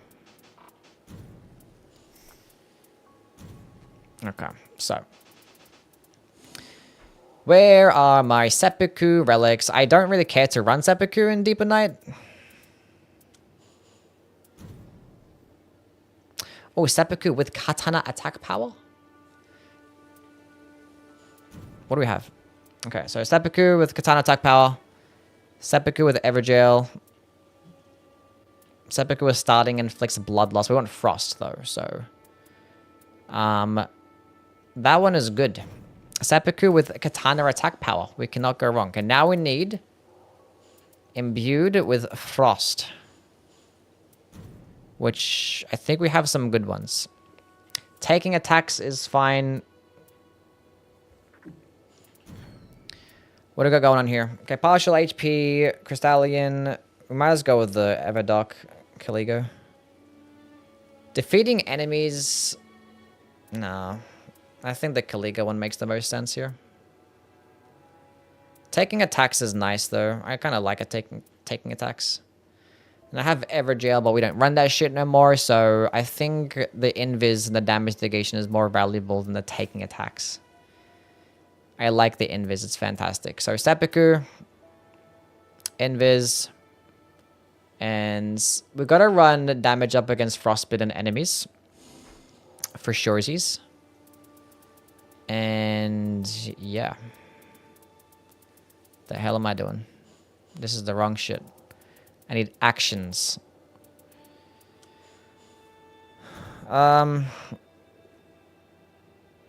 Bloodblade with frost damage up against frostbitten enemies. Thing is, like, Bloodblade would just... I would just hate Bloodblade for... But we could run this for the... Bloodblade's better with Scholar anyway, so it's fine.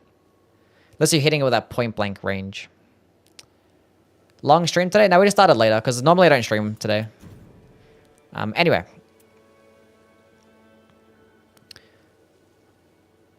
Frostbite +1, and we need a Frostbite +2. That's actually decent.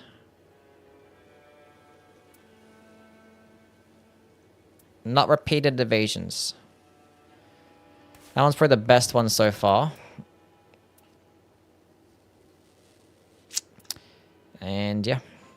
Okay, so the Frostbite +1, I think partial HP makes some sense here.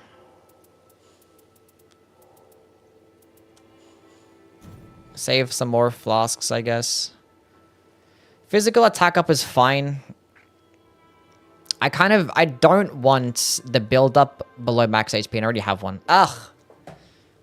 I don't want build up below max HP, because I don't want to use seppuku and then have to take build up. I don't want that.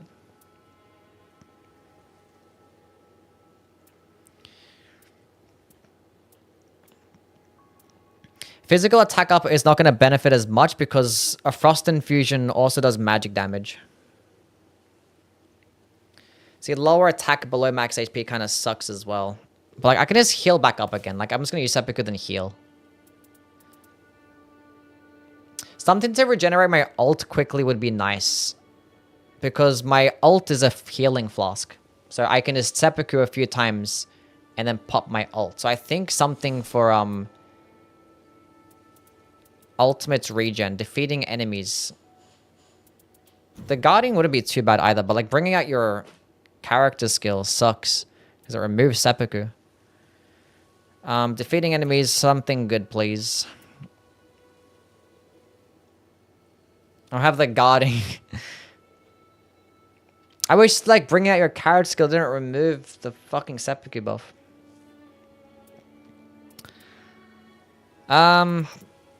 Do I got any good ones here?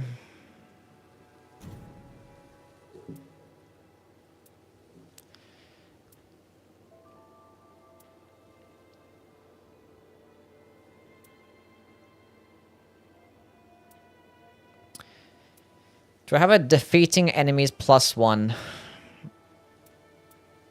With partial HP or something like that. These are all really bad curses.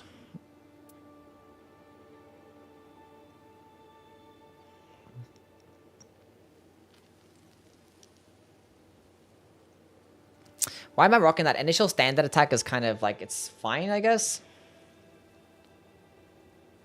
I don't know.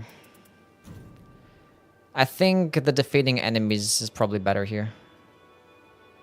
I mean, having 2 initial standard attack is not that bad. My first attack just does more damage. Can't complain. Even though it's a katana, it's not the greatest weapon for it, but like, you know.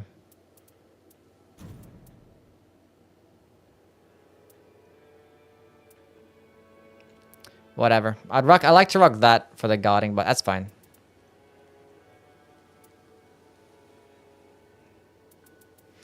We might as well rock this one. Seppuku build. Okay. I think we're good. So we have seppuku, we have the frozen, we have the skill, the unsheath. These are kind of the ones that we're not going to really run as much. What's up, Sid? Ate a whole prawn pizza and I feel awful today. Why? What happened?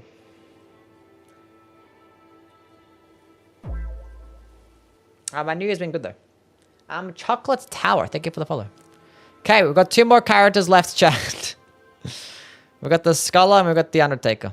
The DLC characters. And I've already made lots of builds of these guys. Okay, so. Bloodblade build.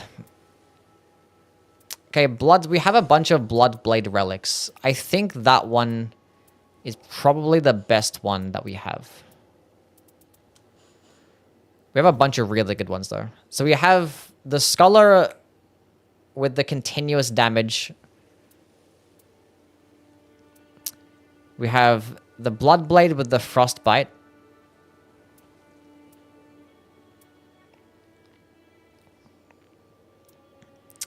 Yeah, starting armor inflicts poison with Bloodblade is pretty cool. Because you could rock that and have damage up against poisoned enemies, which is nice.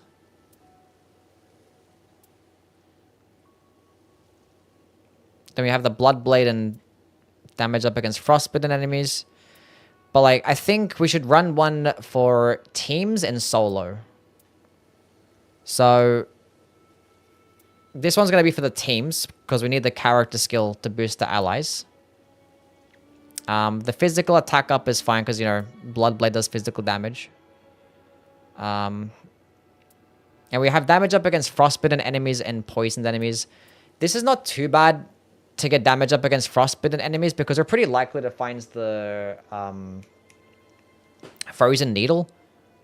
And there's poison weapons all over the place. And we're playing a character where it has the really high arcane, not changing any the stats at all. So we just spam the status effects. So I think this build is fine.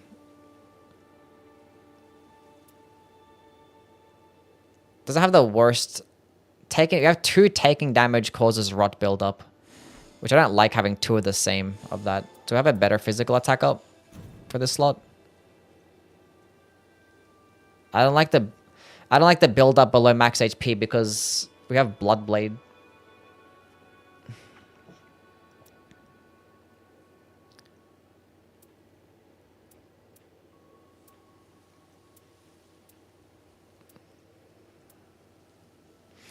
And even though like Bloodblade is not the greatest to run because like you're never going to be at full HP, so you can't benefit off the attack power at full HP or damage negation at full HP. I don't know.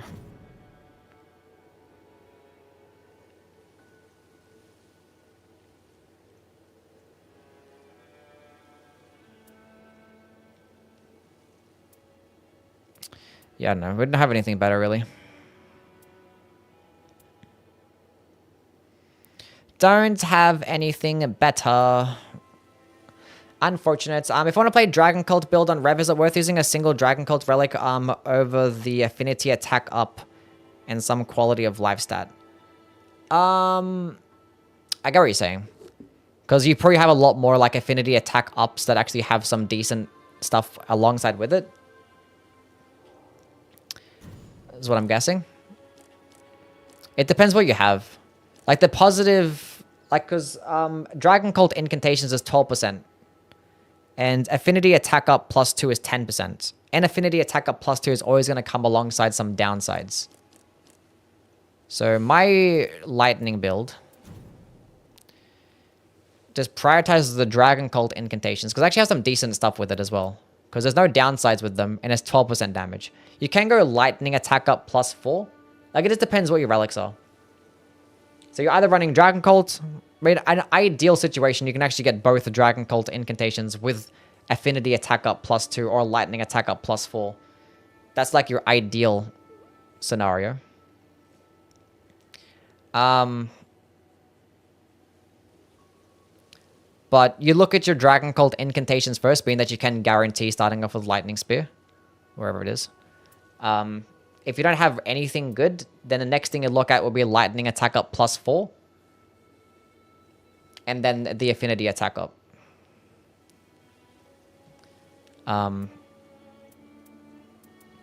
But yeah, some curses can be pretty shit.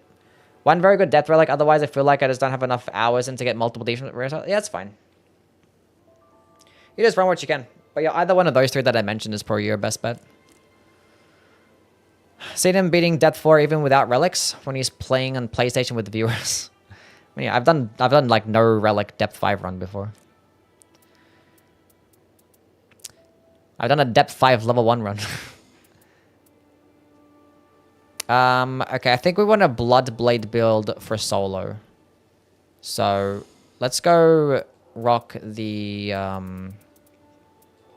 God, I hate this. I actually don't hate this, but I'm gonna hate making this video because I'm gonna be yapping forever and it's gonna hurt my throat. I feel like I should probably not run double.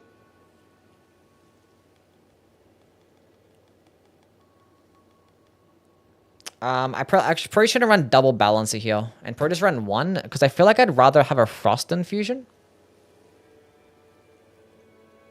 No relic guardian is so bad. Yeah, it's terrible. There's probably not a single character that requires relics more than the guardian. Bloodblade relic with attack power increases after using grease items. No, I don't. Don't believe so. Deathfire level 1 is insane. Yeah, I forgot who I did it with. Somebody. It was before the DLC though. Maybe we're doing with the DLC. Who would I play? I know it was Duchess. It was Duchess. Yeah, I did like a dagger Duchess build. Yeah. My girl. Okay, we like the continuous damage and the ult with Bloodblade. I think my options is either Bloodblade with a damage up against frostbitten enemies and running Frost Infusion.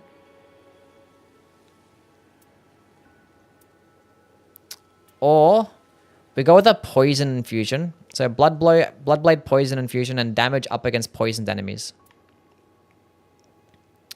And that way, I can still keep the double balances. We're just not going to be able to get Frost, though.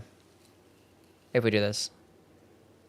So it's either Frost, and we get rid of one of the Balancer Relics, or Poison, and we keep the double Balancer. Because Frost is the better status effect. The percentage damage is too good. And it's a debuff. And it's gonna be a solo build, so no one's gonna remove the Frost. Unless I do it.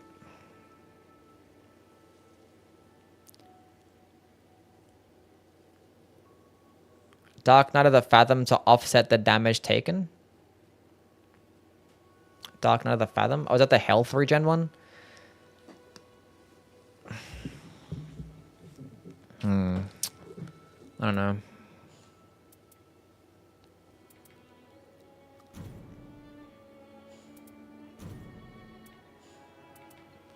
Where's my Frost relics? I should have actually put something on. Whatever.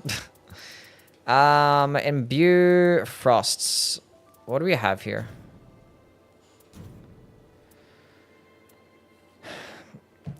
Taking attacks. Unfortunately, his Bloodblade doesn't work with taking attacks. That'd be pretty lit. We don't have anything good. Defeating enemies is fine. Partial HP is fine. No. Nah. The Invis is nice, though. That's physical attack at +1.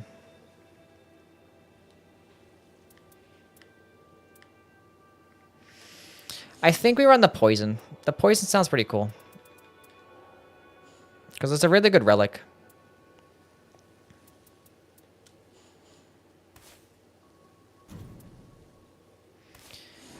And Bloodblade. So Poison and Bloodblade. And this way we can actually just go into damage up against poisoned enemies. Which is cool. I kind of like this.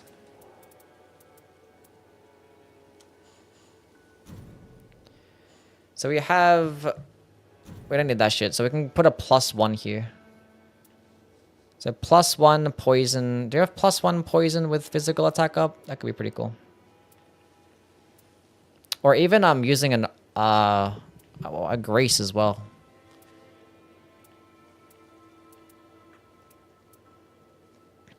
Poison +1, partial HP, taken damage causes reduced flask restoration. Kind of sucks.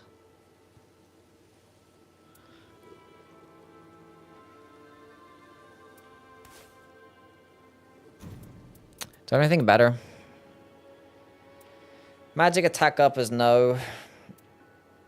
No.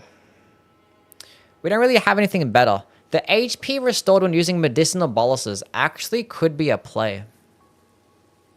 Because I can just stack up on boluses, and then I could just use them to get the health regen to offset the Bloodblade. Yeah, we're just doing build making today. From stuff not adding more skins to the Night Fairies as a travesty, it's just so sad. It's a $40 game. How are you not going to have more than like 5 skins for a character? There's like 10 characters. No, yeah. The build making has been fun. Pot build with more patches at the start and alt deals damage relics. What, for this build? Or Wilder, Dreadlord plus Balancer, HP loss, relic, weapon, curse, Roppler, max HP. What, continuous HP loss? Yeah, like, I just don't like the build. I don't like the Dreadlord relic for that. Like, I've tried it. I tried it with Seppuku, and it's like, it's easier to maintain with Seppuku. Because the thing is, every time you interact with a Grace, you have to, like, wait, like, 20 seconds just to get below max HP again if you have continuous HP loss. And by that time, the buff's already gone. So you can't, like, maintain it throughout, like, an entire expedition. But you can do it with Seppuku. Because you just got to use it once. Then it instantly puts you in range. And I tried the build. And it's just tough. Because you're healing so much. You're not going to benefit of attack power, low HP. You have to like make sure that you don't get like poisoned or rotted or whatever. It's just it was tough. But then again, the only times that I've used it, I've been in solo. And solo's like already rough as it is.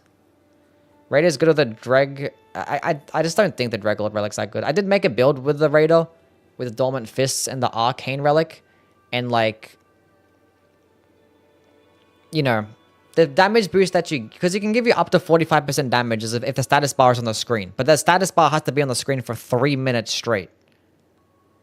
Say if like the status bar is on the screen for just like, you know, 30 seconds. That's like a what? It's like a 5%, 6% damage boost. Which is like nothing. But in combination with the Rot, if you're forcing yourself to take damage with the Raider, it could be fine. So if you have some perks... Because I have one of my Raider builds with it that we just made. To where, like, obviously I take damage, trade out with the skill. Then I take a bit of Rot build up or whatever. And if I do it once every 10 seconds, maybe it could maintain it in a boss fight. And if it could, like, get that 5% more damage, it's pretty cool. Especially because I can just get guaranteed Rot. And I get health regen from the Rot. So it's like, it's fine. Especially because like with this particular build, there wasn't really anything else I can really run anyway to help give me more damage. So just having guaranteed Rot is fine. It's like, it's a decent relic for some things, but you can mix it with a Labor Relic. Yeah, I would never do that. You can though. Yeah.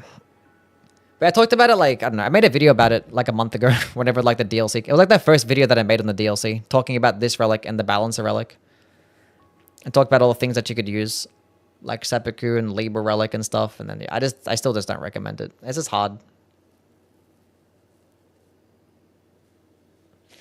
Advocating for it, I mean, like it's an interesting concept, but like you're wasting 2 whole relic slots just to potentially get decent damage. I think yeah, the only builds that I don't know, you could also do it with a Frenzied Flame build, because you know Frenzied Flame, you can always keep it on your screen. But I'd just rather just have frenzied damage up. It's just more consistent. I don't know. It's tough to justify. It's hard.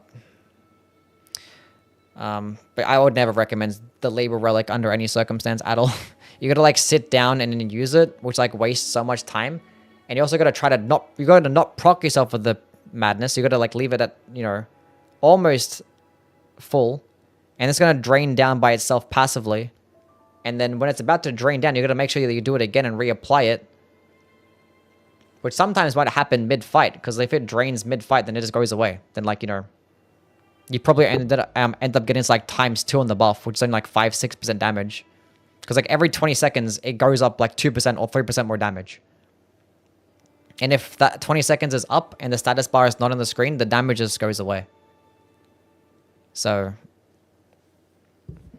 it's hard. It's hard. Hard build. Anyway, where are we at right now? Scholar. Is this the build? No, we're still doing some more, yeah. Damage up and phasing poison afflicted enemy. We had the +1 partial HP. We had the +2 with physical attack up.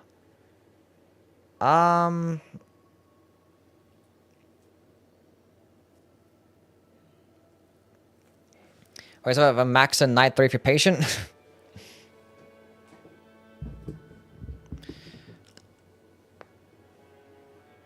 Until you get downed once, then you lose it instantly. Usable for Madness and Vicinity +1. No, because you have to get procced with the Madness for that to happen. And if you get procced with the Madness bar goes away. So there's not even synergy there.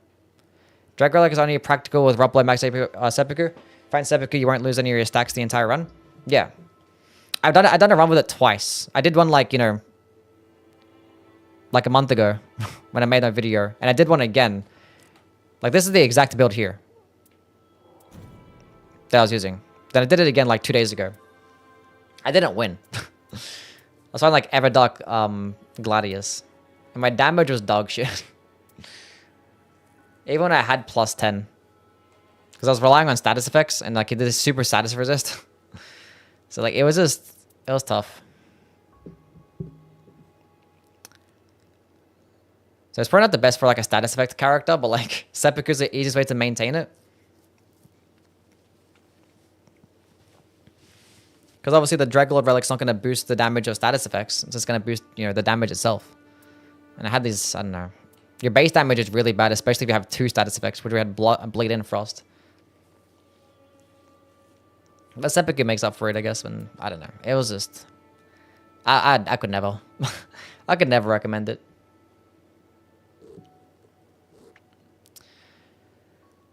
But I haven't tried it in trios. Maybe I can try it again in trios and maybe it works better.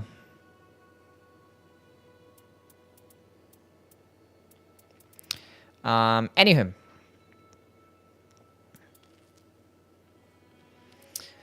When do you think we get the new map with the old bosses? We already have that. The new map with the old bosses. It's just in Deeper Night though. In terms of outside of Deeper Night, that's never gonna happen. Anyway. So +1, +2. What should I run here? What is this build again? Bloodblade. So just leave the physical attack up? I think so. I have like the regular... Why did I get rid of it? Regular damage against poisoned enemies. Instead of... Nah, the physical attack up is just better to have. Let's got something cool here. If I got like a regular one. Oh, you know what I could have ran? The grease. The grease shit could be cool. What's up, Nath? Welcome back, man.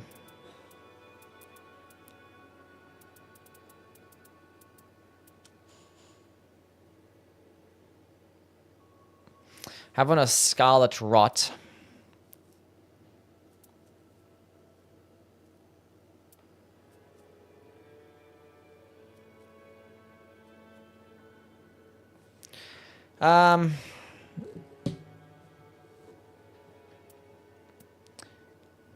Taking damage causes poison buildup. We don't have one of those.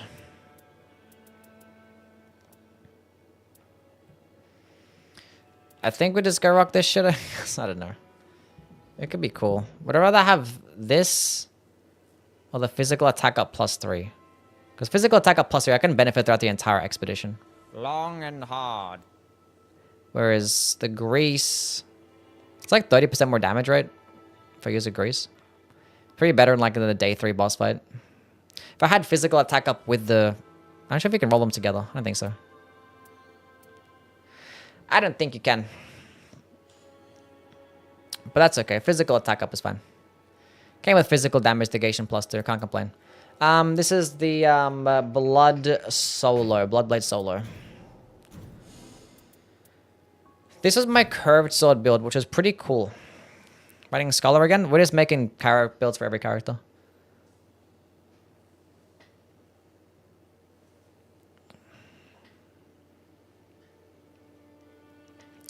Anyway, this is the Dexterity Relic. Successive attacks. Then we're using Grease. And I had one with a small pouch, which is cool. And then we have the more physical damage when using Grease. More physical damage when using Grease. Dormant Curved Swords. Is that the Thorny tier as well? That was the build. Do I have a better Dormant Curved Sword Relic? Because that one's kind of shit. I used this build twice. And it was a bitch to maintain. Let me tell you that. Oh, this one actually has the Grease +1. Oh, but I want the Thorny tier though. Lightning attack up. Damage up against frostbitten enemies.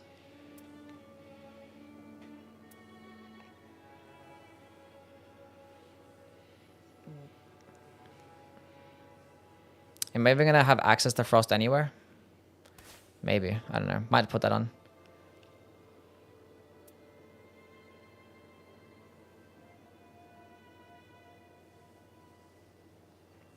Okay, so yeah, we don't like resistances down.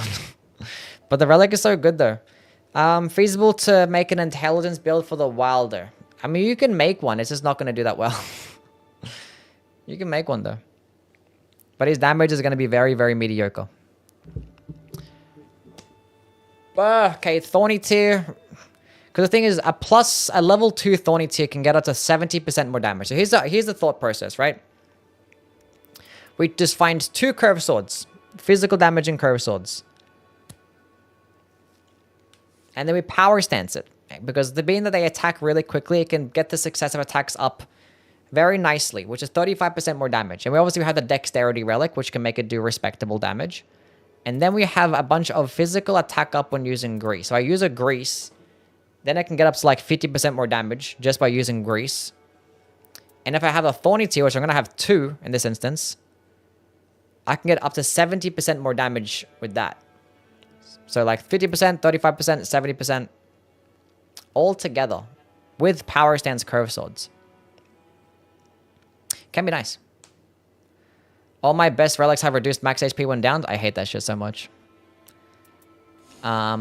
We could potentially actually have... do I have a curved sword, like improved curved sword damage? 3 or more... I probably would rather have that. Although the small pouch in possession is actually really nice. Options, options, options. Where the hell did I put my curved sword build? Do I have the physical damage when using Grease with a pouch? Because a pouch is so nice with this character. Especially if I'm going to be stacking up in Grease and trying to stack up in Exalted Flesh and have pots for day 1. But being that I'm going to be using 2 curved swords, a 3rd curved sword could be nice. It's funny how both of these relics that I'm picking between have the Beast Claw ingot. Because yeah, this could be 20% more damage, where this is 10% damage only after using a Grease for like 30 seconds. But it has the pouch. I think we'll go with the 3 more curved swords. That's what I'm thinking. So we're going to save this build again. So that's the improved version of the build now.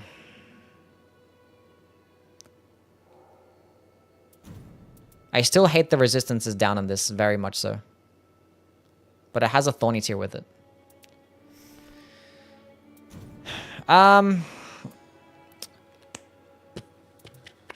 The pot build can't really get any better. That one's pretty good. I have 2 heavy thrusting sword builds. I think one is for solo, one's for not. One's for not. Right, maybe we can get better with the pot damage. Hold up. Maybe we do have some better pot damaging relics. It's been a while since I made that one. Attack power. Improved throwing pot damage. Okay, hold up a second. We have one with the character skill prevent shit. We have one with thrusting sword attack power, which is cool. We have one with items confer effects to allies, apparently. When the fuck did I get that? And we have that... Okay, that red one with fire attack up +2. Okay, so we definitely need the red one. And we definitely need that green one. So we need red and green for these pots.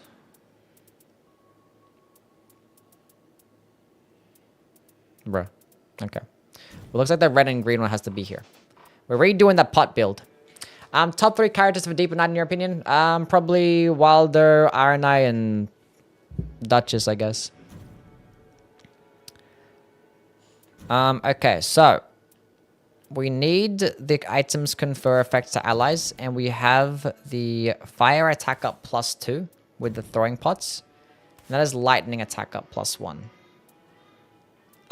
Wait a minute. I said that I wanted to actually have Blood Blade instead, didn't I? Just so I can have an option to do damage when I don't have pots. Unless we just pick up any status effect up and spam status effects and hope that we find a Ripple Blade. Could be cool. Anyway, why did I get rid of that? More throwing pot damage. Okay, what do we have here? Okay.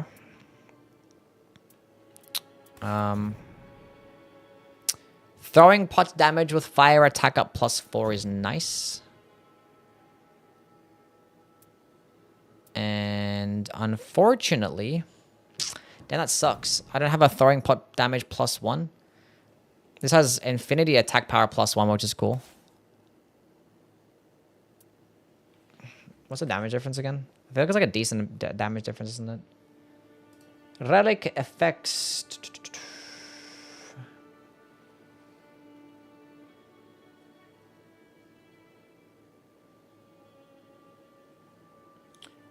15%. I think the plus ones are like, it's not 30%.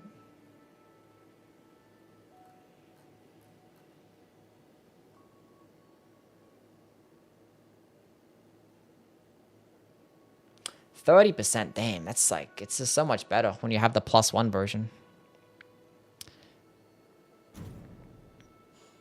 Ah, damn it. If I had both of those with the +1 versions, that'd be so much fucking better.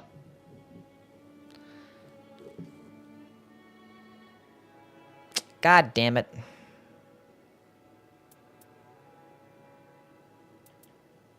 Why is it twice as effective between the +0 and +1? Who thought of that shit? At least I have them with fire attack up and affinity attack up, so it's going to be somewhat in line with throwing pot damage +1. But I feel like I want to get rid of one of these so I can accompany or have Bloodblade. So like, when I don't have pots, I can do something for my team. We have the items confer effect. Oh, don't I have a blue one with the items with the, oh, okay. Hold up. Wait a minute.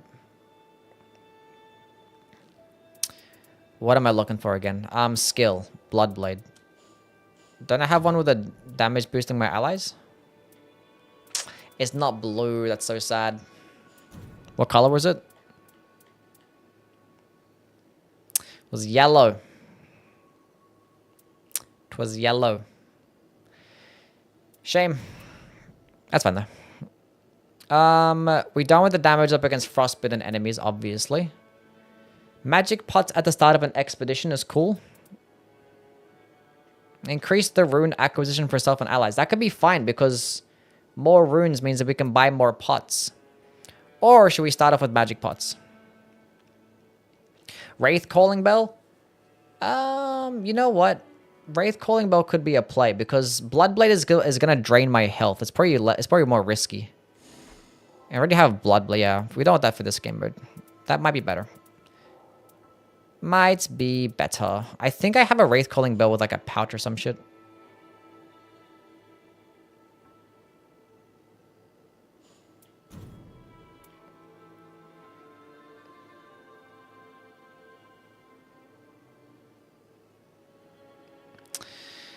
Being that I'm already going to be using items confer effect, I could just put a pot. Okay. That's fine, I guess. I have items confer effect with a Wraith Calling Bell. Okay, we'll put that here instead. Where the hell is it? Items confer effect with a Wraith Calling Bell. And then we'll go back to the pot damage. Oh, the pot damage is already here. What's up, Revax? How things, man? Attack up. Wait, if that's the case, then I no longer need... I just need reds, right? Okay, where the hell am I going now? Okay, I can put the pots here, actually. God damn it. Okay, throwing pot damage. Hold up. Okay, now we can run the +2 version. Okay, this is better. Wait, no. Okay, this is better. Okay, hold up. Wait a minute. Starting item. Wait, it was red, right?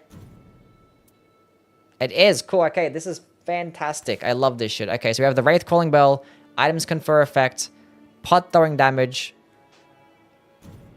God damn it. What the I didn't mean to do that. Okay. Okay, pot throwing damage, fire attack up +2, god tier shit.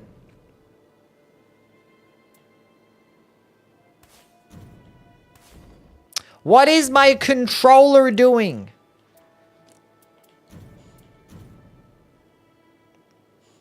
Damn it, it's not a +1.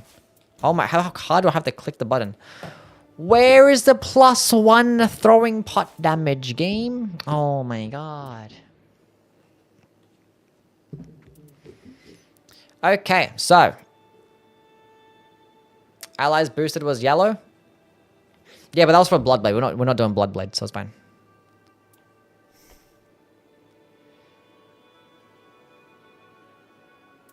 Why you like this? Wait a minute. Wait a minute. There's the same color scheme here. Wait a minute. Wait.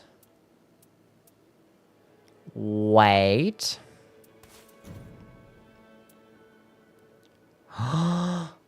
Reduced rune acquisition sucks a lot.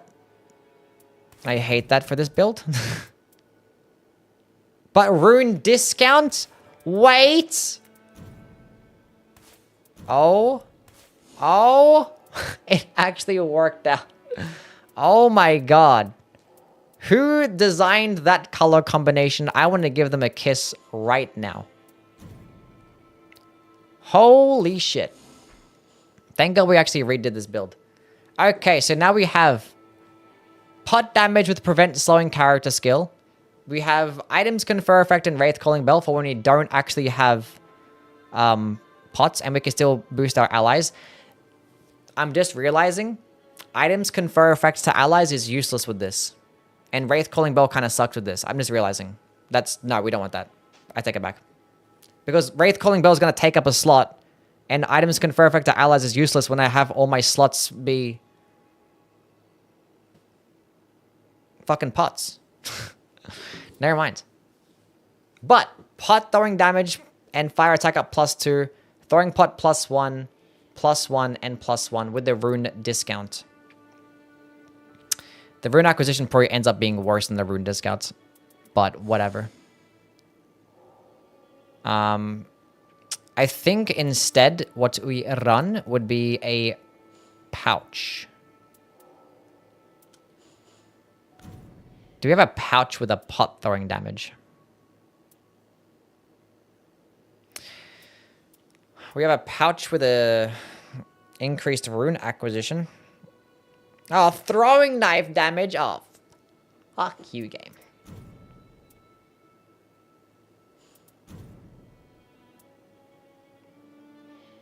But the whole idea is that I kind of want to have something for... Oh, damn, I know I have, like...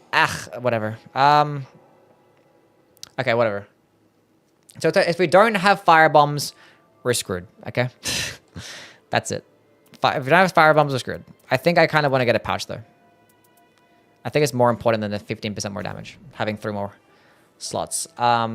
We could just run Hall Frost Stomp. We have a small pouch with Hall Frost Stomp. If we don't have the pots, we're not going to have fire damage, so we just use Hall Frost Stomp. Maybe, right? Potentially. Oh,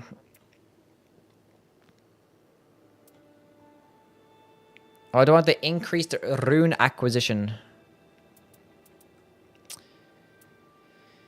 Doing a Hall Frost Stomp.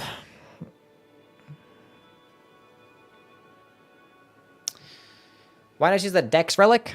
Because we don't need the Dex Relic. Actually, no, yeah, why don't we just run the Dex Relic?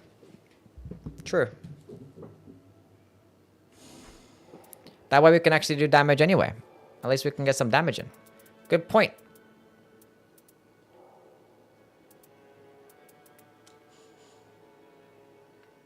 Oh, but it's not red, though. What color is it? It's yellow. I see.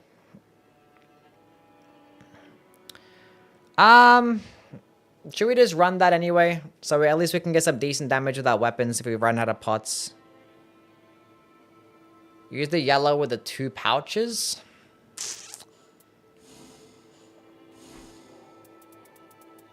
There's so many different things. Do we just go all into the thing and do the thing? Scholar. What am I doing here? Starting item. Pouch. There's the more runes too. Whatever. So I think we just go all into it, and then I guess we just go pot damage. As we're sacrificing the potentially 30% pot damage, just so we can get some decent weapon damage. Well, not 30%. It's like I sacrificed the 15% damage. But like, what am I gonna run though? There's nothing to run. It's like we're just gonna be status effect spamming. That's it. What the hell did I just go with? I wanted pot damage.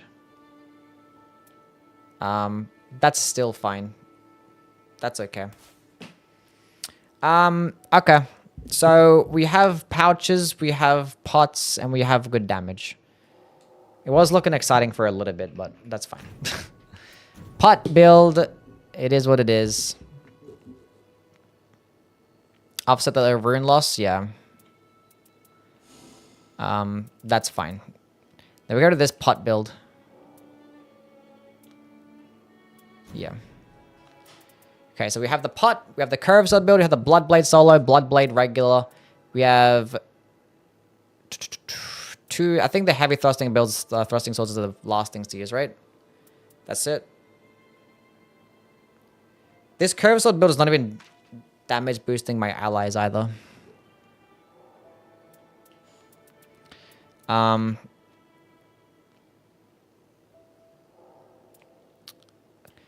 What's this build have? Why do I have that relic? So items confer effect with 3 or more heavy thrusting swords is pretty cool. I feel like I want to get rid of that. And allies targeted by character skill get boosted attack power, half frost dump, and poison, or damage up against poison afflicted enemy. Okay, let's go see what's going on here. So we need to run this relic for sure. The taking damage causes death. That's fine. So +2 plus. So +2 grease, +1 grease. Half frost dump is fine, I guess. Shot. Thank you for the follow. What am I doing? Okay, cool. So we need items confer effects. So we need to be able to help the team. Items confer effect. Where is my relics at? Prevent character thing use. Tooth and vapor. What's going on? Thank you guys for the follows. Okay, items confer effect with continuous inflicted damage. Items confer effect with a pouch. Items confer effect with a wraith calling bell. We have the dexterity relic, so we don't need that. Partial HP. Lightning slash. Items confer. I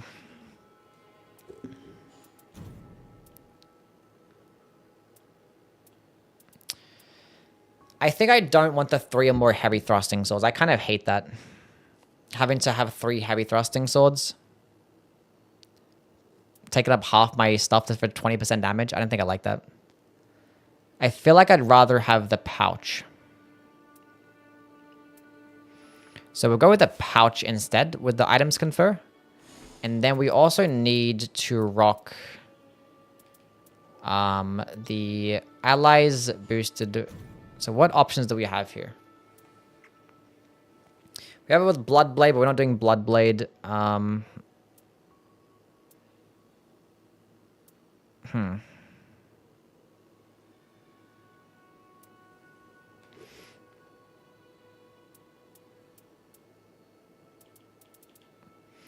So yeah, the half frost dump one is the best one that we have. And taking attacks improves attack power with the continuous inflicted damage, I guess is fine. Do I have like heavy thrusting sword attack power? That's a 3 or more. Starting off with Chilling Mist with heavy thrusting sword attack power. That could be fine. I might like that one more than half frost dump. Would I? The half frost dump is nice though. Hold up. Do I have a scholar? Do I got a blue one here? I don't have a blue one. Ugh. So green, red.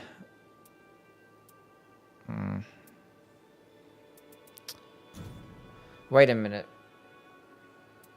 We don't want successive attacks. No, we got to play.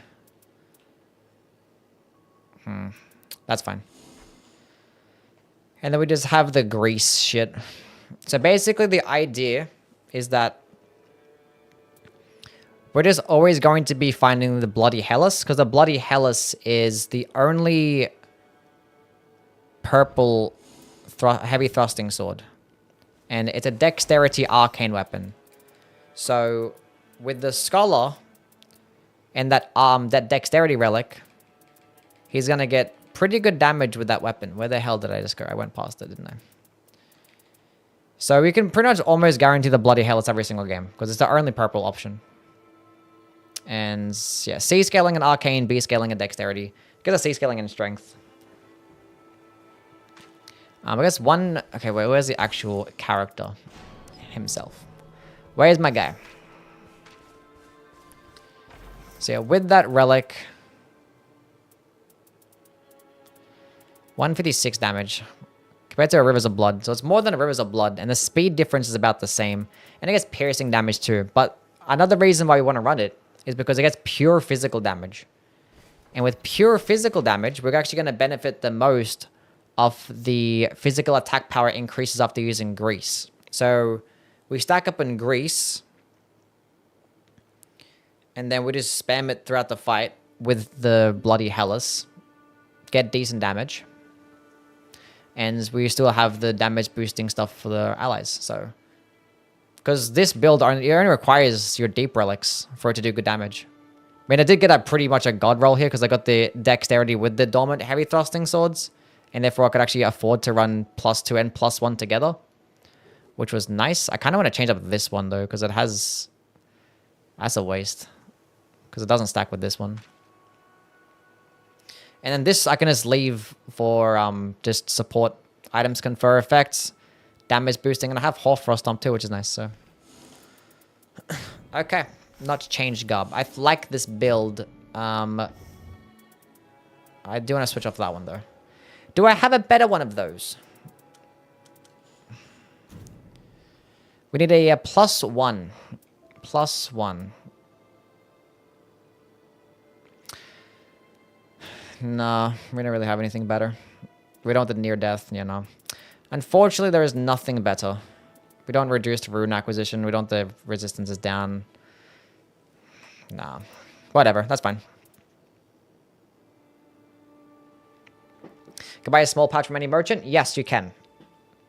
But we can get even more pouches, though. Because you can have a maximum of 8 pouches. When you initially start off with 4. Why is taking damage causes death fine? Because the amount of times that you get hit to actually have the status effect proc is a lot of times. Like in depth 5, you're going to be dying before the status bar even goes up. It's only really a threat when you end up fighting bosses that do like little bits amounts of damage.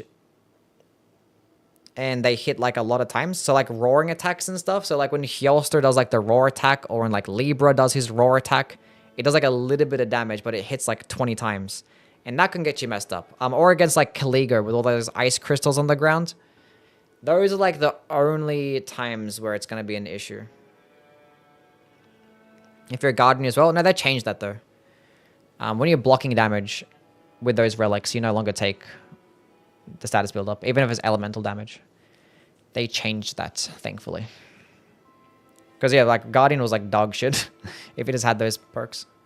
But he still can't block status effects though. So if like a boss does status damage to you, you still can't block it. But those relics don't proc though. Anyway, this build is fine. This one is, we're going to dub it the Heavy Thrusting Sword Team build. Then we can delete this one. And then we have this build, which is the Heavy Thrusting Sword solo build, if I wanted to play solo with this character for some stupid reason. But instead of actually, you know, we're just going to run stuff for myself, so that works fine. The ult damage is nice to have. Success of attacks. I think this build doesn't really get much better. I do have an improvement of heavy thrusting sword damage, though. Maybe that can fit in somewhere. Heavy thrusting sword attack power. It was green, that's right. I had chilling mist at the beginning. That's nice. That's nice. Maybe we can like try and fit it in here. No, we need 2 greens. Okay. I need 2 greens and a yellow on the other side. Yeah, we can't. That's fine. Whatever. I'd rather have the successive attacks. Wait, would I rather have the successive attacks? Because how many times am I really going to be hitting? Because if I use 3 light attacks, it's going to be giving me like a 10% damage boost. If I hit like, you know... Because like heavy thrusting swords, they attack quickly, but not that quickly. So maybe successive attacks isn't as good as having like Chilling Mist. Because I can just have Chilling Mist, I can proc Frost first. I can gain access to another status effect. And that can be like more damage at the beginning of the expedition. Wish I came with Whole Frost Stomp. That would have been lovely. Maybe we don't run successive attacks. Maybe we don't. Heavy Thrusting Sword solo. And we can delete that one. So that's all my builds for the Scholar. Okay, last character. Oh my god. Been making builds for 3 hours myself. Rolling is quite expensive. Yes. We've been here for 5 hours and I haven't played a single game. Ain't that fun. Okay, let's go look at my builds. These ones are kind of all finished, I think. Okay, we're gonna delete some of the... I don't care to play the regular base game anymore, so... I might keep that one for now. The tank build was funny. I want to keep that one too.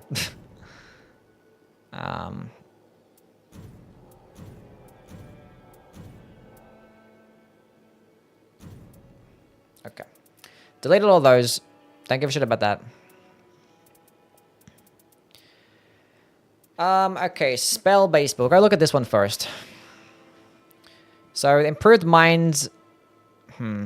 Where's to re-roll the Everdark coins? So what does that even mean? Like the Sovereign Sigils? Like you're talking about like buying relics with the Sovereign Sigils? I'd say yeah. Because you're not going to really spend them in anything else. Unless you still have stuff that you want to buy. Haven't lost a single game today? That is correct. We have yet to lose a single game.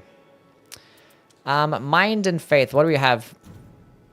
Okay, we have it with Affinity Attack Power +1. Okay. Okay. And we have 2 reds that we can look at. Fire Attack up +3. Okay. Okay. Affinity Attack Power is nice. The problem is that there's also some physical damaging spells out there, you know? But we could potentially run that one. We also got to go look at the Dormant Seals situation. Is that my only one that I have that actually has something good with it? That one kind of sucks. Holy Attack up +2. Yeah, that has the Affinity Attack Power +1. That has Affinity Attack Power as well. It's not +1 though. But this also has partial HP. Reduced Vigor and Arcane. Taken damage causes poison.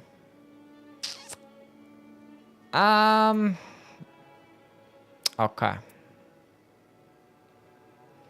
So we might want the double green here, maybe? So I could run this and then run the Undertaker Mind and Faith Relic. That also has the Affinity Attack Power +1. So we have 2 Affinity Attack Power +1s, which is lovely. And we have the Dormant Seals. That's cool. Does it stack without the +1? Yes. All the Affinity Attack Power stack. 200 people watching a guy make builds? Yes, actually 500, because we have people on YouTube as well watching me make builds. Okay, so now what are we doing? We could try and look for another Affinity Attack Power. See if we got something cool here. An Affinity Attack Power +2 is something lovely. Yeah, no, we ain't got nothing. We ain't got shit. Repeated evasions is my only one. That's rough. NY Vis. What's up? What's going on? We can look at incantations +2. Reduce rune acquisition. Improve the Godslayer incantations.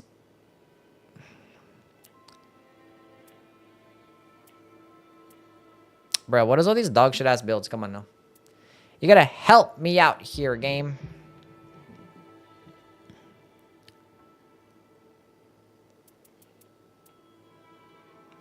Reduce strength and intelligence, dormant whips. Like, what are we doing here? What are we doing? We might as rock this, even though it has the reduced rune acquisition, but whatever. Because we needed the double green. Does anyone else have double green? No, we needed the double green.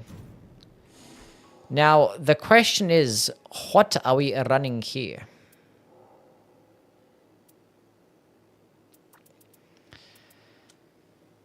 We're gonna see what we have between this lightning, fire, and a holy shit. Actually, not holy.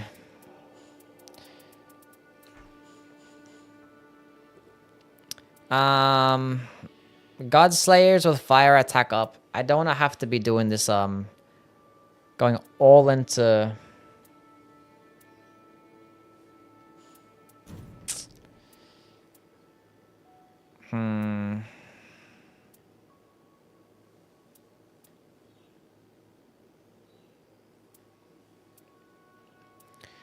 Fire attack up with Frenzied Flame incant. Like, I kind of want lightning. I see, this is what I don't like about these builds. I mean, I could just run one for fire, one for one for lightning. And I have one for physical. What if I don't find any fire spells?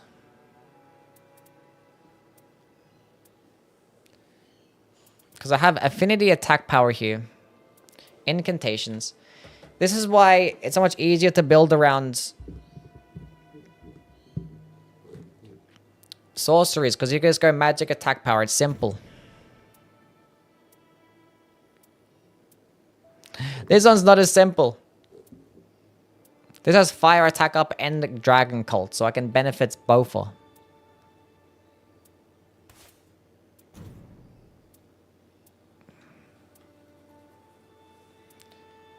We can benefit both.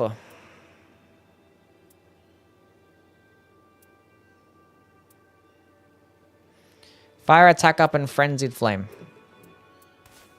Whatever. And honestly, I can run successive attacks here. What the hell is my controller doing? Stop being weird. Because like, at least I get a damage boost when I use my ult, and I can actually get some decent weapon damage too if I just, you know, don't find any good spells. But like, it's an all-purpose build. We have a Godslayer increase, we have a Frenzied Flame increase, and a Dragon Cult increase, and a bunch of fire attack ups and stuff, so... Any spell that we find is going to be okay. But like, we have successive attacks, so we can get some decent weapon damage if need be. Let's go on Thorfinn. So the stacks are only like normal, then +1 and +2, then do stack. It depends. For partial HP restoration, it works that way. But for like the damage up relics, they all stack. They all stack.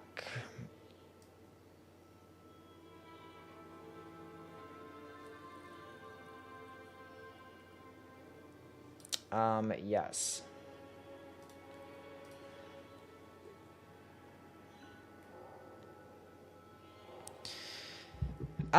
Just a spell-based build.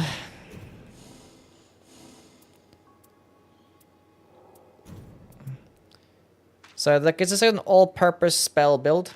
It's fine. It's cool. Let's go look at this one. This is a power stancing great hammers build. So this is not using skills or nothing like that. Do I even have a balancer build here? Oh my god. Wait, didn't I have a colossal sword build that I had for the double balances? I do. Cool, cool. We just didn't save it. Okay, so great hammers. The final light attack of a chain. We need a power. The great hammers, the third light attack. Okay, so we have the Dolmen Great Hammer's physical attack up. I don't like this shit at all. No. I don't want to use the grease shit. Do we have, like, great hammer increases? There's no shot, right?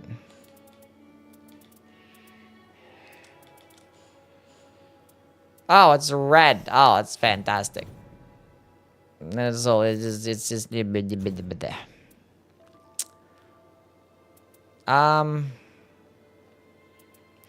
It's so tough building around stuff like this. Where, like, you're just going into this spamming and shit. Loudrich, thank you for the follow. I need to just be able to have, like... Great hammer attack up. This build is not... Let's look at the great hammers again. There's like a lot of them are still split damage. It's like... I can't go into like a physical damaging build. Like this is mainly physical damage. That's like split even. And that's mainly physical damage. And that one's mainly physical damage.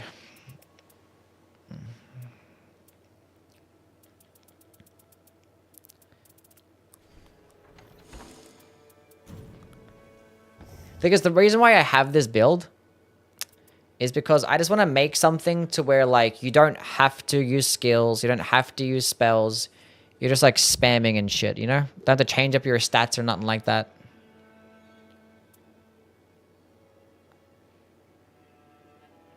Because they're split faith scaling? Yeah, the great hammers are all, like, split faith damage, or they're all strength faith, which matches up with her, so... The great hammers is good. And, you know, they have good power stancing combos because they hit simultaneously. And there's only it's only a 3 light attack combo chain. So if you hit with a final light attack, you get a damage boost here. So it's like, it's a cool build to run in trios if you're not trying to run anything fancy. But like, what else do I run to boost the damage? Like, that's my question. Like, I can run like a physical attack up, but it's only going to be half as effective because they're all split damage. Same thing with affinity attack power.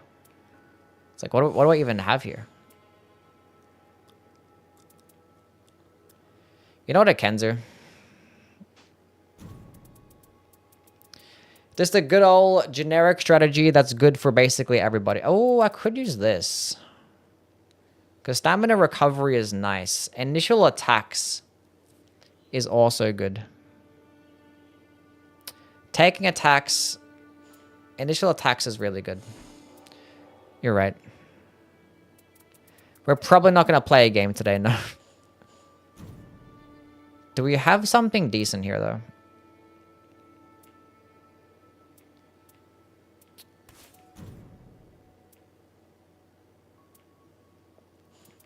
That sucks.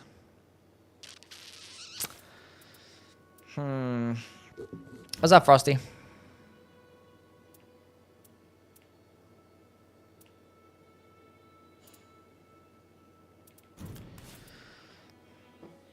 Initial attack is nice.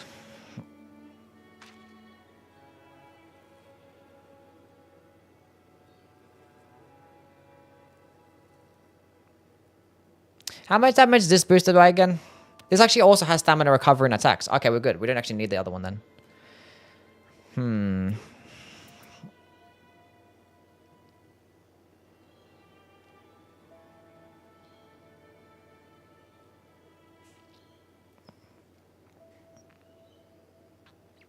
It's kind of somewhat counterintuitive, like running initial attacks and also running the one that boosts your damage when you hit with the final light attack.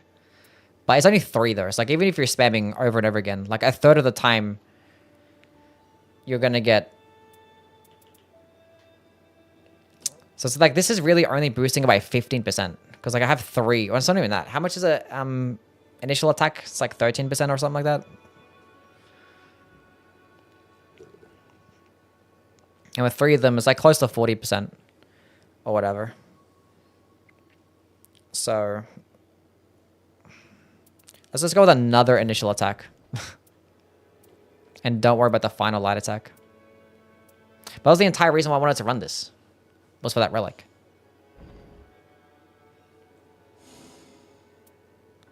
And like the buff lost a while. Okay, I forget about these numbers. Does the this thing have it?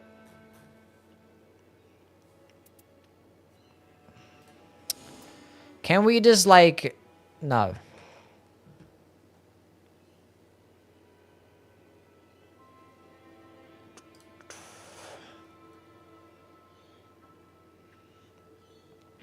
It's 12% for 20 seconds. That's right. It got buffed to 15%. Okay, cool. That's right, it did get buffed. How many hours do you have? Over 1,000. So if I hit with a final light attack, it's a 12% damage boost to everything. The downside of this is that like I can't like use jump. I can't like really spam jumping attacks because the initial standard attack doesn't work with jumping attacks. Another option that I could go with, being that I don't have any Great Hammer relics, which sucks. Where was it again? Where was my great? I think it was a red one, wasn't it? Do I have like a green and like a red? Bruh. Whatever.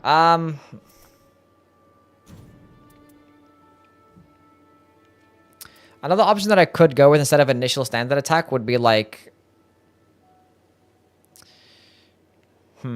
like a status effect, like poison, like chilling mist, poisonous mist, and there's going damage up against poisoned enemies. That could be a play.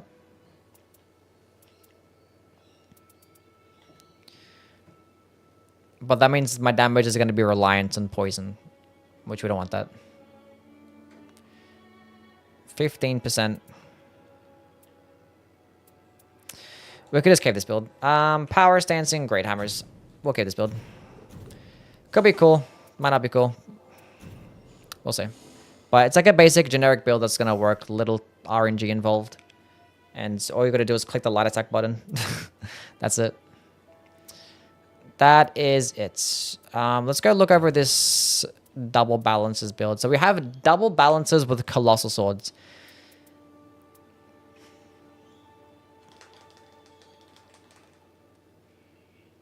Yeah, could get the balancer relic there too. Honestly, like putting in the balancer relic here is probably just better. Because like, I can get decent skill damage. And I can also just benefit off the nullified effects. And just get 5% damage. Like all the time.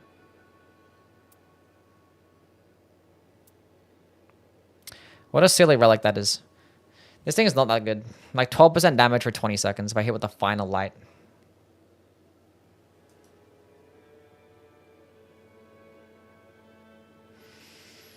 It's fine. We'll keep it like this. Doesn't matter. Okay.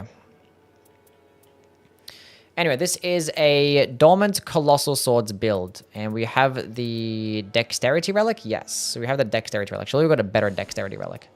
Surely we have a better one for the Undertaker. Improved Dexterity. That is my only one that I have. Why does the game hate me? It's the YouTube guy. That's me. This didn't come with anything like horrendous. So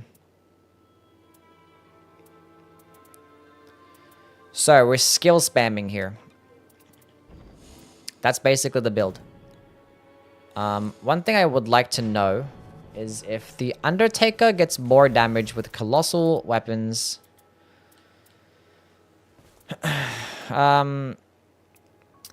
So 256 damage. Go look at this right-hander as well. So 256, 159. 256, 159. Okay. Now that might be because of relics involved.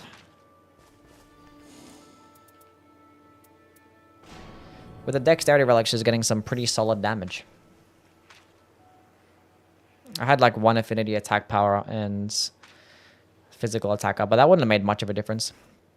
Okay, so it's pretty wise to actually have her with the Colossal Swords.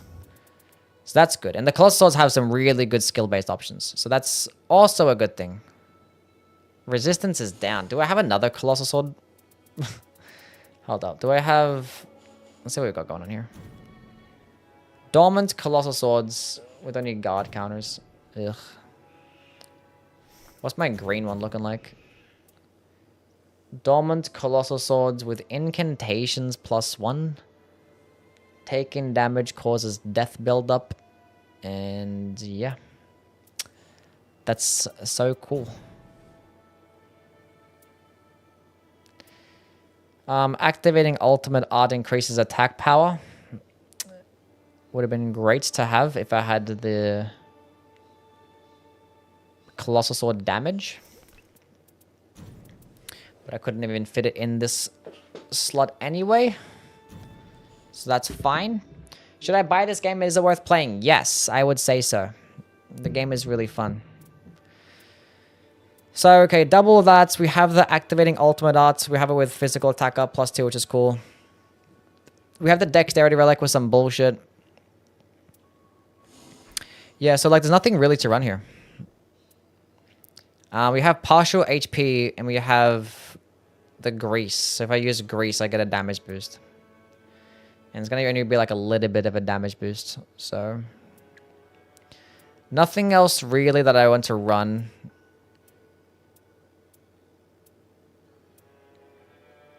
And it has like decent stuff with it. I don't know. Might just keep this on the way it is. The relics kind of suck, but we'll just go run it. Colossal. We're making lots of builds. We've been here for 5 hours, and I haven't played a single game. We've been making builds for every character. And we're finally on to the last character. We've made, like, at least 40 builds. Has to have. Okay, so that's the Colossal Sword build done. Power Sense and Great Hammers. Spells. We want to go look at this. This is probably my favorite build of hers. The thing that sucks about it is that it's RNG heavy, and I hate that so much. Let's go look at her Mind and Faith relic. What do we have again? Affinity attack up. We don't care about that. Actually, we looked at her relics before. There was some dog shit, right? Fire attack up +3. Yeah. That's whatever. We can leave that one there. That's not a big deal. So the reason why I like this build so much is because physical damage is good no matter what. And Bestial Sling is a super fun to run with her. And Stoner Garank is really fun to run because those things consume a lot of stamina.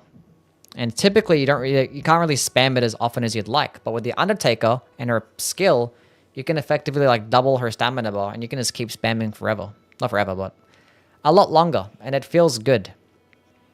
And she also has relics to specifically boost physical damage even further, which is nice. What's up, Mighty Duck? Anyway. Taking attacks, FP, that's a solid relic. We can't get rid of that one.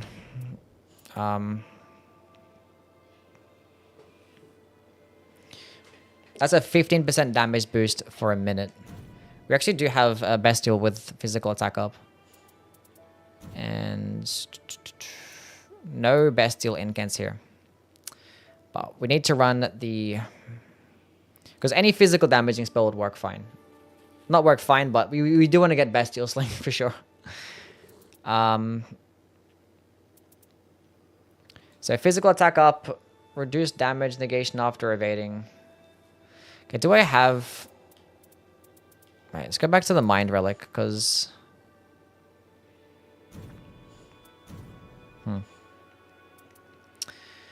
So I need the blue... Do I have 2 blues and a yellow? Is that a thing?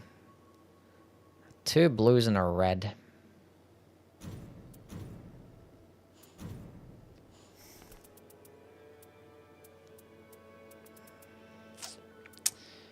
That's... whatever.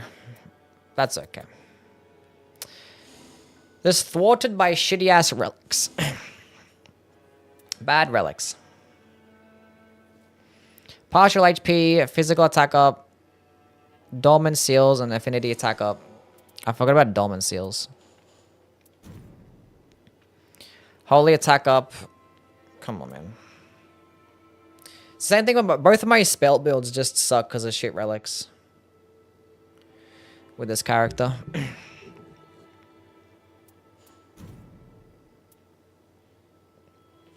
Yeah. Holy attack up +2.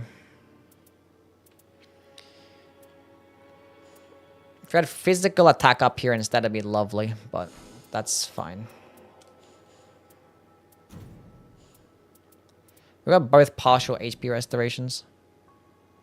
I don't want the reduced damage negation after evading. I might take that one off.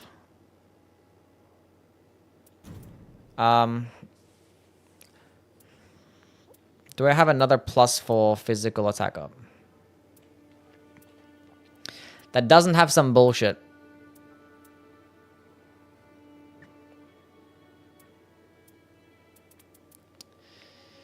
Not really. Not really.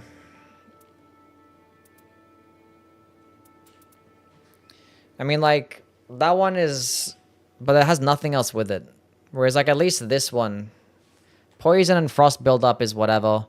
Reduced damage negation after evading kind of sucks. But at least it comes with a physical damage negation +2 to somewhat counteract. But it's like 30% damage that you take there. If you get roll caught, it's like only 12% damage negation.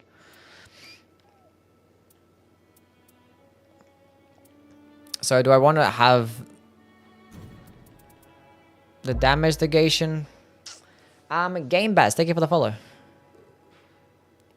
Because this is basically free. It has taken damage causing sleep buildup, but it has sleep resist. So it's basically just 12% damage in one relic. With no downside. Whereas this one is 12% damage negation and partial HP, but all the taking damage causes status buildup. And if I get roll caught, it's fucking awful.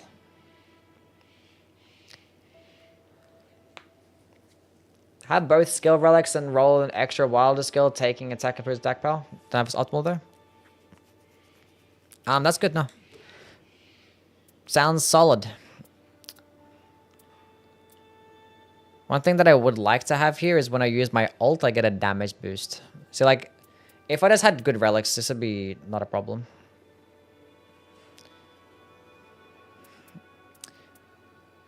Because I could actually run that. Like imagine if I had the Mind and Faith with Dormant Seals. Ugh. It would save me so much time.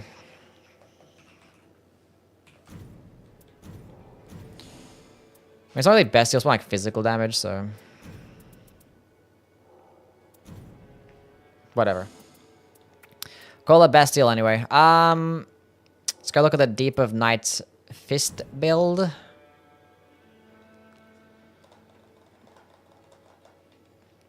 So success attacks, critical hits, dormants. Okay, no. Do we have a better dormant fists? I know we actually got one recently. It was mainly for the wilder. But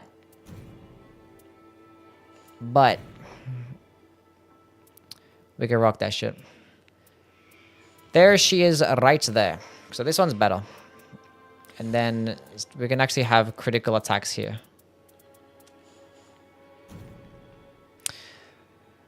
That sucks. Okay, so critical hits +1, critical hits. See, like, this is, like, not cool. This is not very cash money. We probably don't have a red with a... Wait a second. Nah. Where's the build again? Yeah, I needed red on this side. Why didn't I roll? If I start trying to buy some relics, it's going to be forever. Because I'm looking for something very specific, and it's like... It's not really a thing. Anyway, so... We got the critical hit here. Critical hit there. Do I got a better one? Come on, game.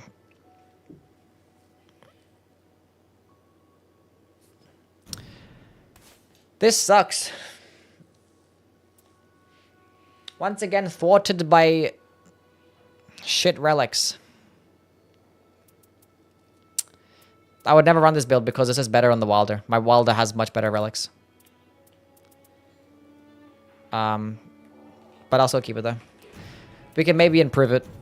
My Undertaker just has terrible relics. Which makes sense, I guess, but... There's shitty relics. We can try and enhance this alt regen build. For Deep of Night. Do you run Revenant or do Faith builds or Undertaker instead? Huh? Oh, yeah, run Revenant for sure, yeah. My Undertaker relics, they suck. They suck. I like running this. I like running the physical damaging builds. But like now, Revenant is the best Faith character by far. Since the DLC, she's just like fucking S tier for Faith. She can start off with Lightning Spear, Beast Claw, and O-Flame. 3 builds right there. Just make her amazing. Okay, so we want ult regen. That's what we want. Character skill cooldown. No. Critical hits, defeating enemies, and ult charge. So defeating enemies there. Do we have something better than that? I don't know what else I'm going to run, though. Like, I just want to get my ult back really quickly. So I think I need to pick something. Because I would like to run this build on, like, trios. Where, like, if there's, like, people that pick Undertaker. Say there's 2 Undertakers on the team when I'm playing randoms. I would gladly pick a 3rd Undertaker. And run this build so we can just keep spamming ultimates. Be funny. So, yeah, that one for sure.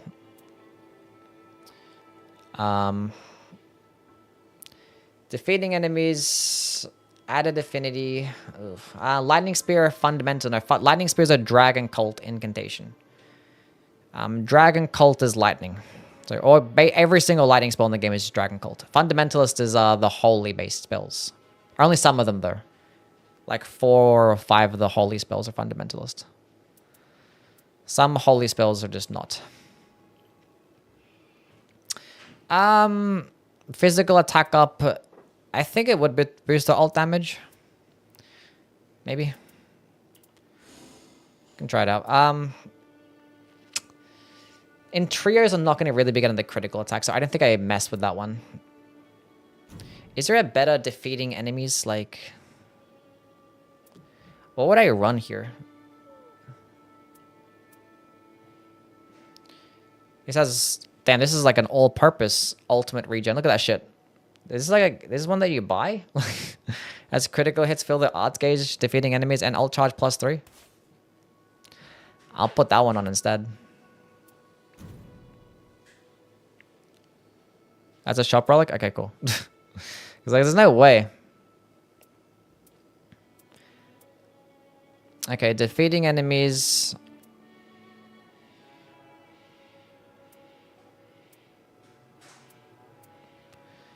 Repeated evasions. Yuck. Why do they all have repeated evasions? What the hell is this?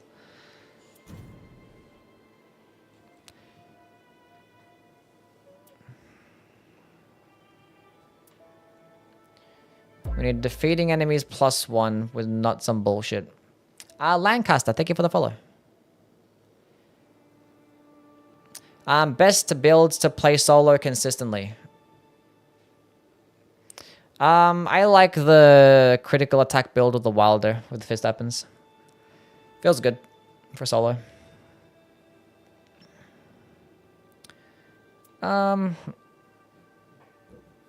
Also, some like Executor builds are pretty reliable too.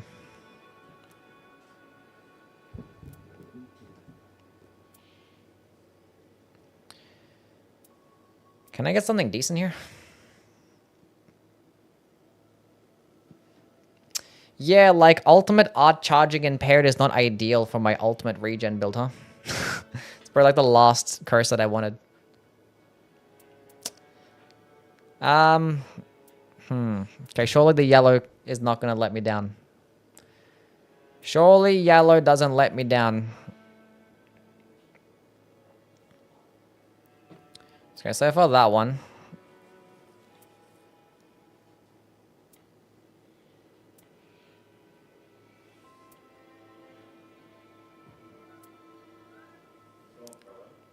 Treasure mark. Now let's go with this one. Affinity attack power +1. So now at this point, we just need the ultimate auto charge, which doesn't even roll in the deep relics, which is fine. So we got a +3 ultimate regen. 'Cause I'm pretty sure these all stack. Affinity +2 times 3 better than 3 +4 magic damage on Duchess. No, magic damage... +4 magic damage is 12% and +2 affinity damage is 10%. So, yeah. If you're going to be using multiple different elements, then go with affinity damage. But if your plan is pretty much just like going to one element, like magic damage, then yeah. Are the servers down? I don't think so. I haven't been kicked out. Successful guarding feels more the art gauge. Would be cool if I could block well.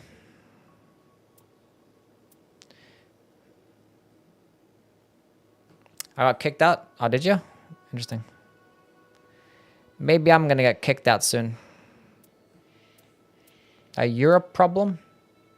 I don't live in Europe. So, like, I'm using this ultimate regen shit, but, like, what type of build would I actually run? Like, what am I gonna use for, like, damage? You know? Like, what am I gonna do here?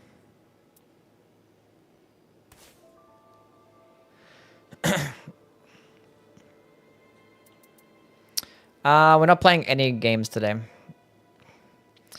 What weapon should I use? There are some weapons that can, like... I wish there was, like, a sheet out there that tell you which weapons could, like, build up ult regen fast. Because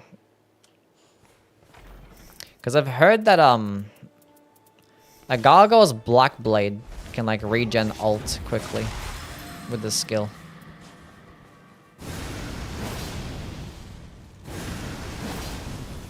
That's pretty good.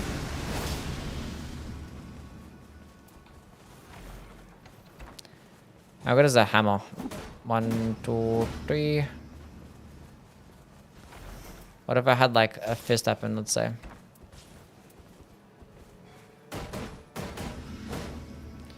Is that just better?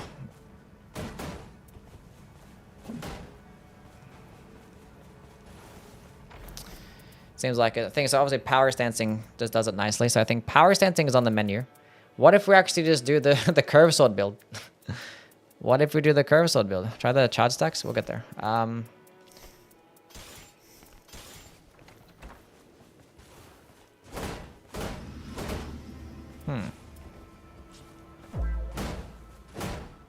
the heavy attacks do it nice.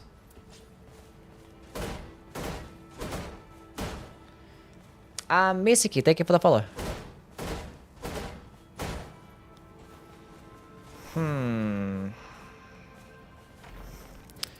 What a larger weapon? Power Sense Colossals? I'll try regular Colossal Swords for now. I didn't want to get rid of my Curse Swords. Straight up whiffed.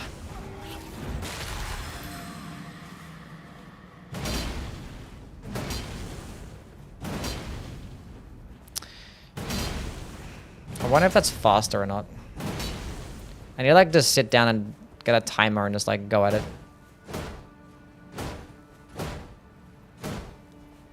I think paired weapons are just good no matter what.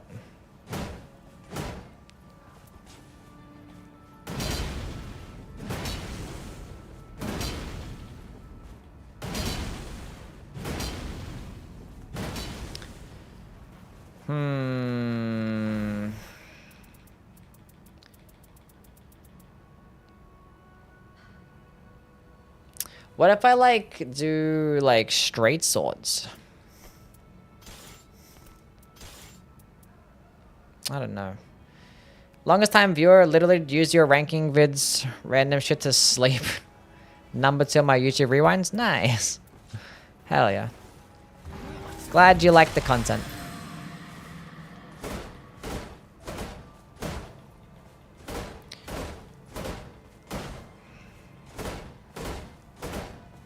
I'm not sure if that was faster. Like, it doesn't feel faster than... Like, larger weapons seem like they do it better, right? Am I tripping? Like, I was obviously doing more per hit. But, like, is that... I need to get a timer. I need to sit down with a timer. Twin blades?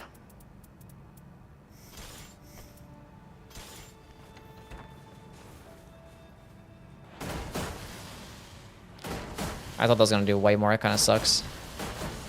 About two-handed.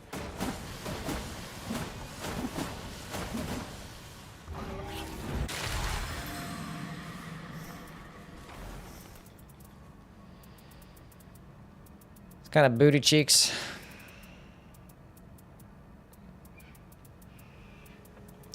What about the great hammers? Because great hammers are faster than colossal swords. Doesn't feel like it jumped up as much as the colossals did.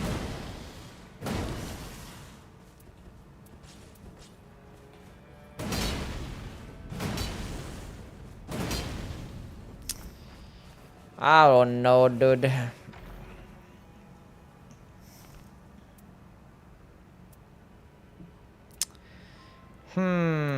What about claws?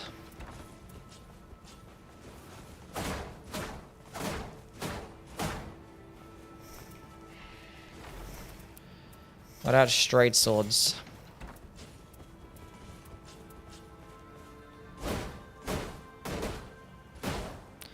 Straight swords are good too.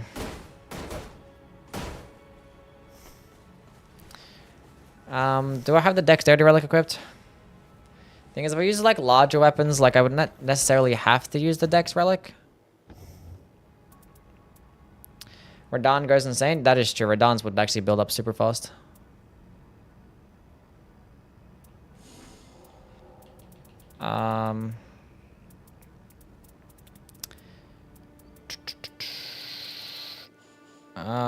What was I doing again?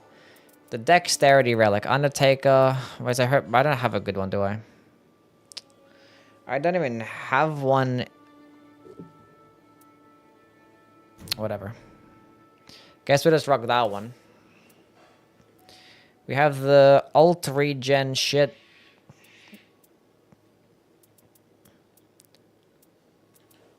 This is so silly. This is so silly. Do I have a green and a yellow with like a red on this side? No, we don't actually.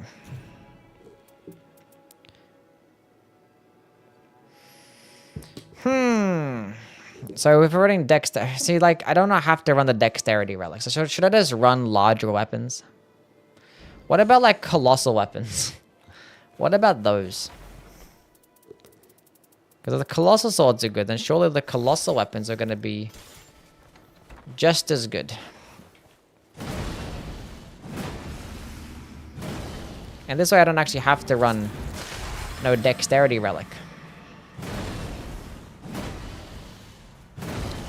What about like a jumping attack?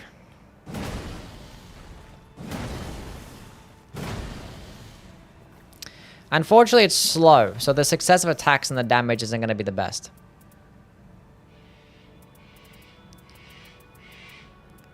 Bit of a problem there. So like if I want to maximize my damage, the curved swords will probably do it best, but therefore I have to run a separate relic.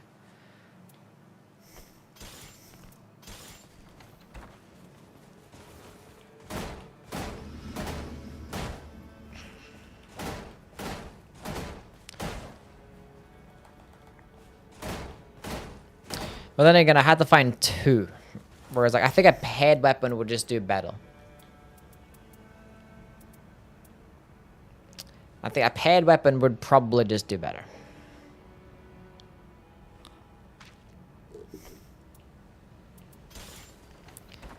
So I don't have to actually like find a second one. But the claws are fucking trash at that shit. Holy shit. How good are the fist weapons again? I kind of forgot.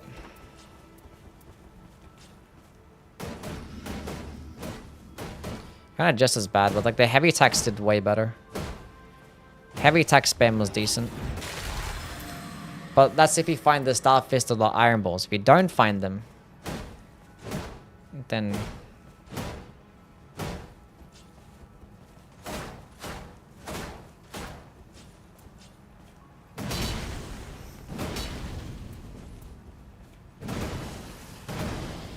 Well, the Great Hammers did well too.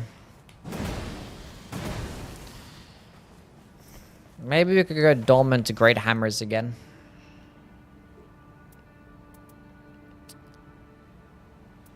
Build up the alt regen.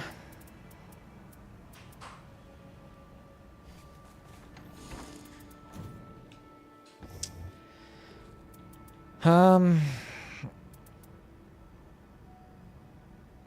I don't have to run this. Because, you know, they're strength based.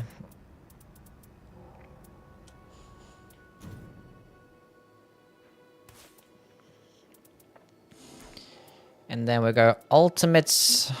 But then it's still like having to find 2 great hammers.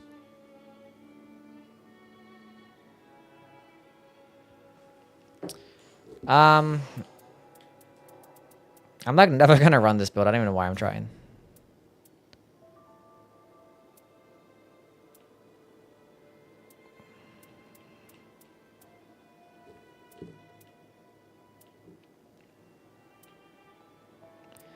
Do I have something decent here? With +3 ultimate regen.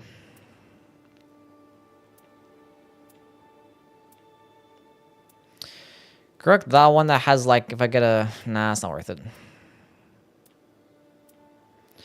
Night Invader could be okay. Partial HP is fine.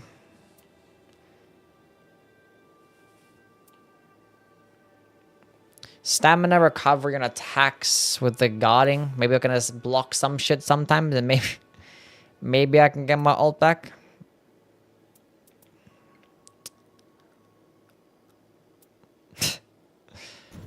And then, yeah, nothing there. So...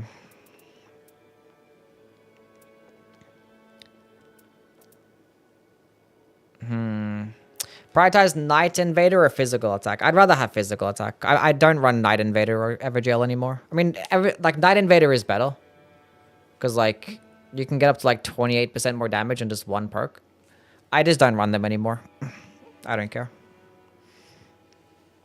Only time I will ever do Evergales is if I'm playing with a team and they just want to go there. But yeah, I've made like 40 builds today and none a single one has Night Invader. I'm done running Night Invader and Evergale. So yeah. Done with that shit.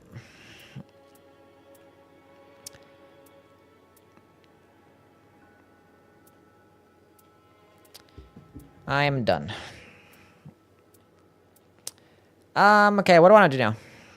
What do I want here? Let's get partial HP or some shit. Restoration. We're going with an ultimate regen build. That's why we're doing this. We're doing an ultimate regen build.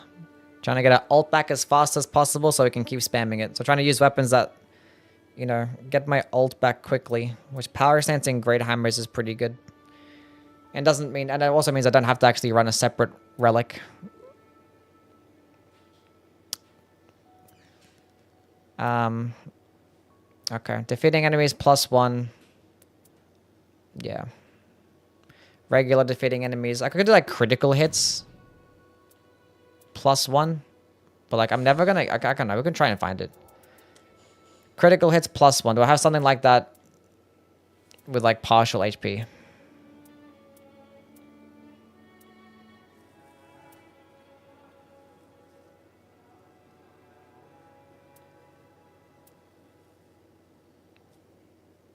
I do. I do. Nice. The last one. Any New Year's resolutions? No, I don't have any New Year's resolutions. None at all.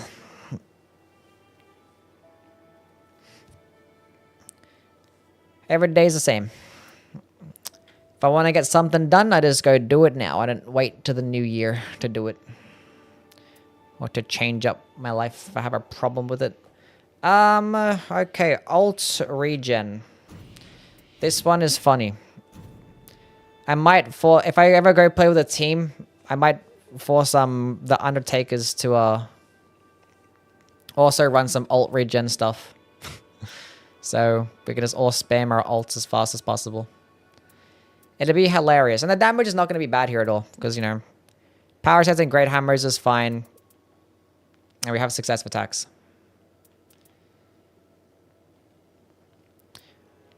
Would have been nice to like probably power sense curve swords or whatever, but I would have had to run the dexterity relic, which is like another relic to run, and this is fine. I think we're finally done. I think we're fine. We've been streaming for 6 hours. I didn't play a single game today. That's crazy. We'll go play with these builds tomorrow. 6 hours of cooking. Okay, so we made 1, 2, 3, 4, 5, 6. We can delete that one. 7, 8, 9, 10, 11, 12, 13, 14, 15, 16, 17, 18, 19, 20, 21, 22, 23, 24, 25, 26, 27, 28, 29, 30, 31, 2, 3, 4, 5, 6, 7, 8, 9, 40, 1, 2, 3, 4, 5, 6, 7, 8, 9, 51. Okay. 50 builds that we made. Okay. Alrighty. If you already did 2 divine towers, may as well finish the run since you're not going to finish that night one. Huh?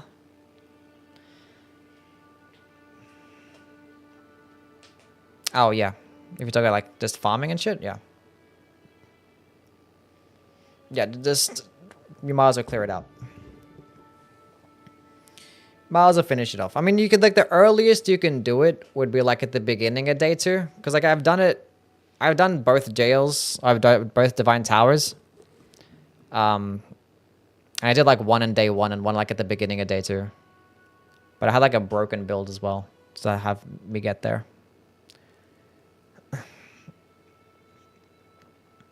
But, yeah, most likely you're going to be, like, at least halfway through day 2. So you might as well just, like, finish it off. Quickly fuck up a boss. Because you end up getting more relics that way as well. Because if you just like lose purposefully on day 2, you're not gonna get as many relics. We can finish off the expedition. Snarkanine, thank you for the follow. Anyway, we're done.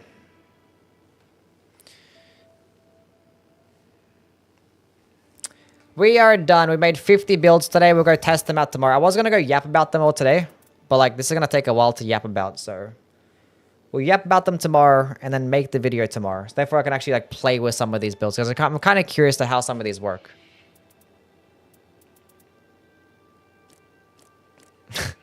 The fact that we have 50 builds is kind of crazy though. And they're all labeled, all organized. This is good stuff. And I'm happy with most of them. So that's pretty cool shit. Is there anybody that's streaming that we should go ahead and raid?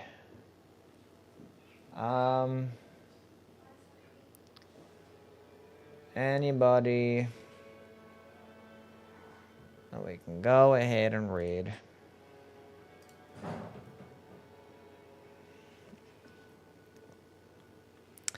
I've never rated this Kirby person. Let's go raid this Kirby person. We haven't played a single game today, no. We didn't play one.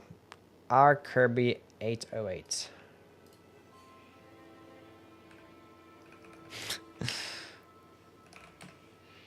Didn't play a single game today. Pretty funny. Anyway, go give this guy some love. This is doing some Deep of Night with chat on PS5. So if you're on PS5, maybe you can go play with him. I hope you all have a wonderful day. We'll be on streaming in about 12 hours from now. Actually, probably a bit later. Maybe 14 hours from now, might stream. Gotta go eat and sleep, and then we can go test out these builds. But thank you, everybody, for being here and, like, watching me play the game. Did nothing. Anyway, see yous all. Bye-bye now. Bye. Bye-bye.